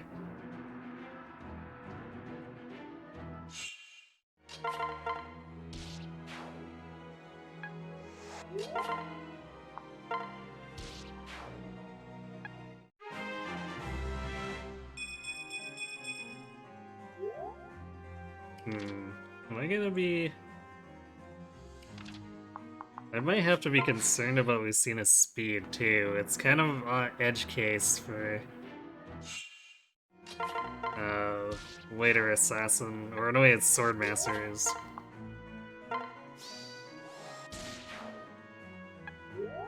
We'll see, though. She still has a few levels she can gain off of Walhart's gains inside the castle.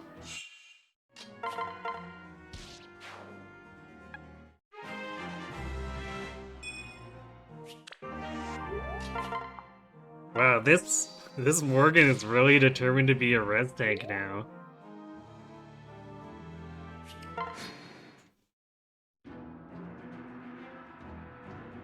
So that's like the third res gain in 5 levels?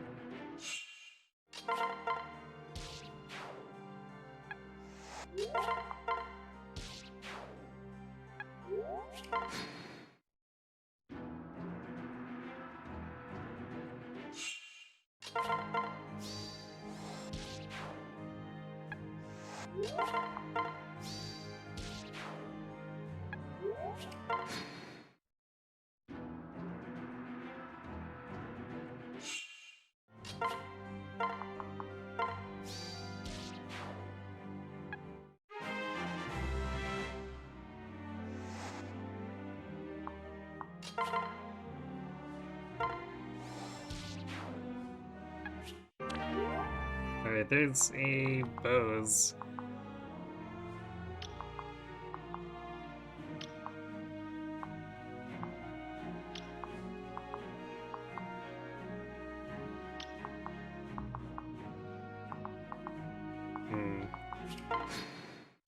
So we could get some max training here, but...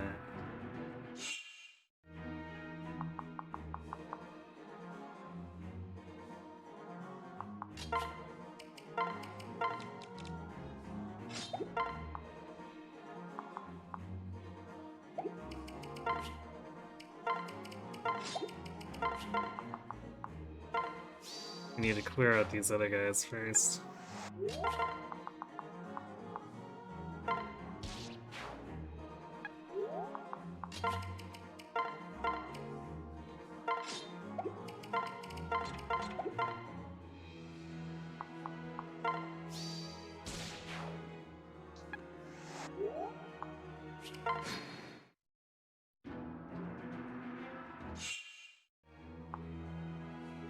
Well, that's convenient. That means we can pull out the short axe and start hurling it from where we are.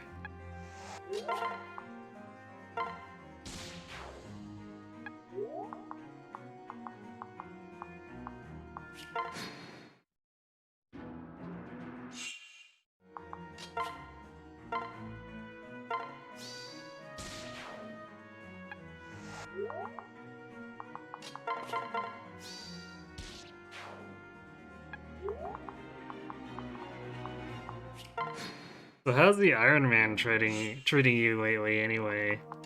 Have you had a chance to work on it much?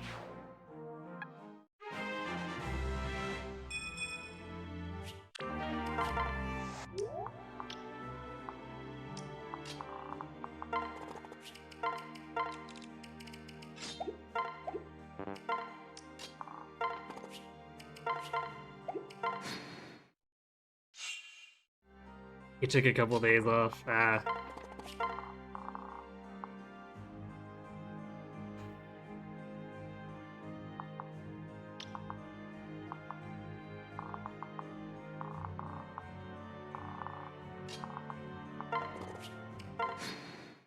Is that why you got the Wolverine meme completed so quickly?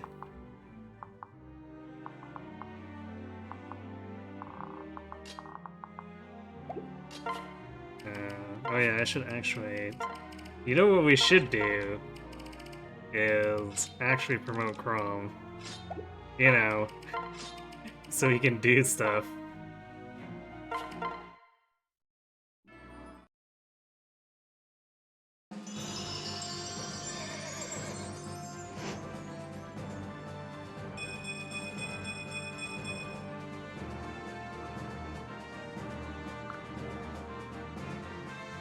You honestly wouldn't have done your chapter 13 run if you hadn't blown it the day before. Had to get the bad taste out of your mouth. Yes, you had to avenge her.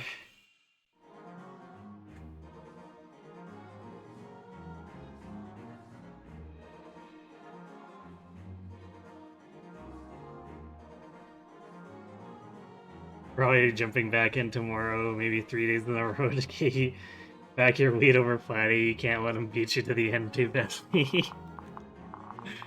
I wasn't aware that that was a race, but okay.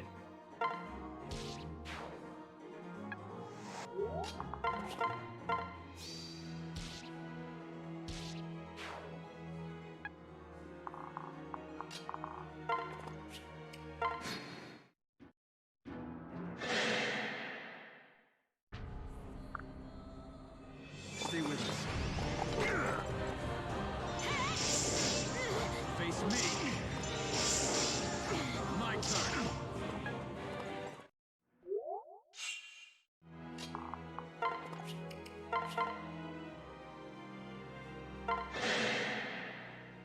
He won't harm me.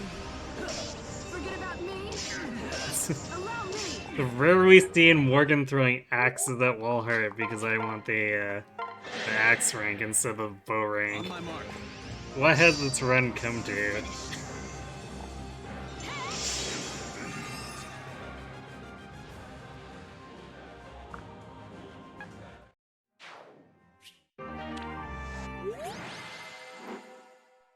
He'll beat it 3 times to your 0 if he beats you to the end again. Yeah, but he does 3 hazards 4 times a week. Or I guess no, it's 3 times a week, but still.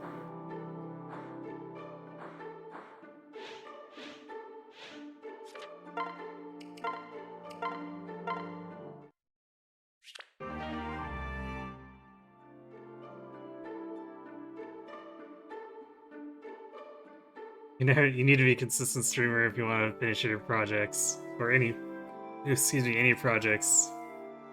Never gonna make your way to Heavy Rain at this pace. Well, spoilers, part of being a streamer is that you always have projects on the backlog and you can never get to them. Sorry to say.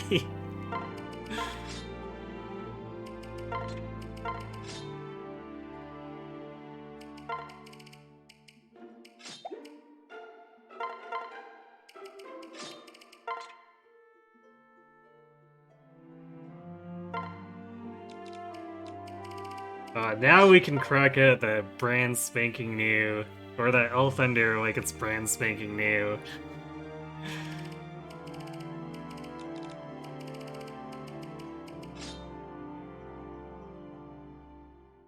So true, you're wearing the hard way. Yeah, I mean, it's like a lot of things, right? You plan for it, you want to execute on it, but there's never enough time. So everything just gets stuck in a queue.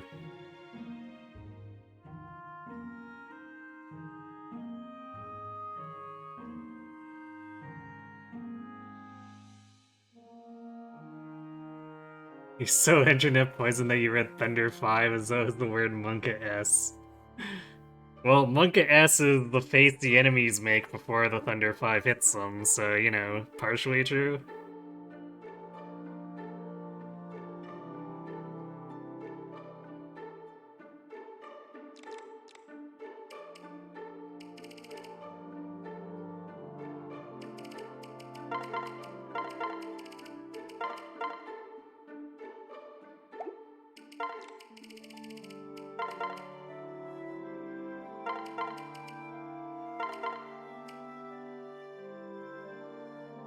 Oh yeah, I guess I need to replace Veteran with Axebreaker now.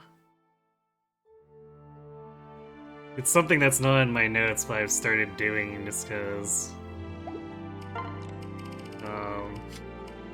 unless we're really hurting for stats, it's like, well... we don't actually have that much left to gain, so... as overpowered as Veteran usually is, once we're hitting too many stat caps, we consider other abilities.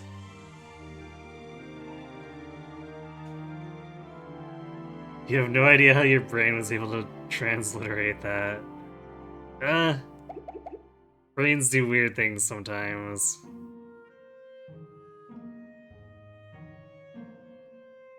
I know I've had my fair share of weird reading comprehension things.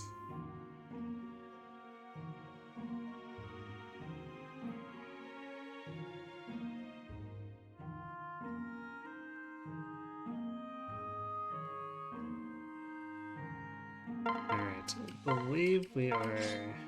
oh, I should actually give Lucina Lance. Or I guess a non-Beast Killer Lance, because we don't want to use a Beast Killer in Walhart's Palace. There's not really any horses in here.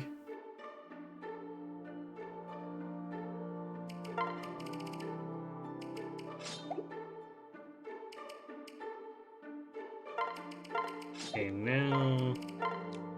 we should be... I guess more wants ready to go. We'll use this. We're going the Silver Axe, because it does technically get 1 rounds that we normally can't with the other axes.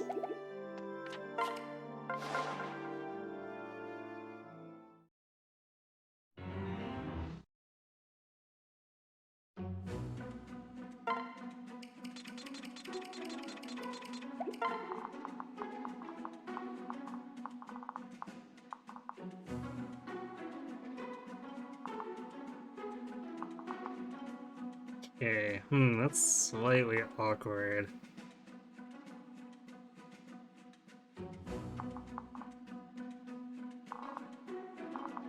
I think because we have the extra weapon sorties, this is probably not a problem though.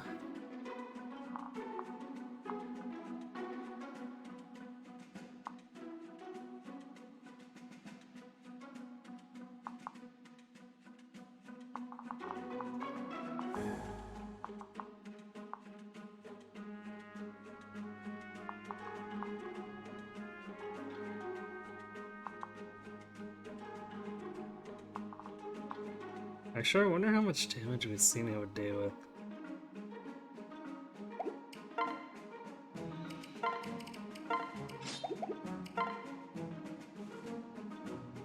So maybe like 50... 53? She should one-run this guy. That's actually pretty great, considering she was super noodle-armed earlier.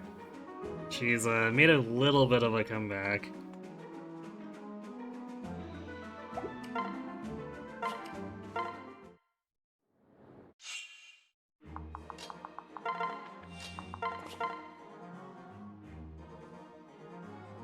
Yeah, that guy just gets destroyed. I like it.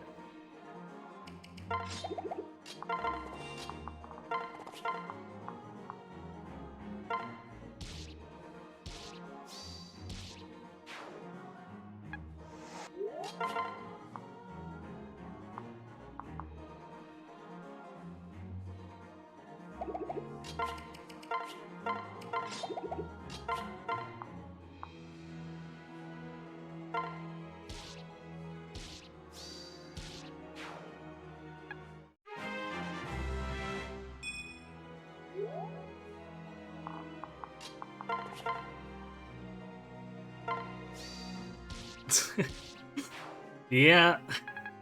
You know, Ether, just cause we can't be sure he's truly dead until we majorly overkill him.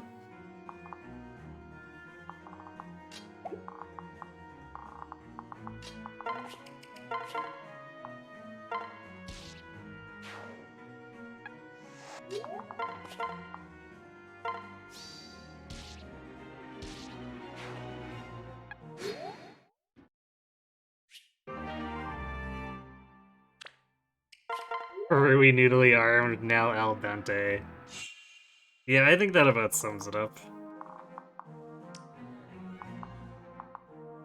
Because, like, what you missed earlier was, Lucina going something like 7 levels before she gained a single point of strength. Which is just why. So much why.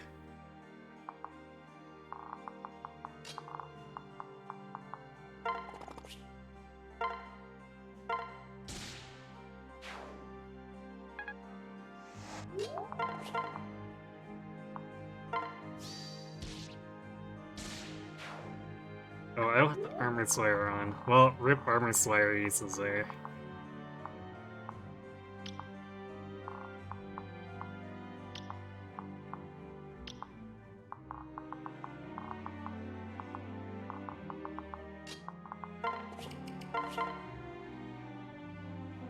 Man, I should really be looking at how much damage Lucina can deal to these guys in the middle chapters more often.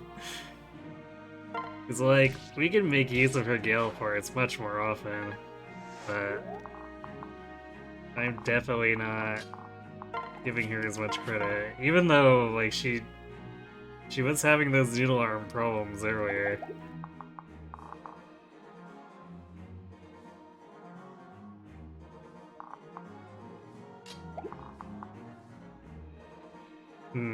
So now with Morgan, we have the problem of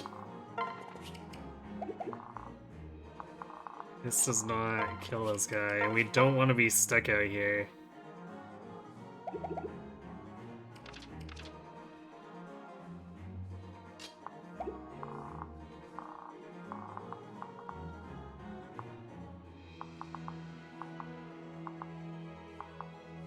So maybe we just push north. Yeah, these guys have little to no counters, so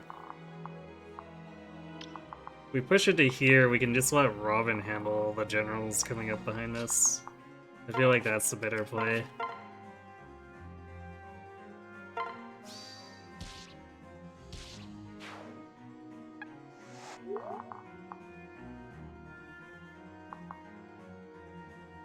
So what a Luna plus though. So let's not just jump into everything.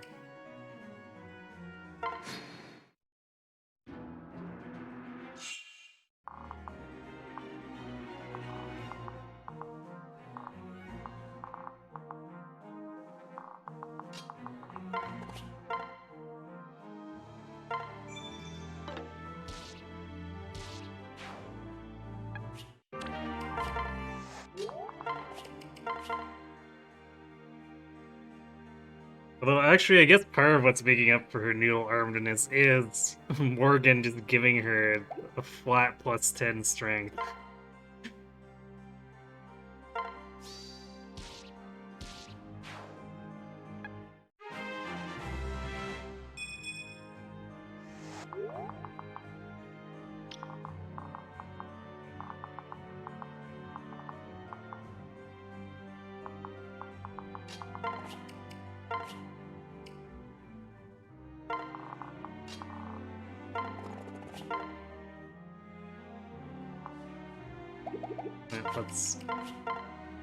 Let's stop wasting Armor Slayer. First and foremost.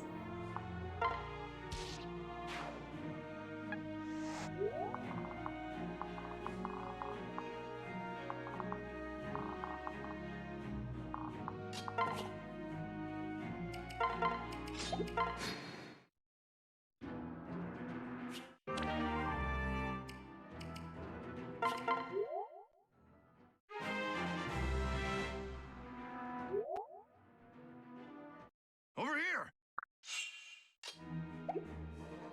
Man, the game's really acting like we're not Speed Boon. That's kind of annoying.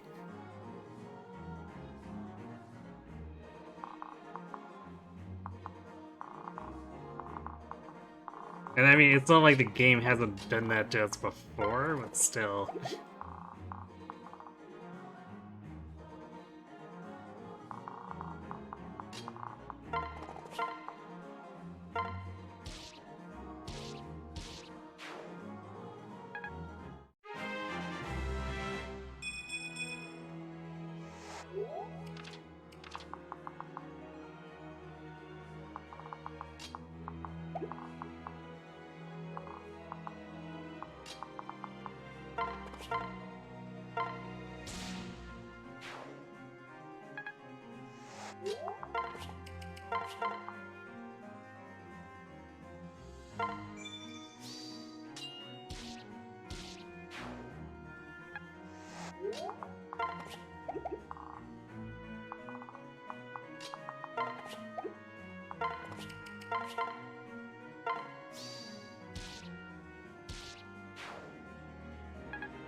Well, plus side, we're just absolutely shredding Walhart's gains.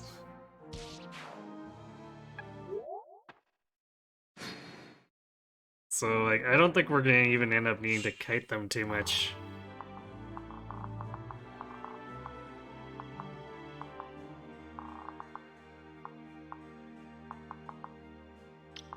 Too many of these enemies left their counterpants at home.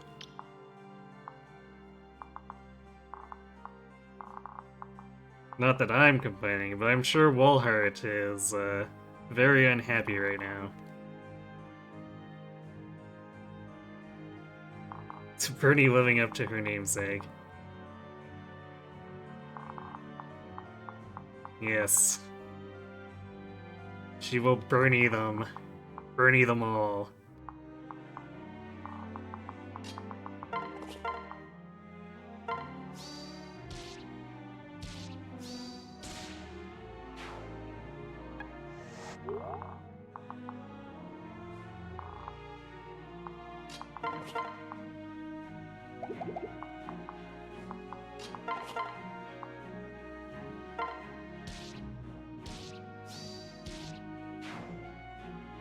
Actually, I guess I could be using the Armor Slayer there, because we are fighting armored enemies, but...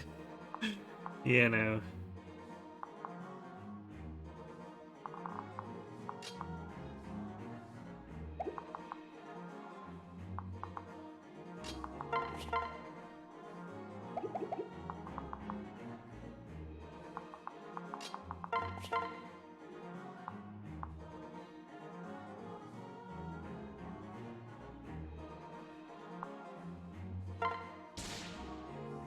Well, that's one way to do it.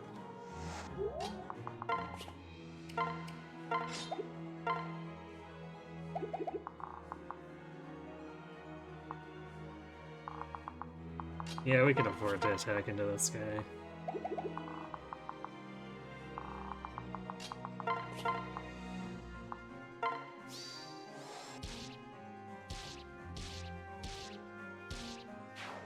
especially if it kills him.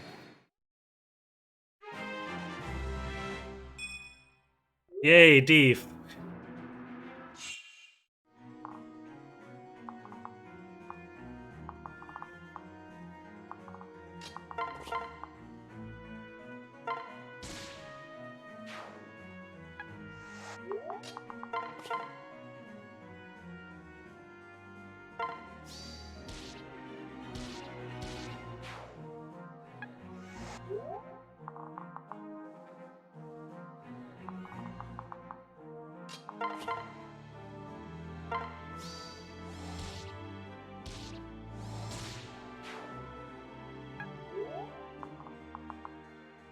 There we go, we're pretty much there for axes now.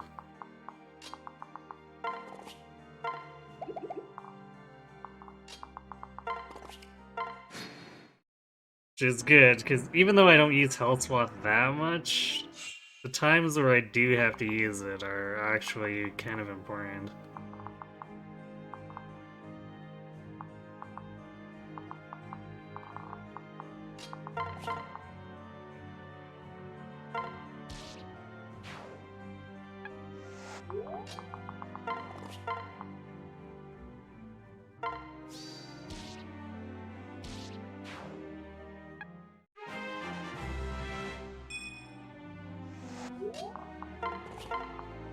I think I just end up using a speedway gun. Robin here, because we keep not getting speed, and that's all we really need at this point.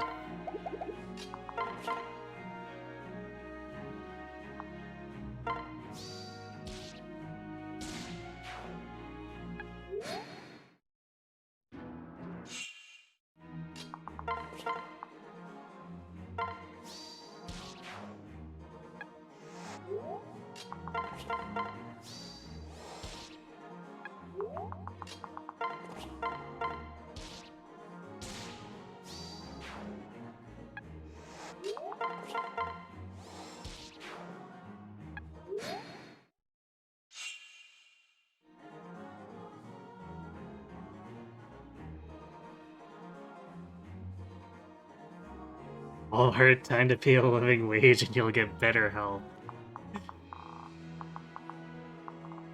In theory, yes.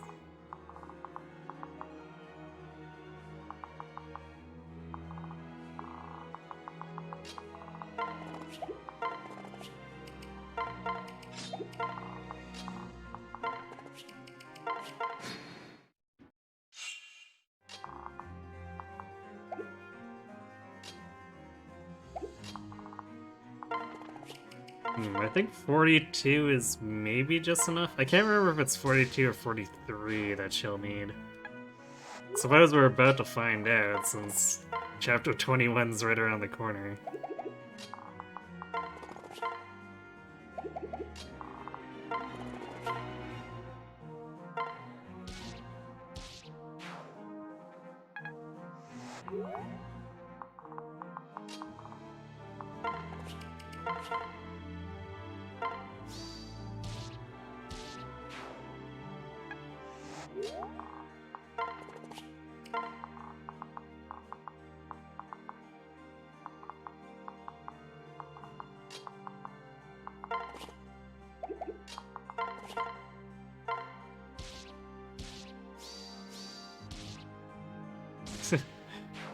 A rare miracle proc. Unfortunately for Mr. Warmonk, that cannot save him.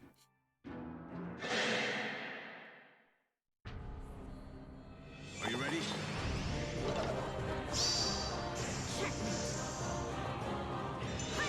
We're not done yet. Here's how it's done. Have another.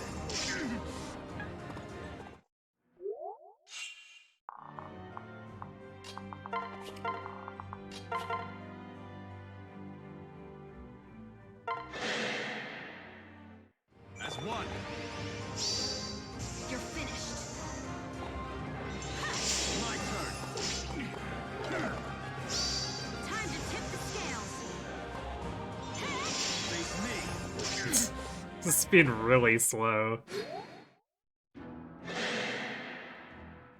On my mark.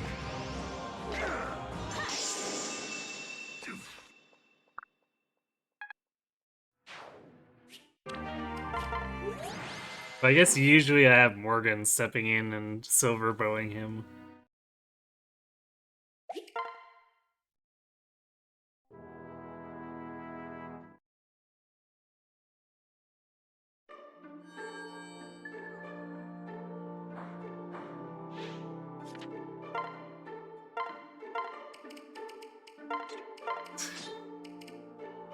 Two uses left on that silver sword. Yeah, sorta destroyed.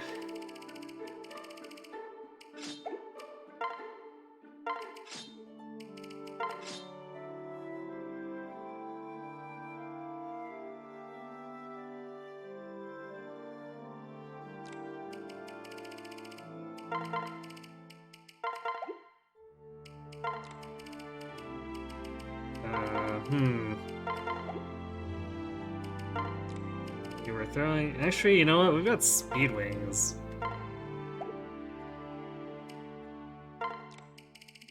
Let's just throw the speed wing at Lucina and ensure that she's fast enough. The end.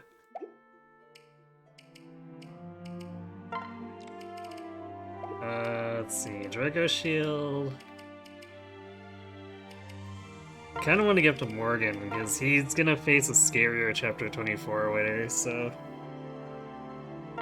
I feel like he wants it a little bit more. Like, I definitely consider Robin more if we were in a position where we didn't have very good defense, but 38 defense is definitely above average at this point.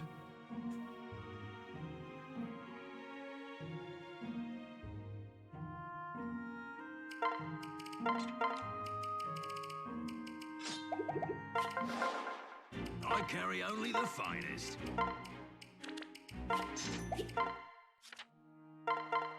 I guess now the question is... yeah, with Morgan's plus strength, she should be okay. It's not like Swordmasters are the bulkiest enemies in the game. Should probably be fine. If not, we'll figure something out.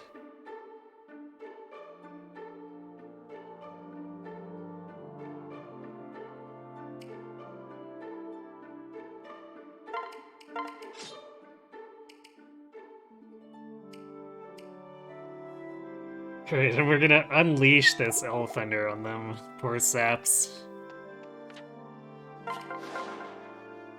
They won't even know it's coming because I've never pulled it out before.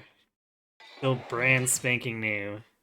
Despite the fact that it was basically built for Gangrel's chapter.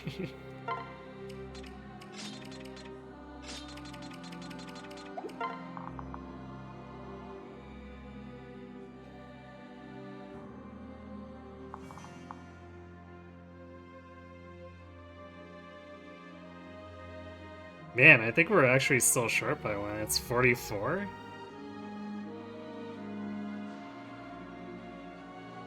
Or no, wait. Morgan hits 3, so 44 puts us at exactly doubling. Alright, well... good use of Speedwing.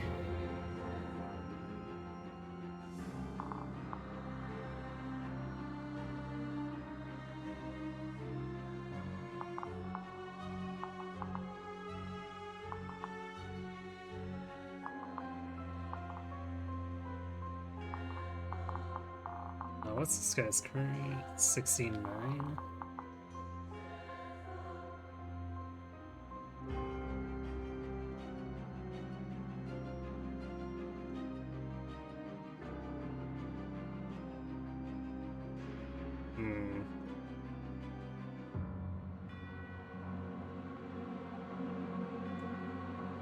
So Morgan is actually in danger of getting crit if we...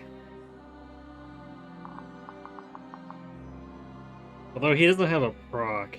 So even if we bait him and he crits Morgan, it's what, 33 damage? Actually less because of Lucina? Yeah, it's 27.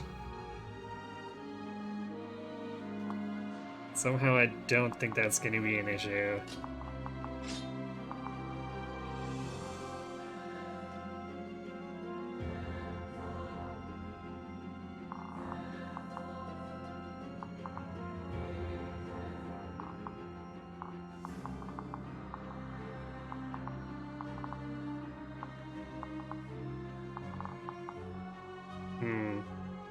Elgol has Aegis, so we'll probably need to play it a little bit safe just to make sure we don't get overwhelmed by all this win up plus on these swords and stuff.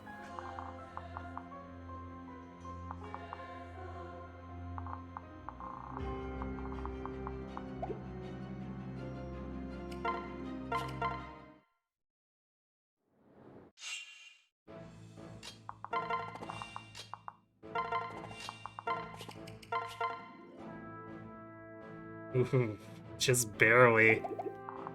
If we were going for the guy on the pillar, we would have actually been short without a dual strike. Or I guess an ether proc. Like, ether proc is, not the greatest chance, so I never like to rely on that.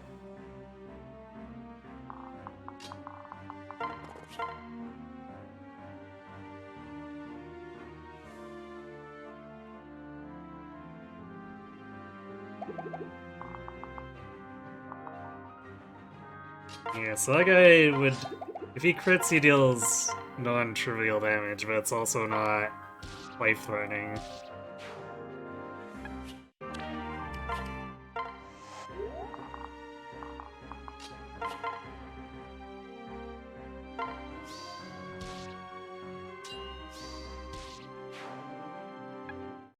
It's kind of astonishing that Morgan ended up having the better res in the end, though.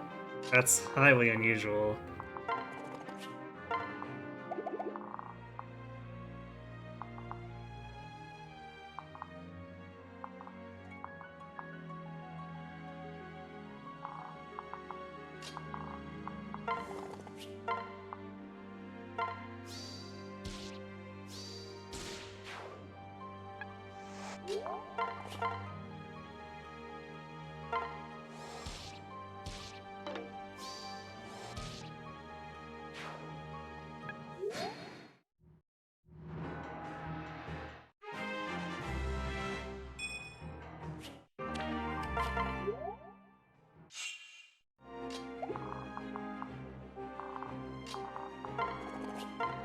Whoosh, off we go.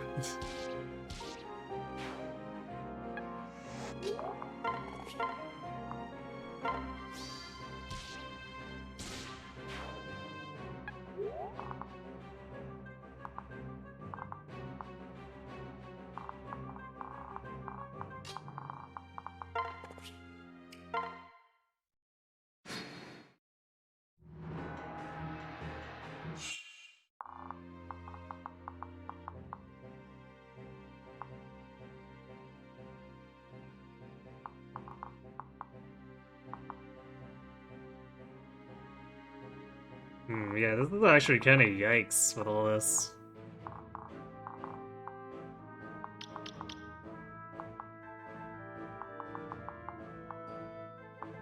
But we can just kill all this and bypass him, I guess.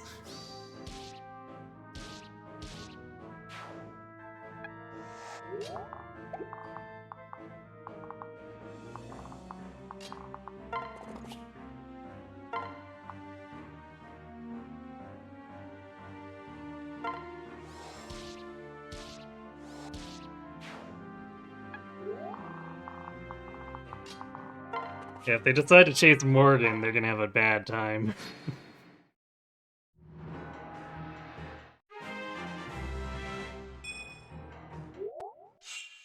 Oh, they did decide to chase him.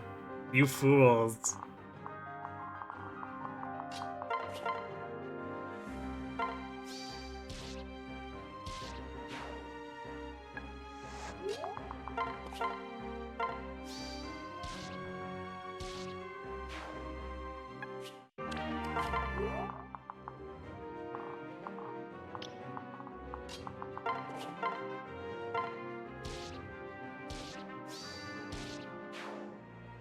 Well, that wasn't much of a heal.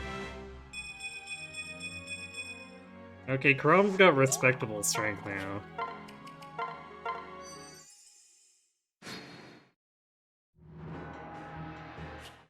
Which is good, because he was kind of noodly too.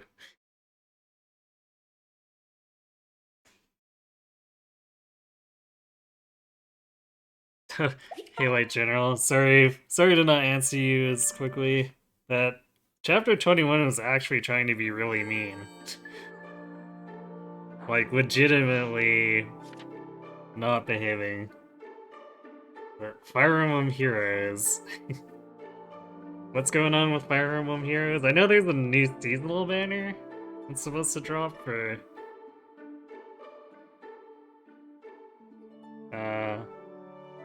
I know everyone assumed it was Plagia, but I guess there's a desert civilization in almost every game, so could technically be something else.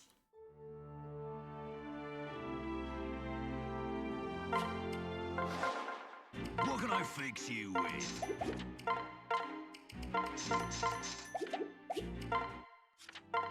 Alright, well, that Forged Elephant sure got a workout, that's for sure.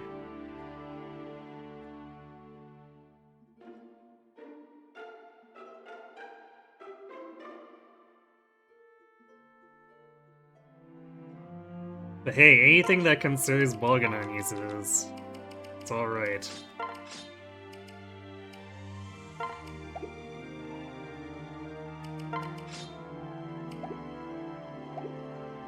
Oh yeah, we also wanted to I carry forge only the the finest.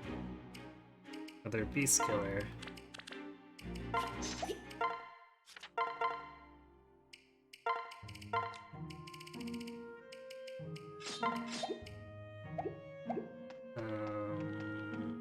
Also... What can I fix you with?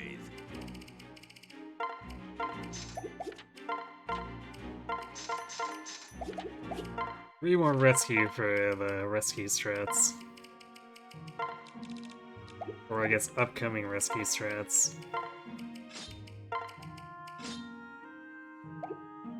Because what we're doing with 22 here is pretty standard. And I mean, I guess technically what I'm gonna be doing with 23 and 24 is now pretty standard, but it's not something I have super well documented.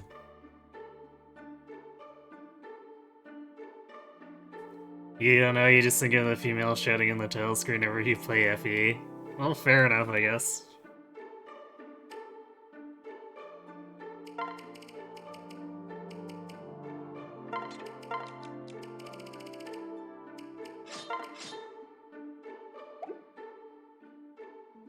Okay, let's get those tonics in.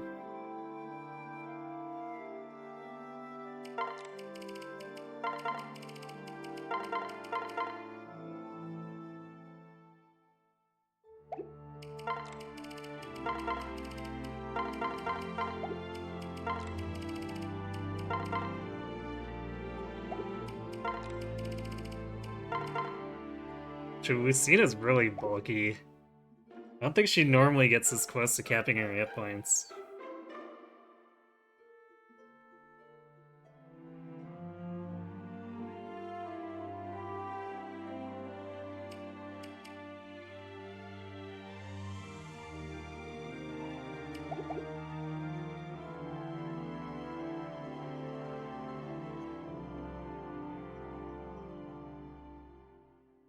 You keep meaning to ask if I have any opinions on Final Fantasy Tactics. It's a game I enjoy. It's really, really bad at explaining itself. So, like, I've definitely got some nostalgia goggles for it from back in the day, but boy, like, looking at other people, like watching other streamers try to learn what is going on in that game makes me realize just how obtuse so many of those mechanics are. And like this is also already remembering that it's relatively obtuse for someone who knows what they're doing, because I've replayed it a few times in the last decade-ish. And I've had to constantly look stuff up again because I no longer have stuff like the Zodiac and the class charts memorized and whatever.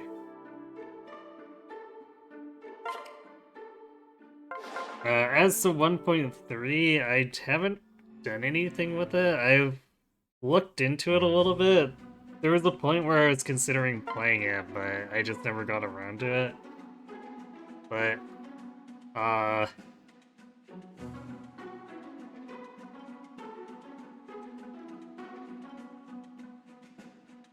I feel like if you want to tackle it, you like from what little I've looked into, you really need to know what you're doing.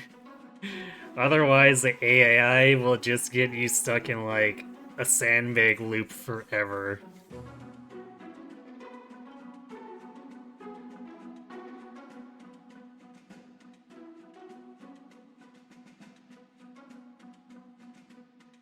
One of those games where it was actually kind of good that was existing in the time period where the strategy guide was pushed on you at the point of sale. Yeah, yeah, I suppose that's one way to look at it, huh?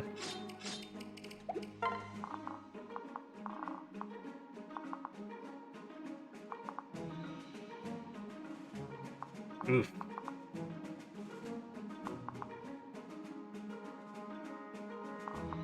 Alright, so we're gonna take a lot of damage from, Anguilla. So that's gonna be fun.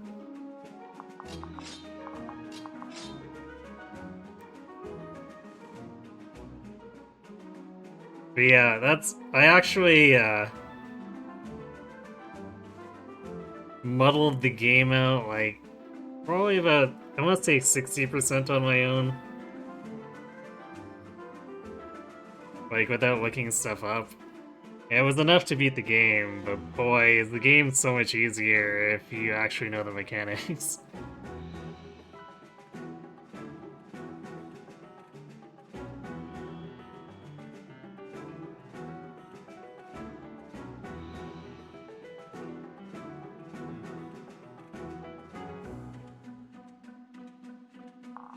Anything else?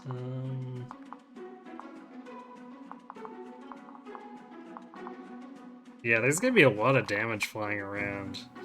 It's a little scary, but I think we should be fine.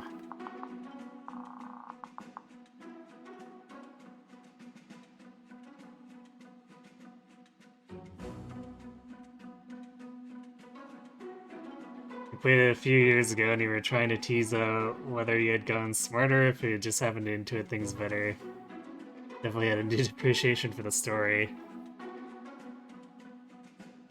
Yeah, the story is definitely something that I'd say gets better when you're older and can understand it more. Because as a teenager, I just kind of wrote it off as like, oh yeah, another war story, but it's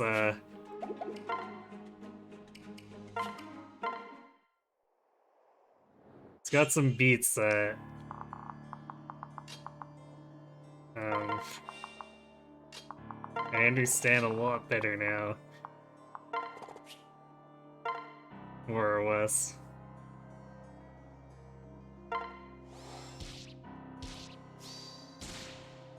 Nice. All right.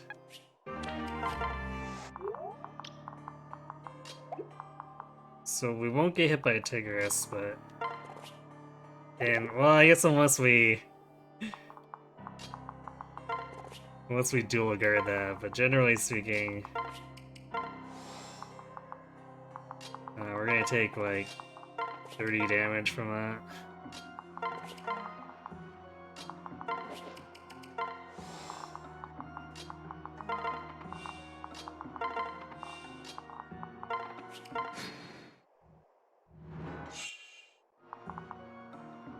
Guess a little bit more.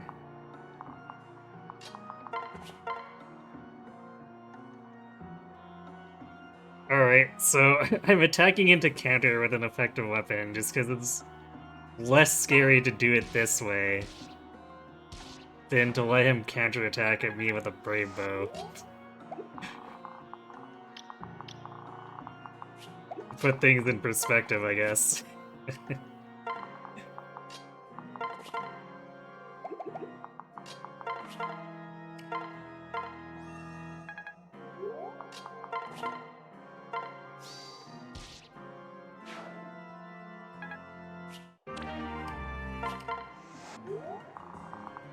Is this something we want to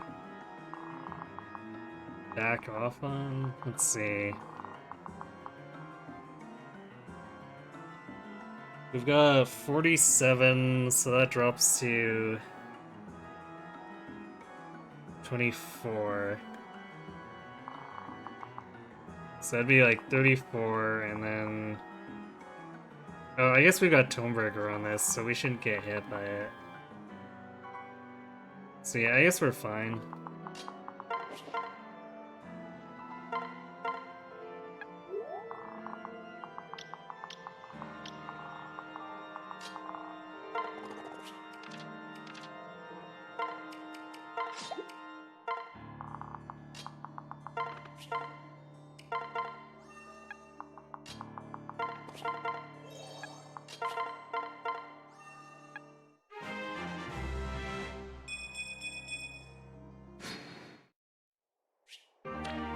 There's our U-Fill, and our Valflame. And enemies running in like idiots.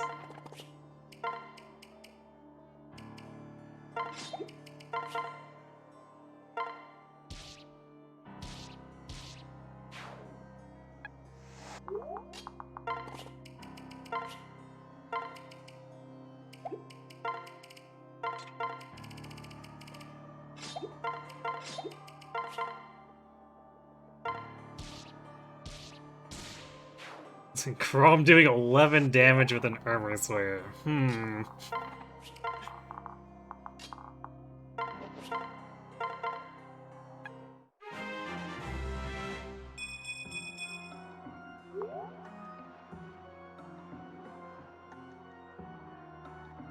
Surprisingly powerful story, you know, it's at the State of the Art podcast. They're doing a deep dive into it now, and you're wondering how long you'll be able to hold off on playing it again as a result. I see.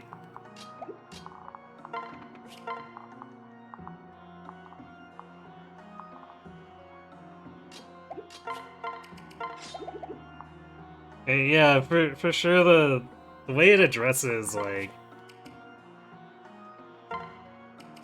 the issues with classes or like class system and stuff. At least I think early on it definitely does a better job of making a case than some of the 3 hazard stuff. Although I think it also gets into a problem where it rushes itself at the end too.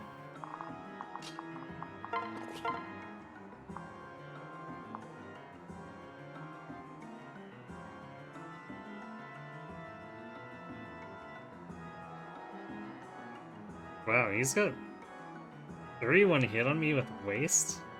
With the 11 sword? That's curious. I mean, he does have Anathema and hit plus 10, but still.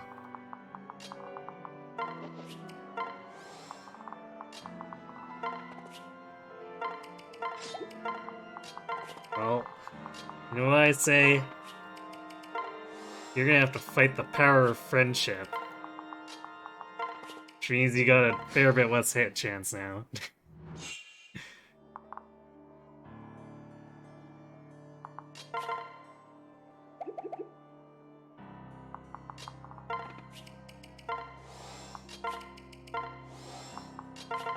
Yeah, look at that. 11 hit. You thought you were being clever? No, sir.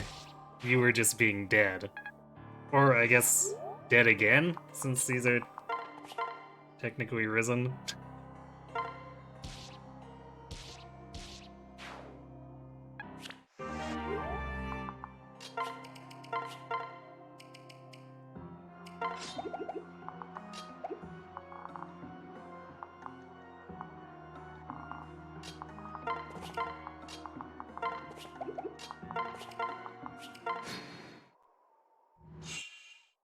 Wow, you actually hit us. That is rude, sir. Very, very rude. How dare you?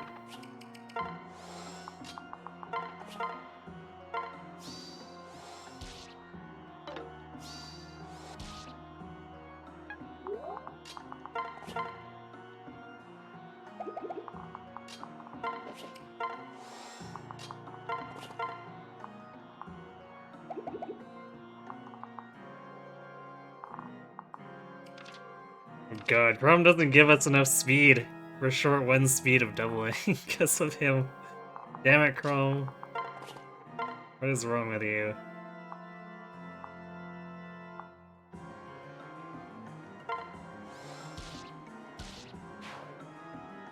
We still had a whole dance there just in case, but... Damn it, Chrome. What do you gotta do this to us? Actually, I don't know why I did that, because it's not like Robin's fighting Reversa. We're using the U-Fell.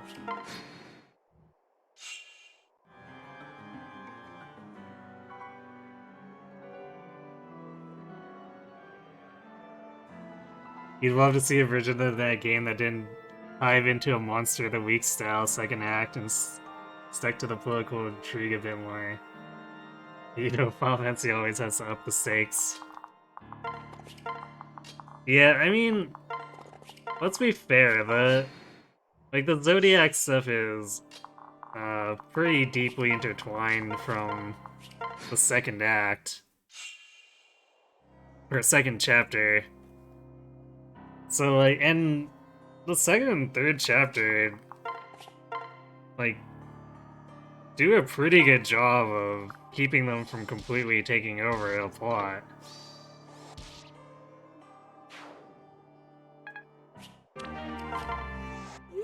So, like, I feel like maybe if they just toned it down instead, they could have kept the Zodiac stuff in there.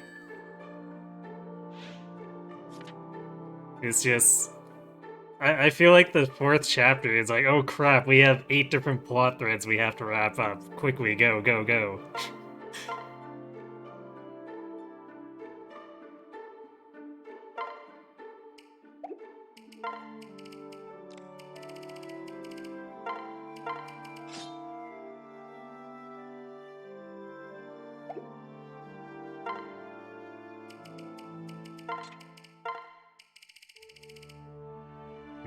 Alright, Lucina's still B lances, so I guess we're just still running silver lance.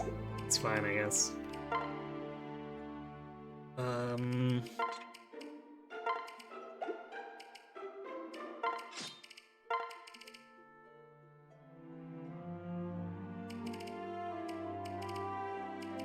Yeah, how are we so low on silver gear?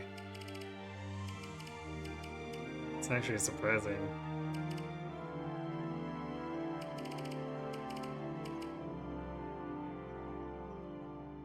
Alright, well, Chrome probably won't use the Gungname, but just in case. Because he's needly armed.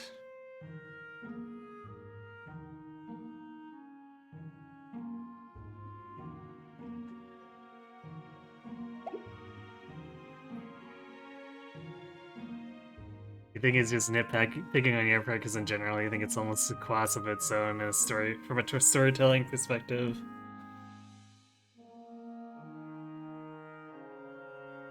Fair enough.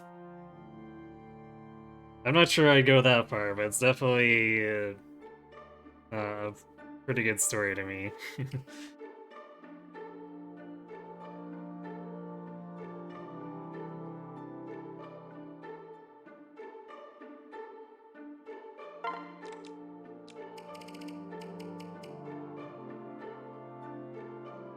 It's, I guess I don't know if it's a good thing or a bad thing. Oh, that, FF12 didn't do more to flesh out the setting.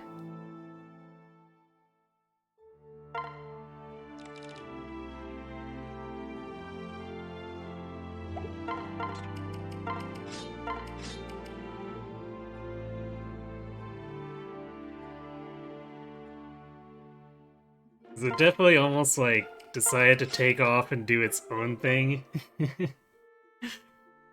By being like, hey, we're also sci-fi too.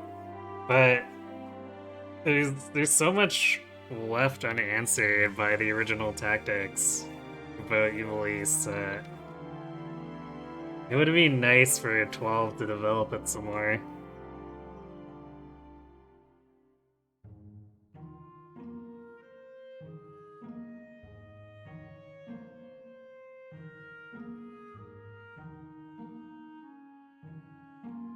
Because, like, you do get to see, you know, we'll take the Val Flame just in case.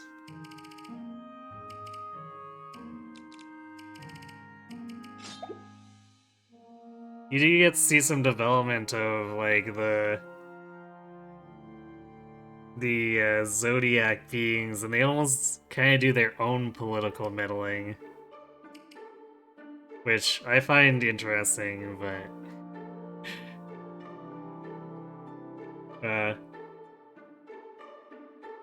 it definitely felt like it was fighting itself a bit, too.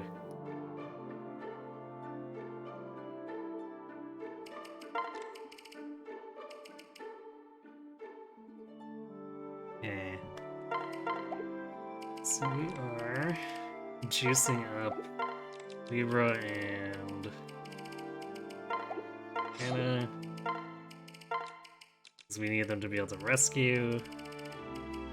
And actually, it should hopefully be way too much, 30 rescue uses, because we need them for 24. I will be very, very concerned if we end up using all of them here.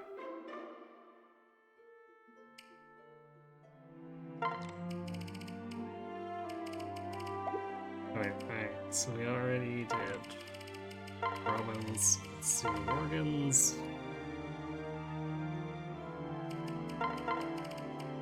Wait, did I do? Okay, I did do Wakone.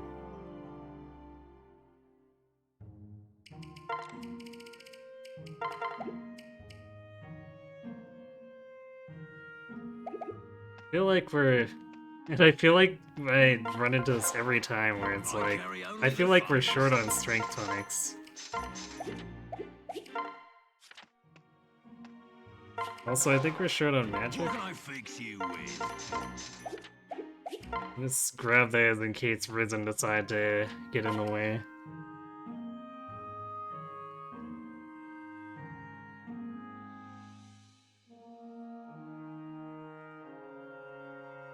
You definitely do appreciate 12 more these days than you did in 2009 when you first played it. You've replayed 8 last year, and I'm always surprised at how much that one rises in your esteem each time you run through it.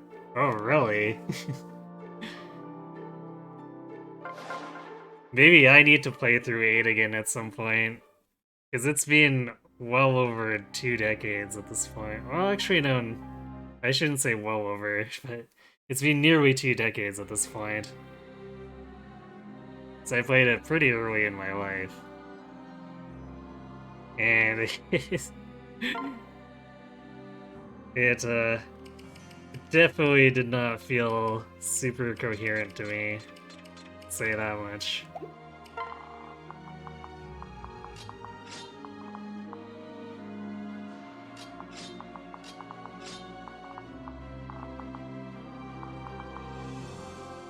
Alright, this is gonna be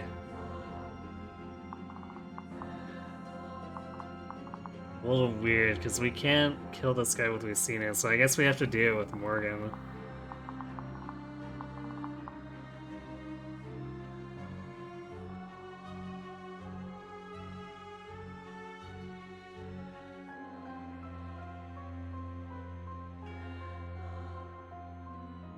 You played as a dumbass high schooler, and let's just say you weren't paying enough attention that first time through. I'd like to think I was, but maybe I just wasn't as well. Because, like, I get a lot of things about it, and I guess I've also by proxy seen playthroughs too. So, like, for a lot of things I get it. There's some details I miss, but there's still so much that's unexplained about, like, the time compression stuff. I don't know. Makes me wonder.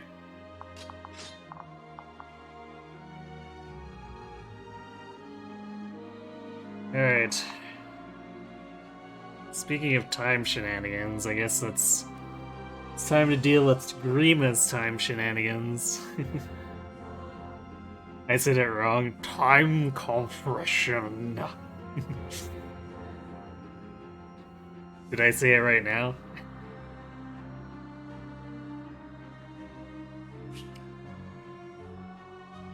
Alright, we're good. We're good. Much better, bravo. I'm glad you think I make an okay pretend sorceress.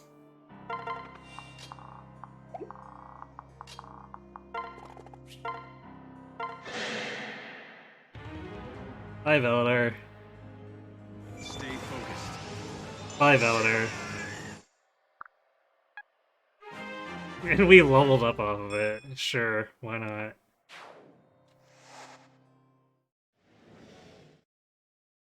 I don't think that happens too often. Like,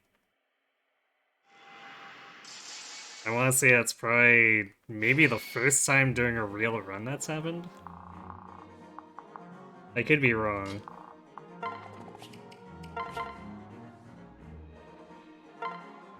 Alright, Assassin, get out of here. No one likes you.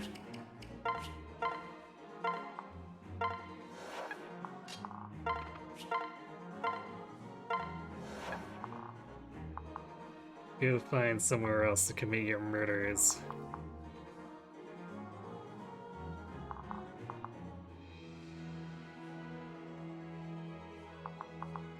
Yeah, I guess yeah, let's bait the Anathema dude first. See where that goes from there.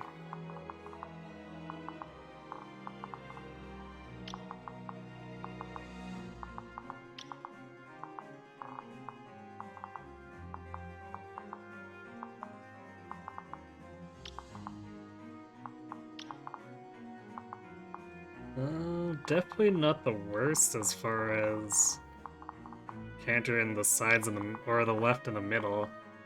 See if the right decides to be obnoxious here.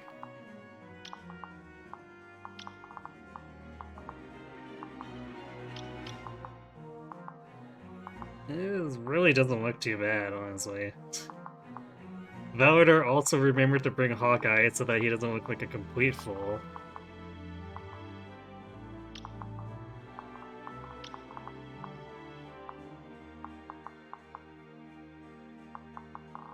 Alright, so we can kinda just dive in on these two. That's nice. And Basilio can give Crom 4 extra damage. OMG.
Guess we don't really need the Armor Slayer there.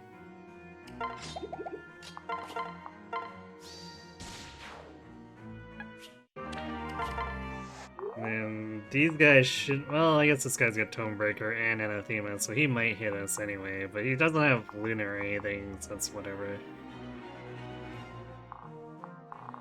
So we can go here and do that.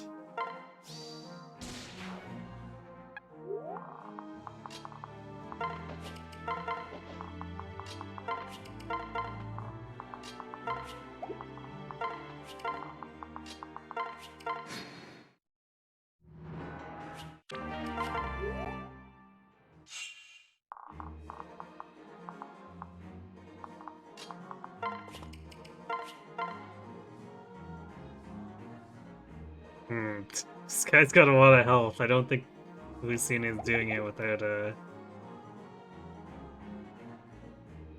health.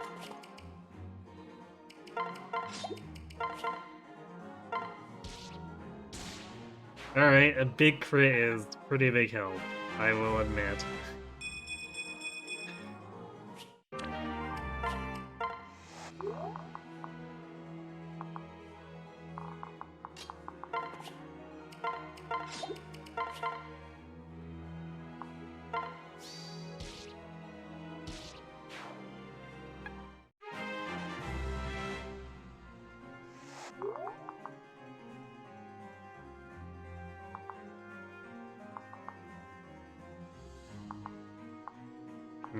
Alright, well we don't really want to let him activate Vengeance, so I guess we'll fall back and let him attack into Morgan.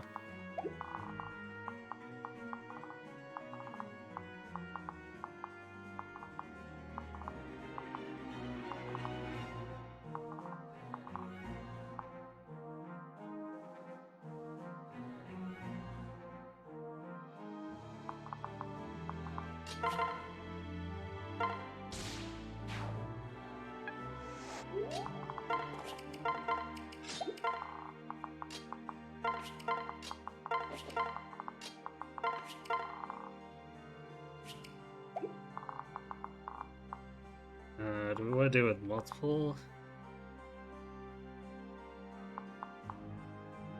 I guess there's no reason not to fight both sorcerers.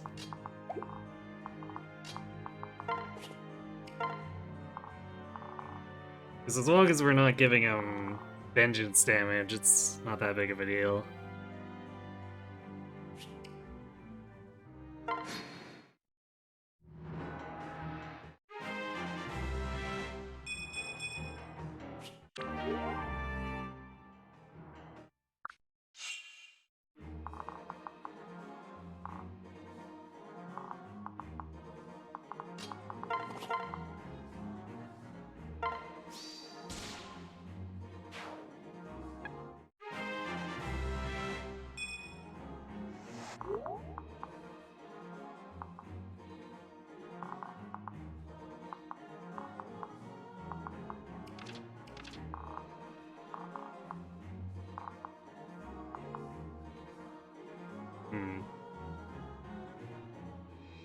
So this turn we're getting stuff from the right, so...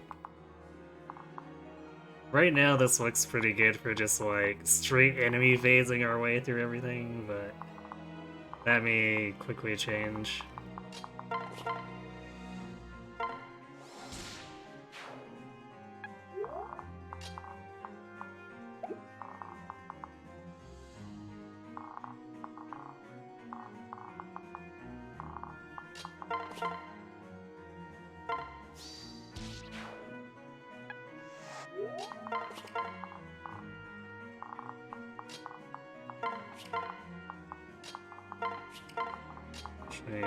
Just in case. We might need to do some shenanigans, but so far the game has been playing fairly nice.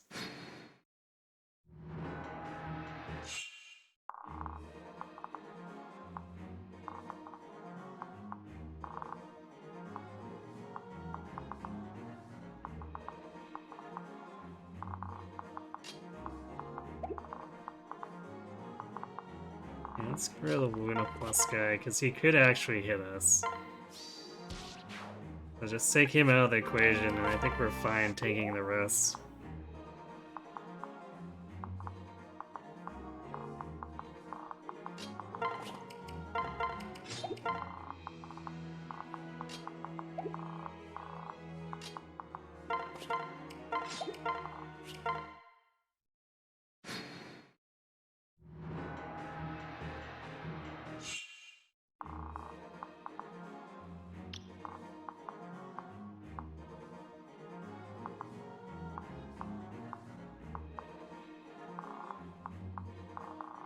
Yeah, we kind of just shredded them.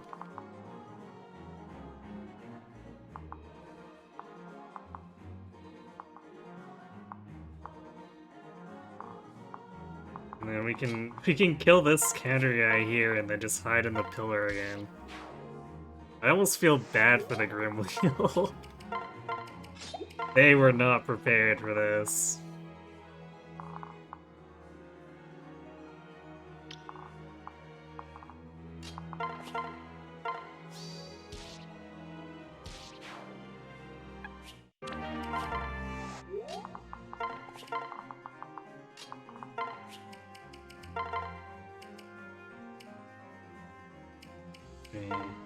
Yeah.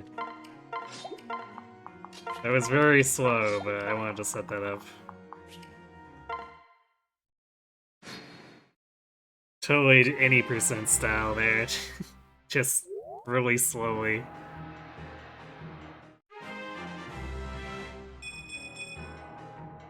Yo. That's what, 28 strength? Yeah, 28 strength. Chrome's doing the thing.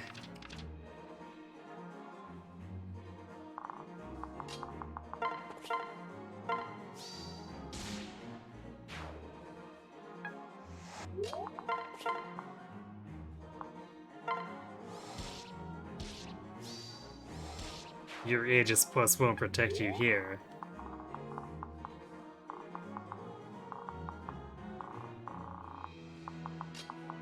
Yeah, the Grim Wheel just got... Oh, holy crap.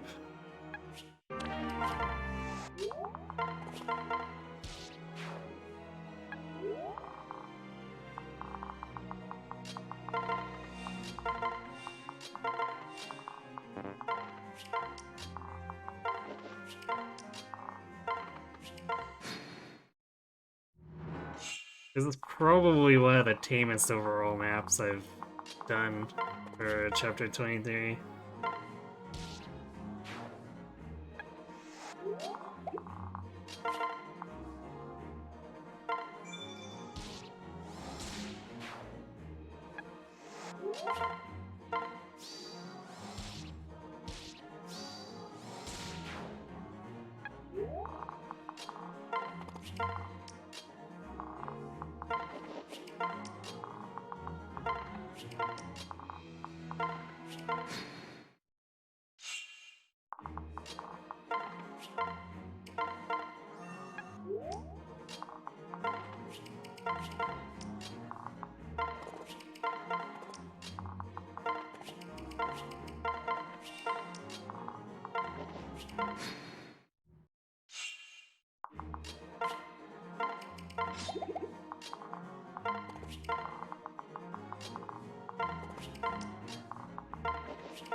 Poor Basilio lagging behind.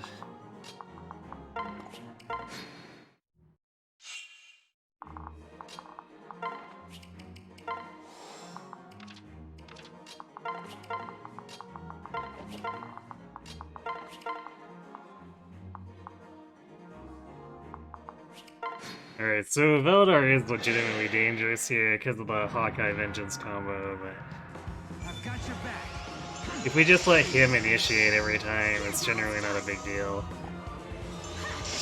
Basically, be patient, don't rush into things.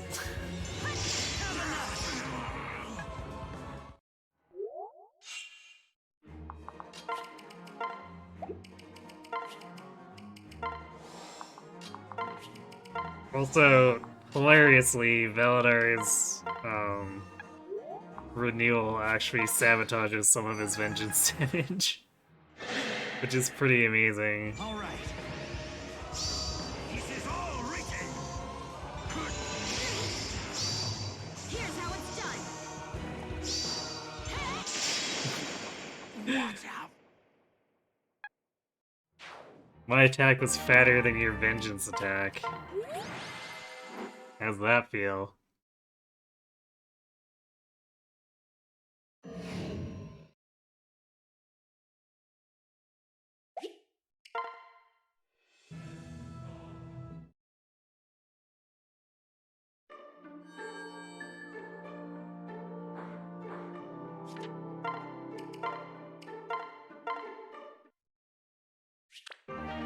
Not sure if we're ever gonna use that support, but why not?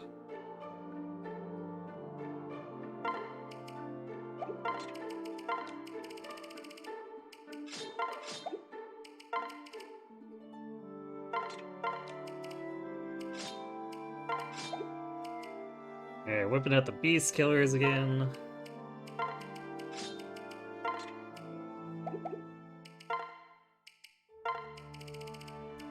Permanent Silica Scale.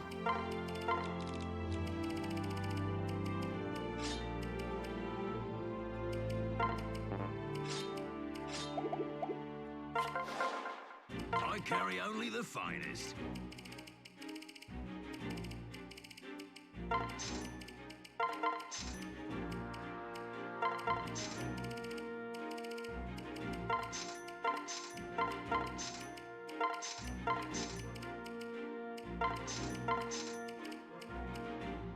Liquidating all the things.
Alright,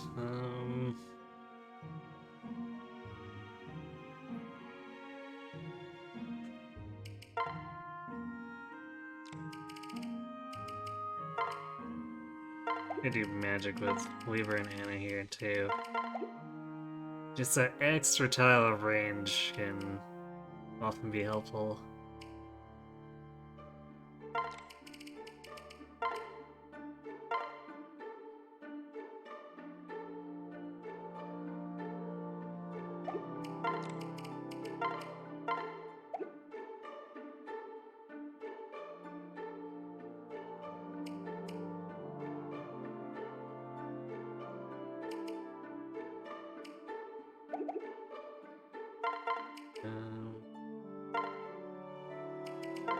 Need the armor sawyer. We're gonna bring another elixir and Lucina in case Morgan needs it.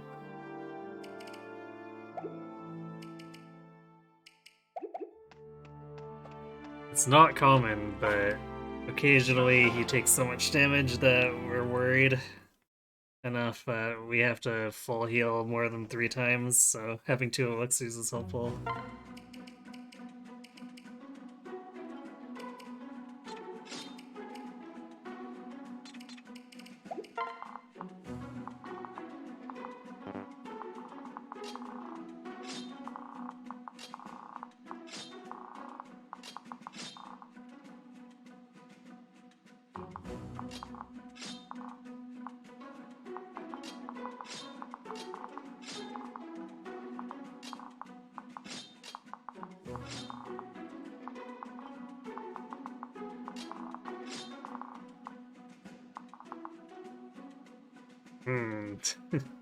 Alright, that Hawkeye win plus Thor in attack. That's a great way to start the map.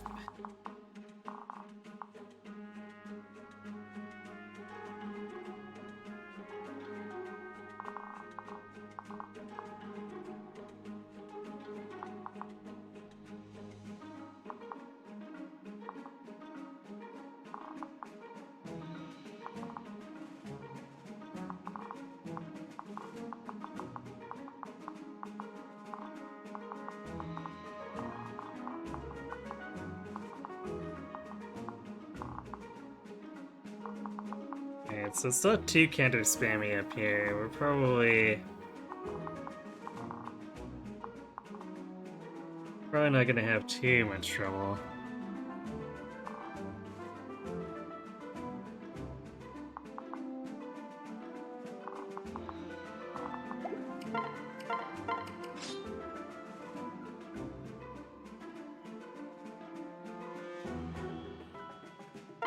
Why are we using We should use the Bolganone.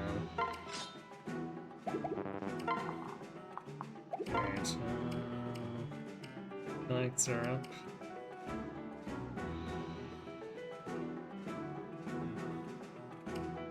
We're good to go.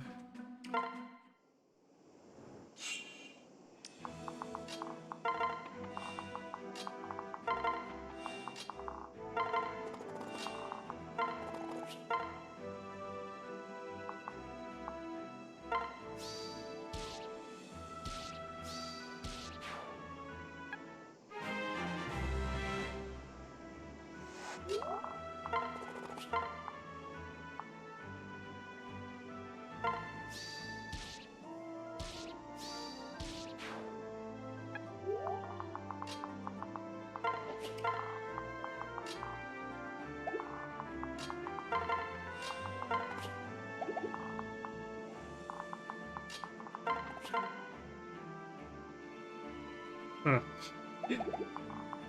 Tempting to do that.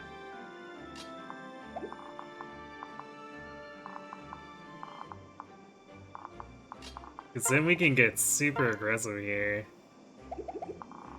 But I guess the question is, do we want to do that? Because it's deviating a little bit. It's probably fine though, because this is also more reliable to do it this way, instead of trying to attack him with a Hell Sloth.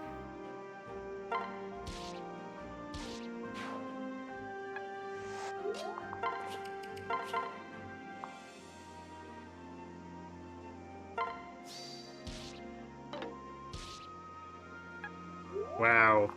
Alright. I guess this is why we have the rescue and stuff.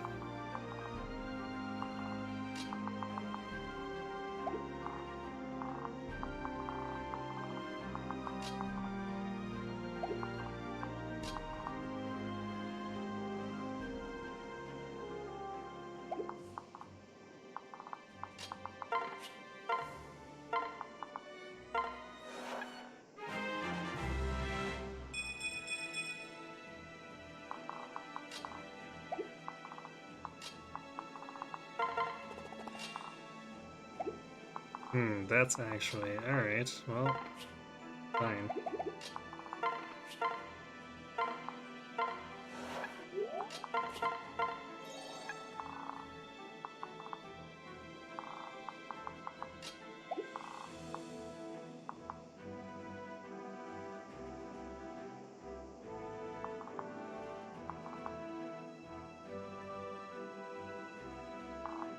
I don't know if we want to be in range of all of that. So let's maybe just do this guy then. That is weird.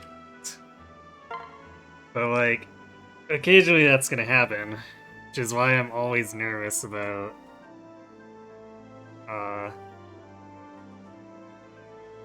but there's non-100% on the dual strikes.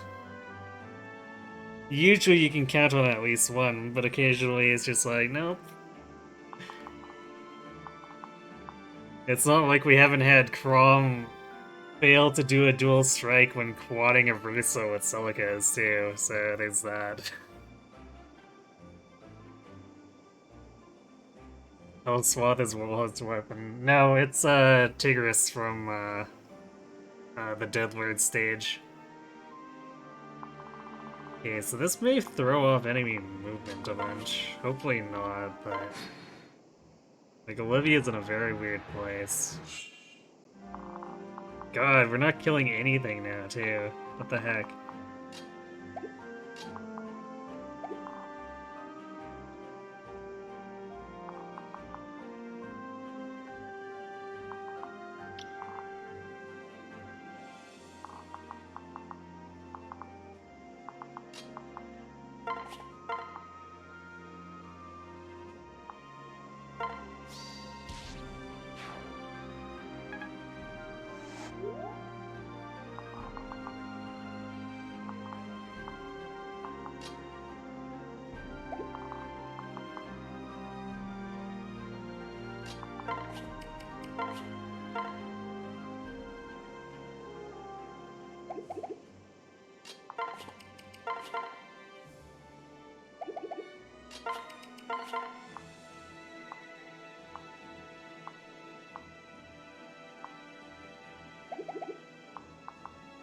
Chances of 298s missing is pretty low.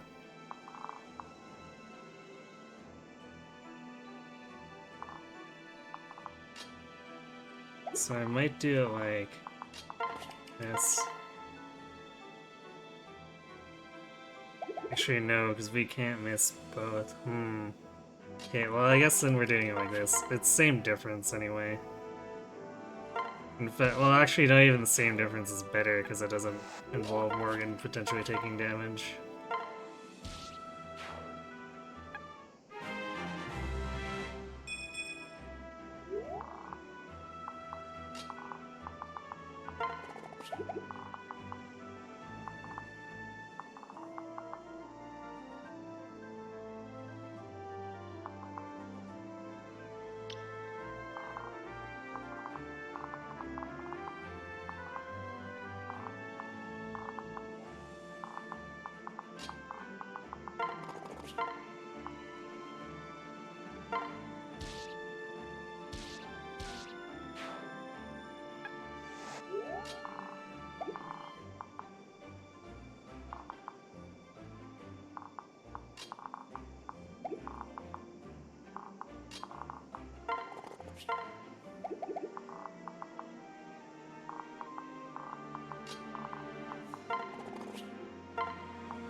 So now is not the time to be making gambles.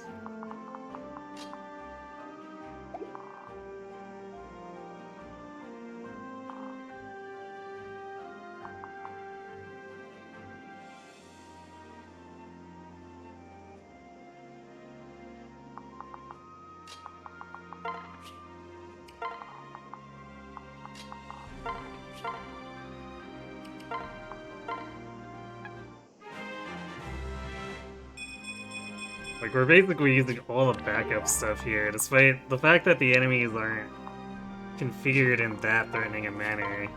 We just happen to be rolling really badly, and this is why we have all these niche case things in case we roll badly, and it's like, yeah, we don't want to lose the Iron Man at the chapter 24.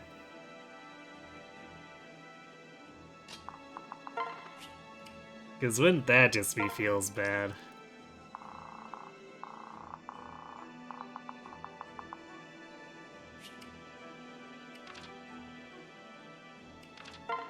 Okay.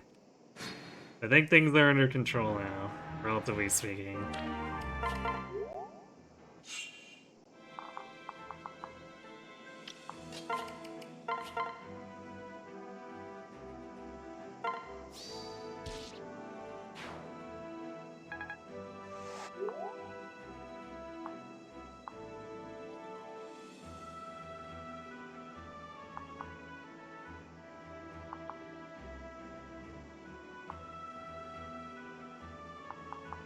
This Thoron's gonna be a pain.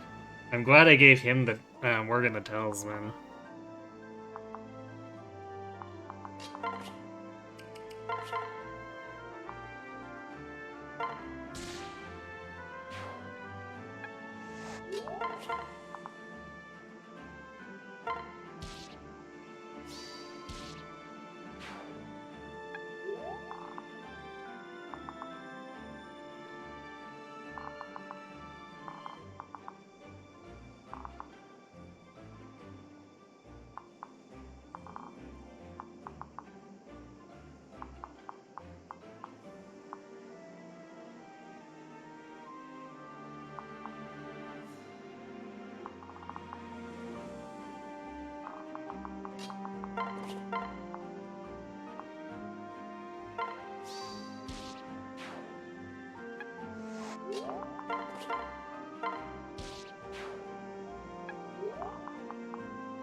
we should be able to afford to fight these two.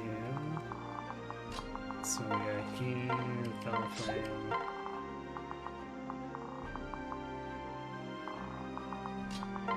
The Basilia redirecting the spear guy.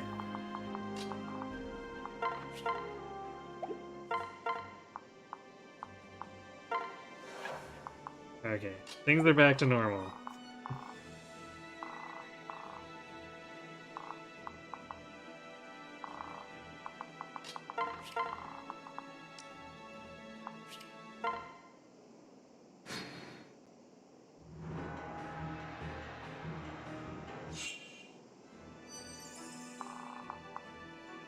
Oof. Lost half our health there. I guess unsurprisingly.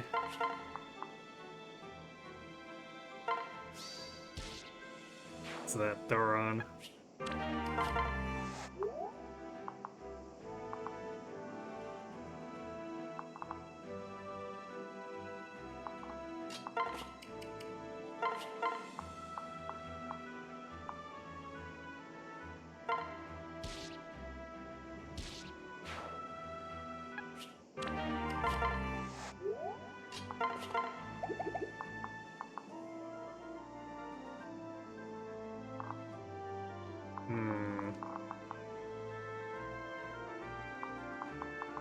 We're gonna heal.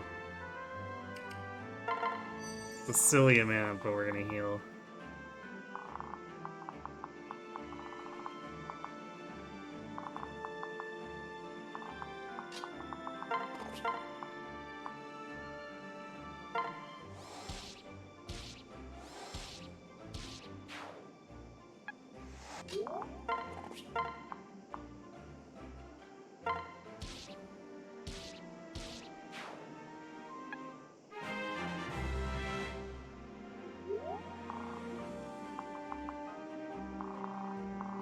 Although, the enemies are almost all wiped at this point.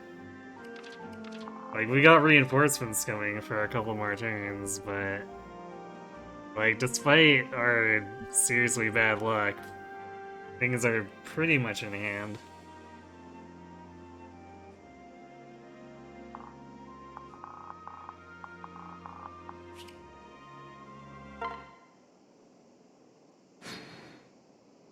But yeah, basically the Hawkeye Great Night with Luna makes me nervous about not doing anything to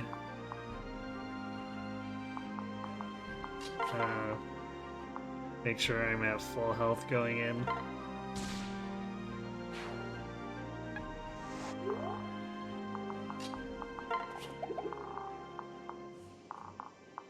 And lots of Aegis. They're like, you know what?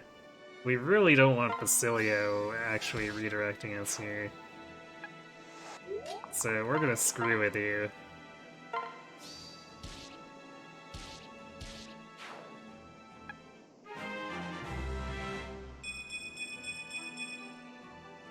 Nice. Crom's almost at 30. 30 strength. That's like 3 whole 10s.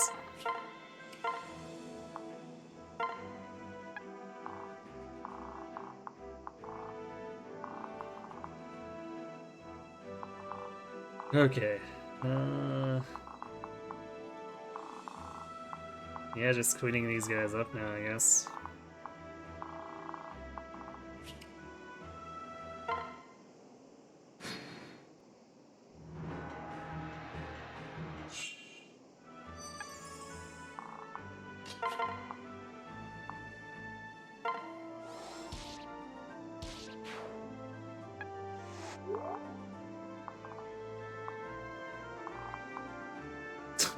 That's the third guy with Aegis. What the heck?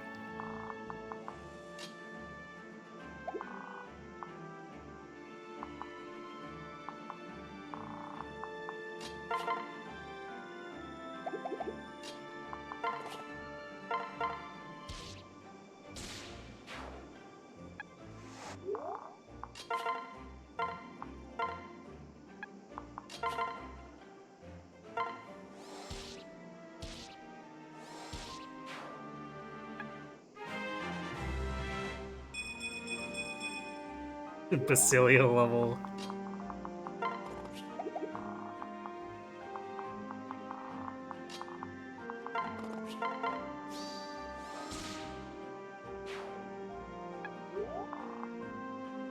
Alright, well that's that. Healed the wrong person too, even though I guess it shouldn't matter, whatever.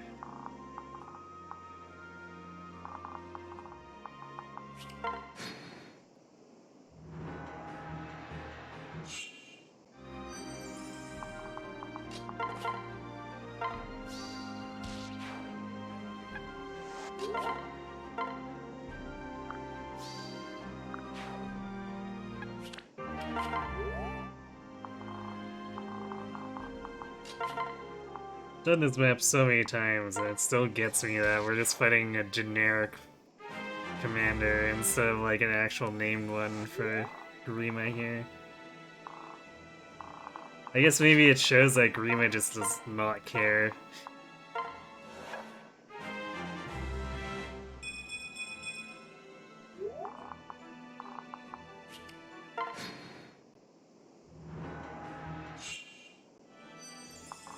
Oh. That is rude.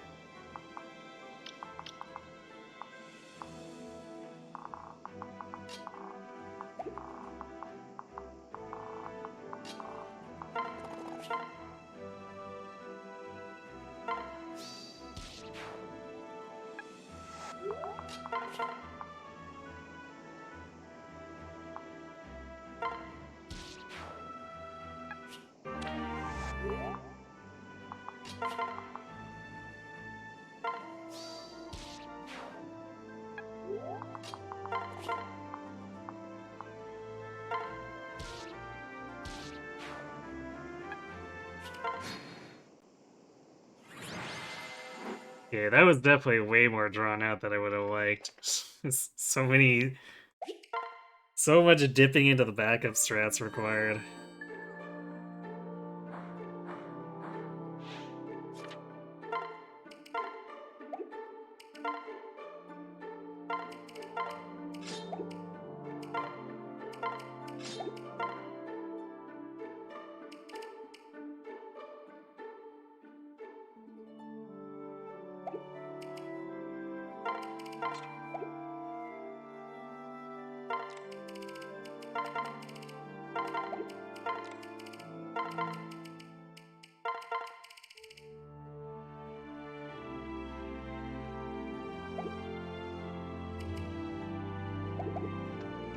Alright, home stretch.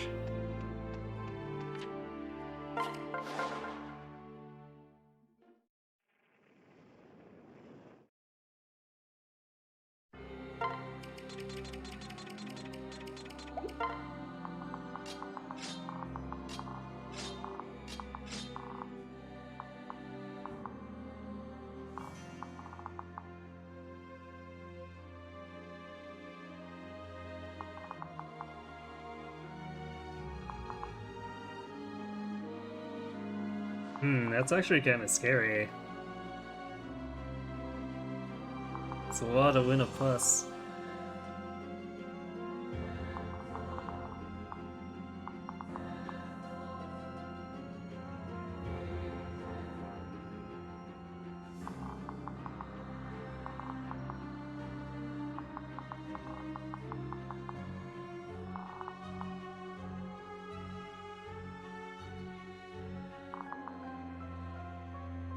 I might actually, if Lucine's okay fighting this guy, I'm gonna have her kill him.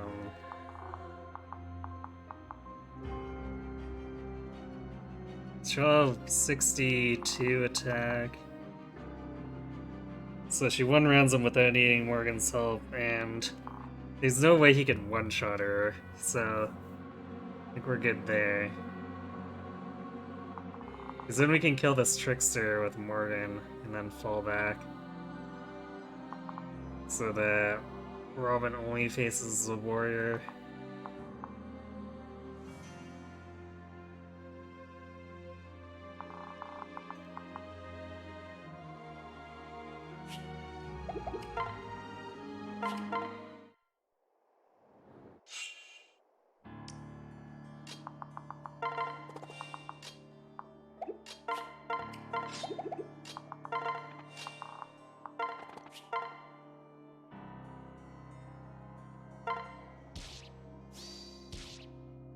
Oof, 52 damage.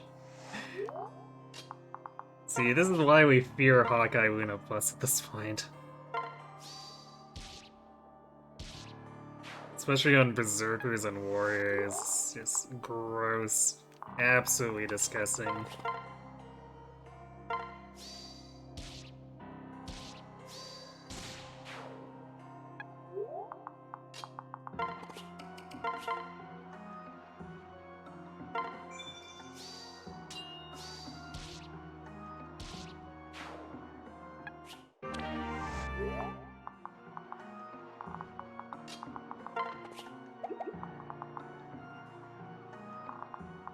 Oh, because of Meyer. It's like, what? Where's that other extra range coming from? Well, you see.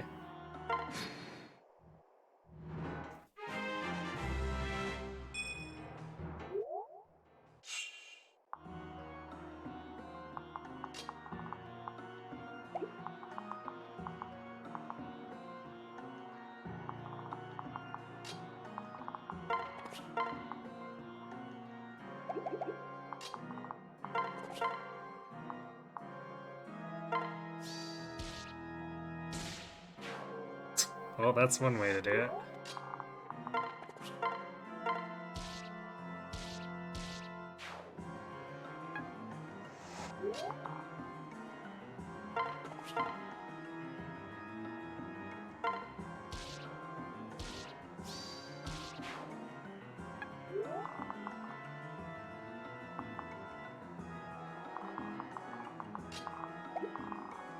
I guess he's technically in range, but these ones are pretty weak. So he should be fine.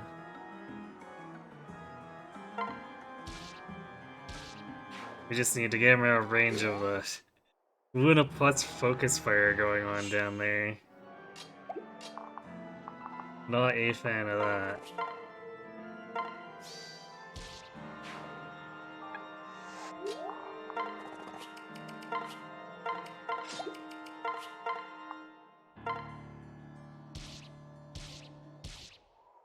Oh, hi Versa, bye Versa.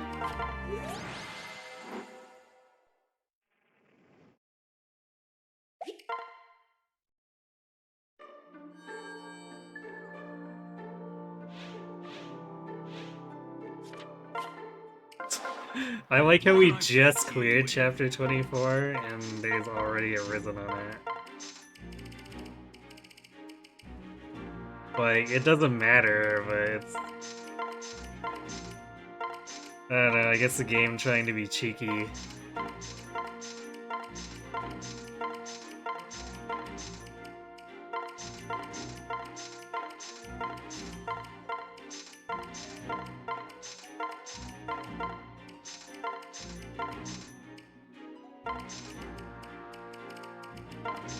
think that should be enough.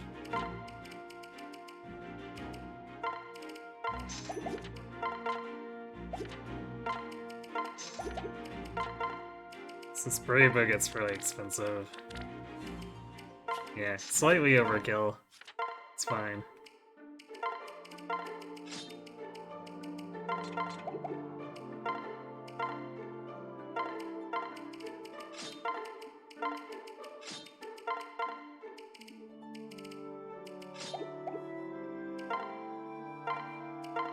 Okay, make sure Chrome is Exalt Propulsion. Same with Peril for Lucina.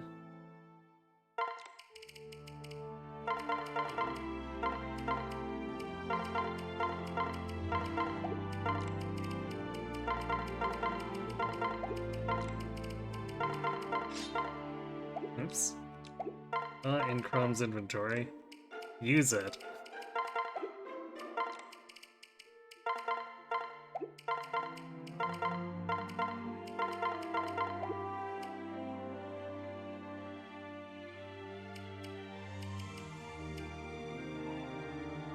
Alright, Anna Libra.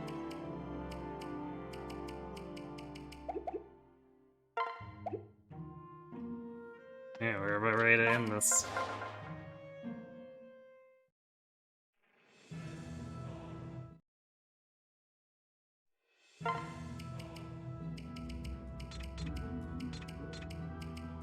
Pretty good timing overall. We're going a bit over, but we also started a bit late. And then, of course, credits will run us even further over, but that's fine.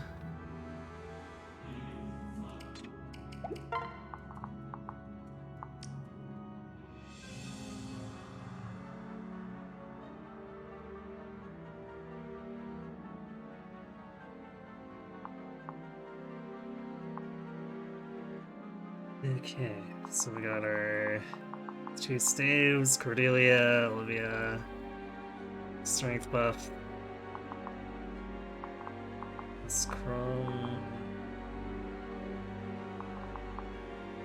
See Martin are equipped.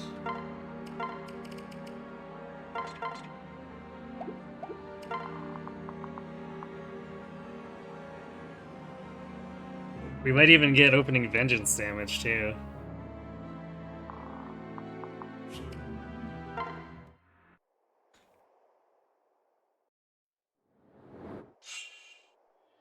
Chat did some distracting with unrelated tactics game questions.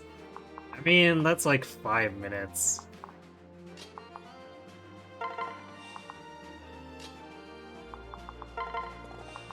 It wasn't that much of a distraction.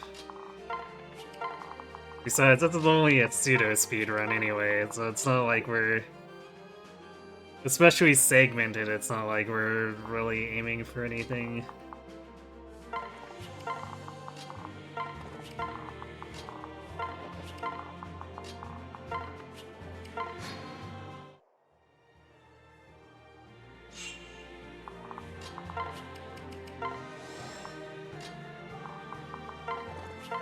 Man, remember when rallies were still... Well, we 33 hit, we probably weren't getting hit by that anyway.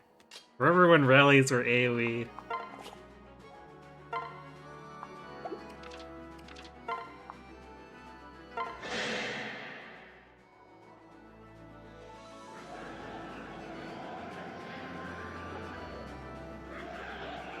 Although it is funny how heroes and 3 houses have managed to make single target rallies pretty viable. Here's how it's done. Yeah, man, Chrom's pretty noodly. You're finished. Like, a Chrom that was doing okay in strength would be doing about 17 right now.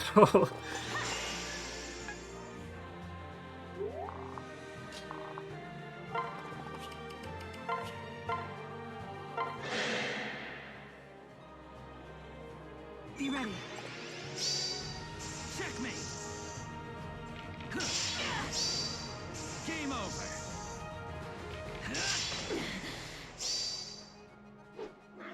Wow, Lucina is really slacking tonight.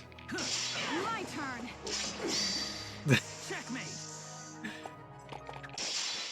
Leaving Green with 1 health. I was gonna comment there that I think Lucina's just leaving it to try to kill Seal, but she left Grima with 1 health.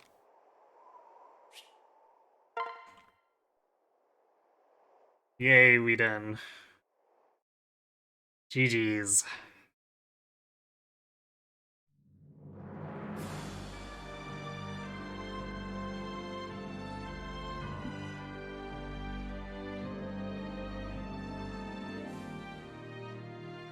And now, as usual, we let the credits roll.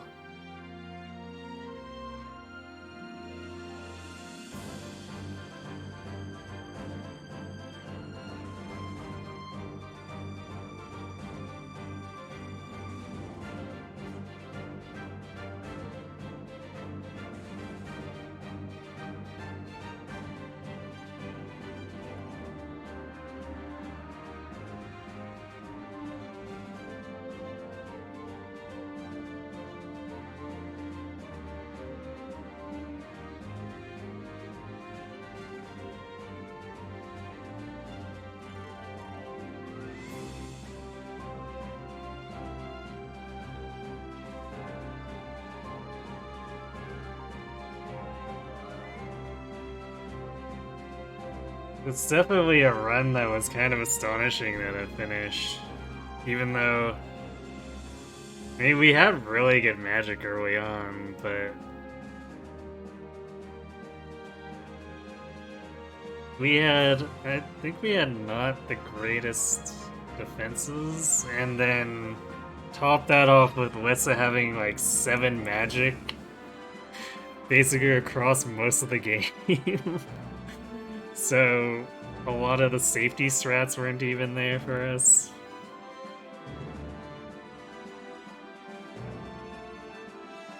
But we ended up surviving the gauntlet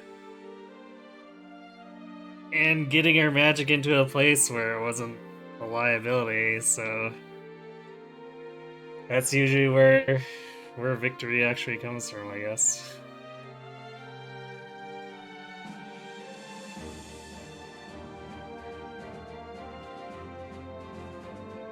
Meet the benchmarks, easy back half, otherwise cry with sad.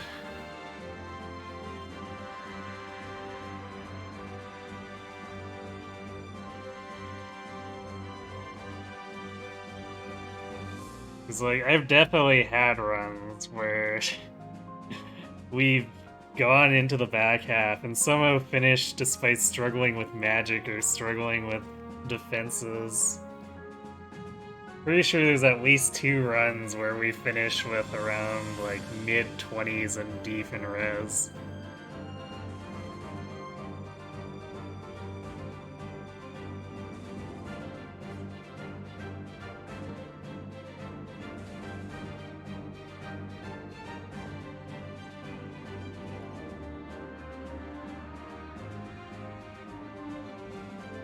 And I've gotten lazy about using like the actual Twitch dashboard ever since I've started using the new obs. And like,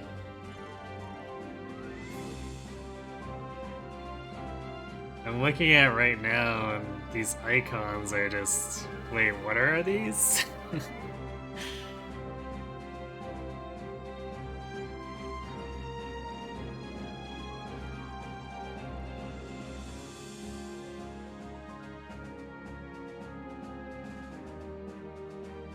It's like so much changes with this dashboard without warning.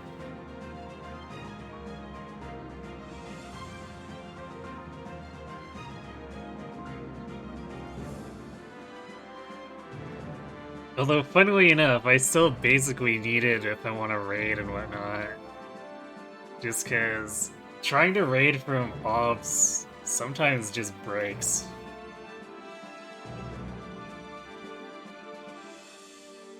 And I think that's maybe more of a this week problem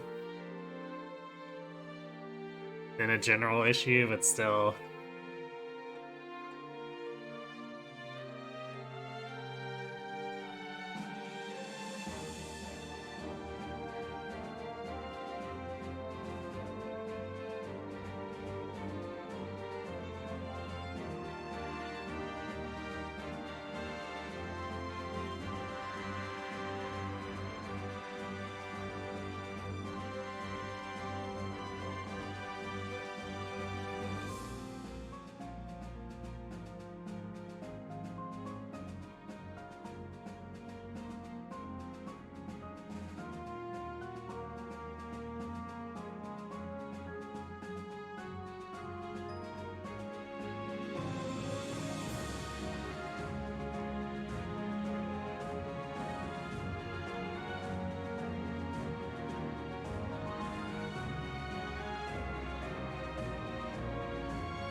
Actually, I don't even know what's going on with half this layout stuff, too. Again, leaning maybe a bit too much on obs.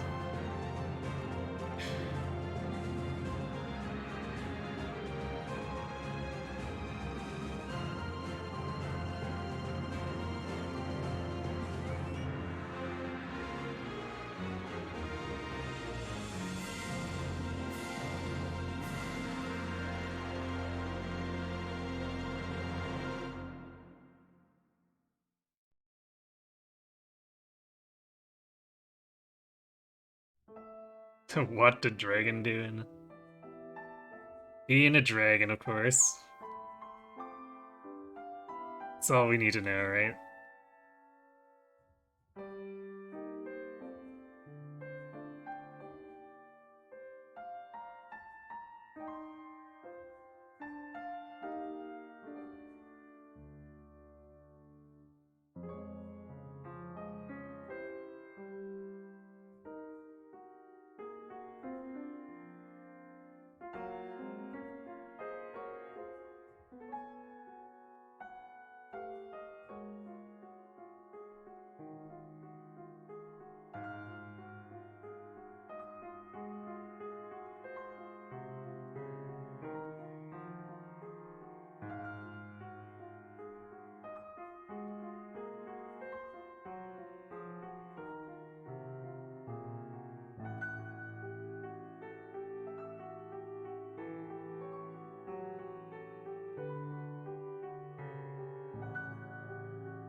I will admit that even though I can't find things half the time anymore, it is Suika.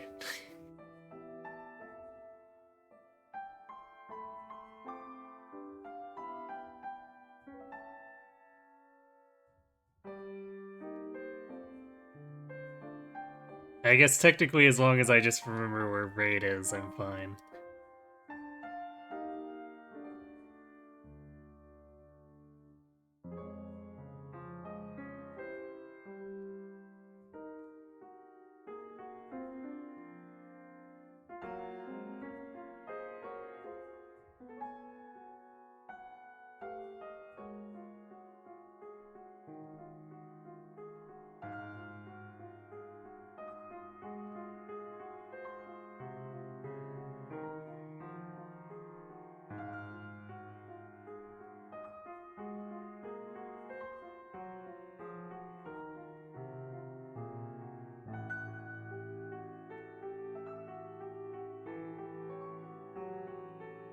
And the lever rescue is super jank.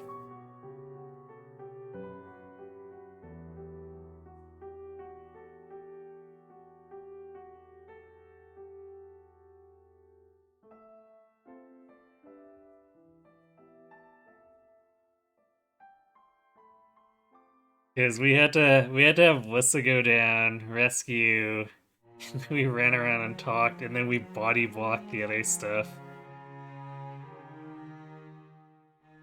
So I think it was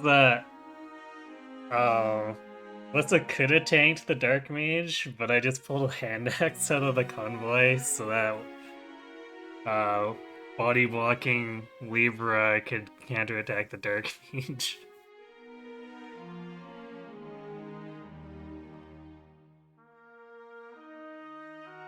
It's one of those things that should have been easy, but because Lissa decided that 7 magic was acceptable.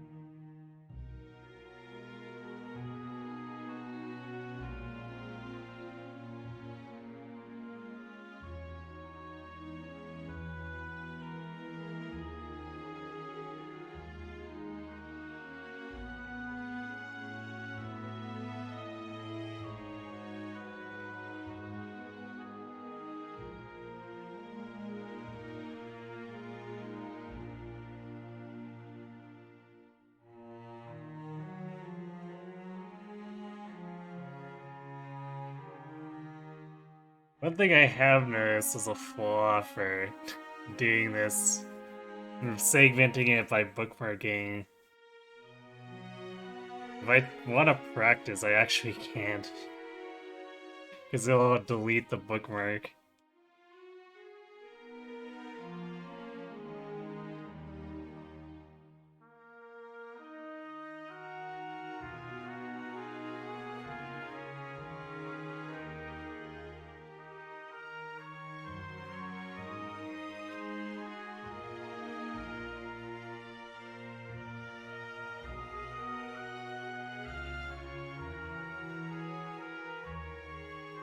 I might need to do some level of rethinking. I don't know.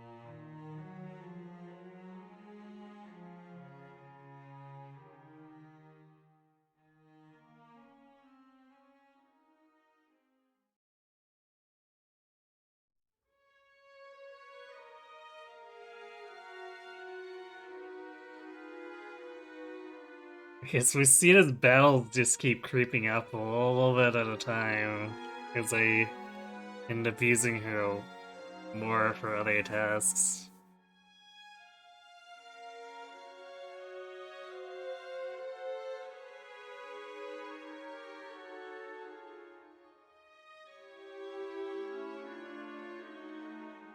Of course, it depends a lot on if the enemy has counter or not, because she often doesn't have enough damage fighting at 2 range without uh, help from rescue bots and whatnot, just in case she does flub it. So it basically has to be an enemy skill configuration that allows her to fight in melee, which usually means that Morgan's typically okay enemy phasing it.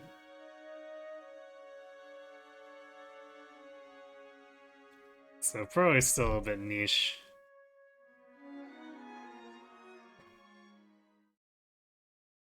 Crom, we have to do something. What do you propose we do? I don't know. I see you're awake now. Hey there. There are better places to take a nap than on the ground, you know. Give me your hand.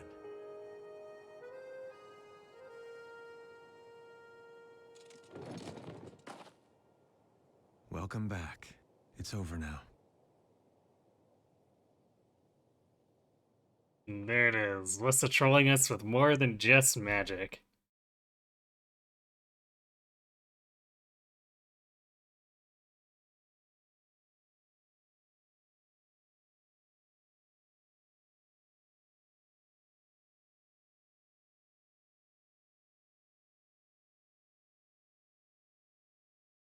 Hmm, 3 victories for Chrome. I guess he probably did pick up an airway kill, didn't he? I can't remember where, but usually it's in within like the first 3 chapters if he does.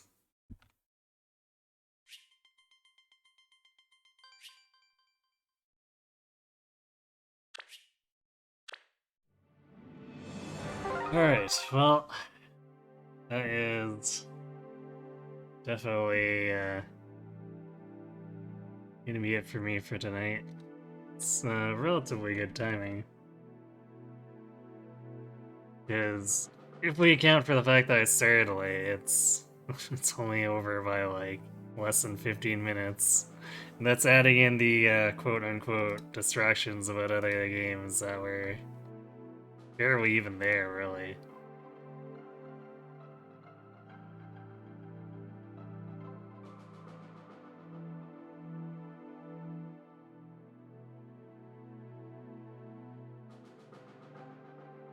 So yeah, we'll be back on Sunday for some more Three Houses. Wednesday, since we finished this segmented run now, I guess Wednesday's gonna be more Three Houses. I'm not quite sure what I'm gonna do with Friday yet. Because, as I mentioned before, I wanted to do Legends of Arceus on launch day, which means since it's the 28th, we'll be running that on a Friday. So I don't really want to start anything big, since there's gonna be at least the 1 week's gap. So what I might just do is do even more 3 houses, but we'll see. I might throw up a vote in the Discord or something, depending on my mood.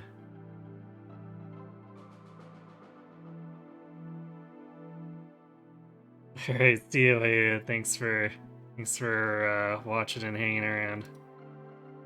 So let's see.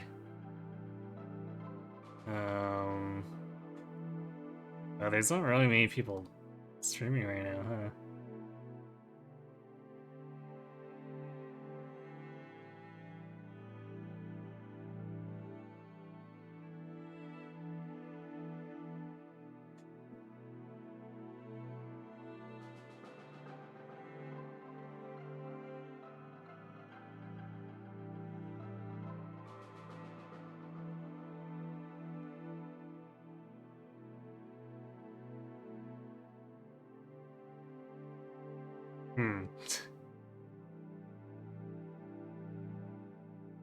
I'm not used to not really having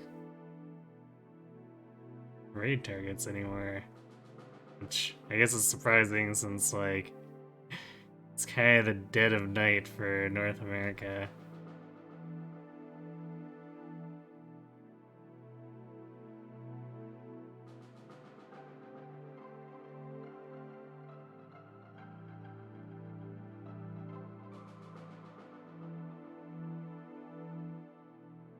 Alright, well, I guess maybe we just need it. Unlike a certain someone, I'm not interested in, say, digging randomly through the Fortnite folder to find someone with 1 viewer. So yeah, thanks for watching, everyone. Hope to see you Sunday, and have yourselves a good night.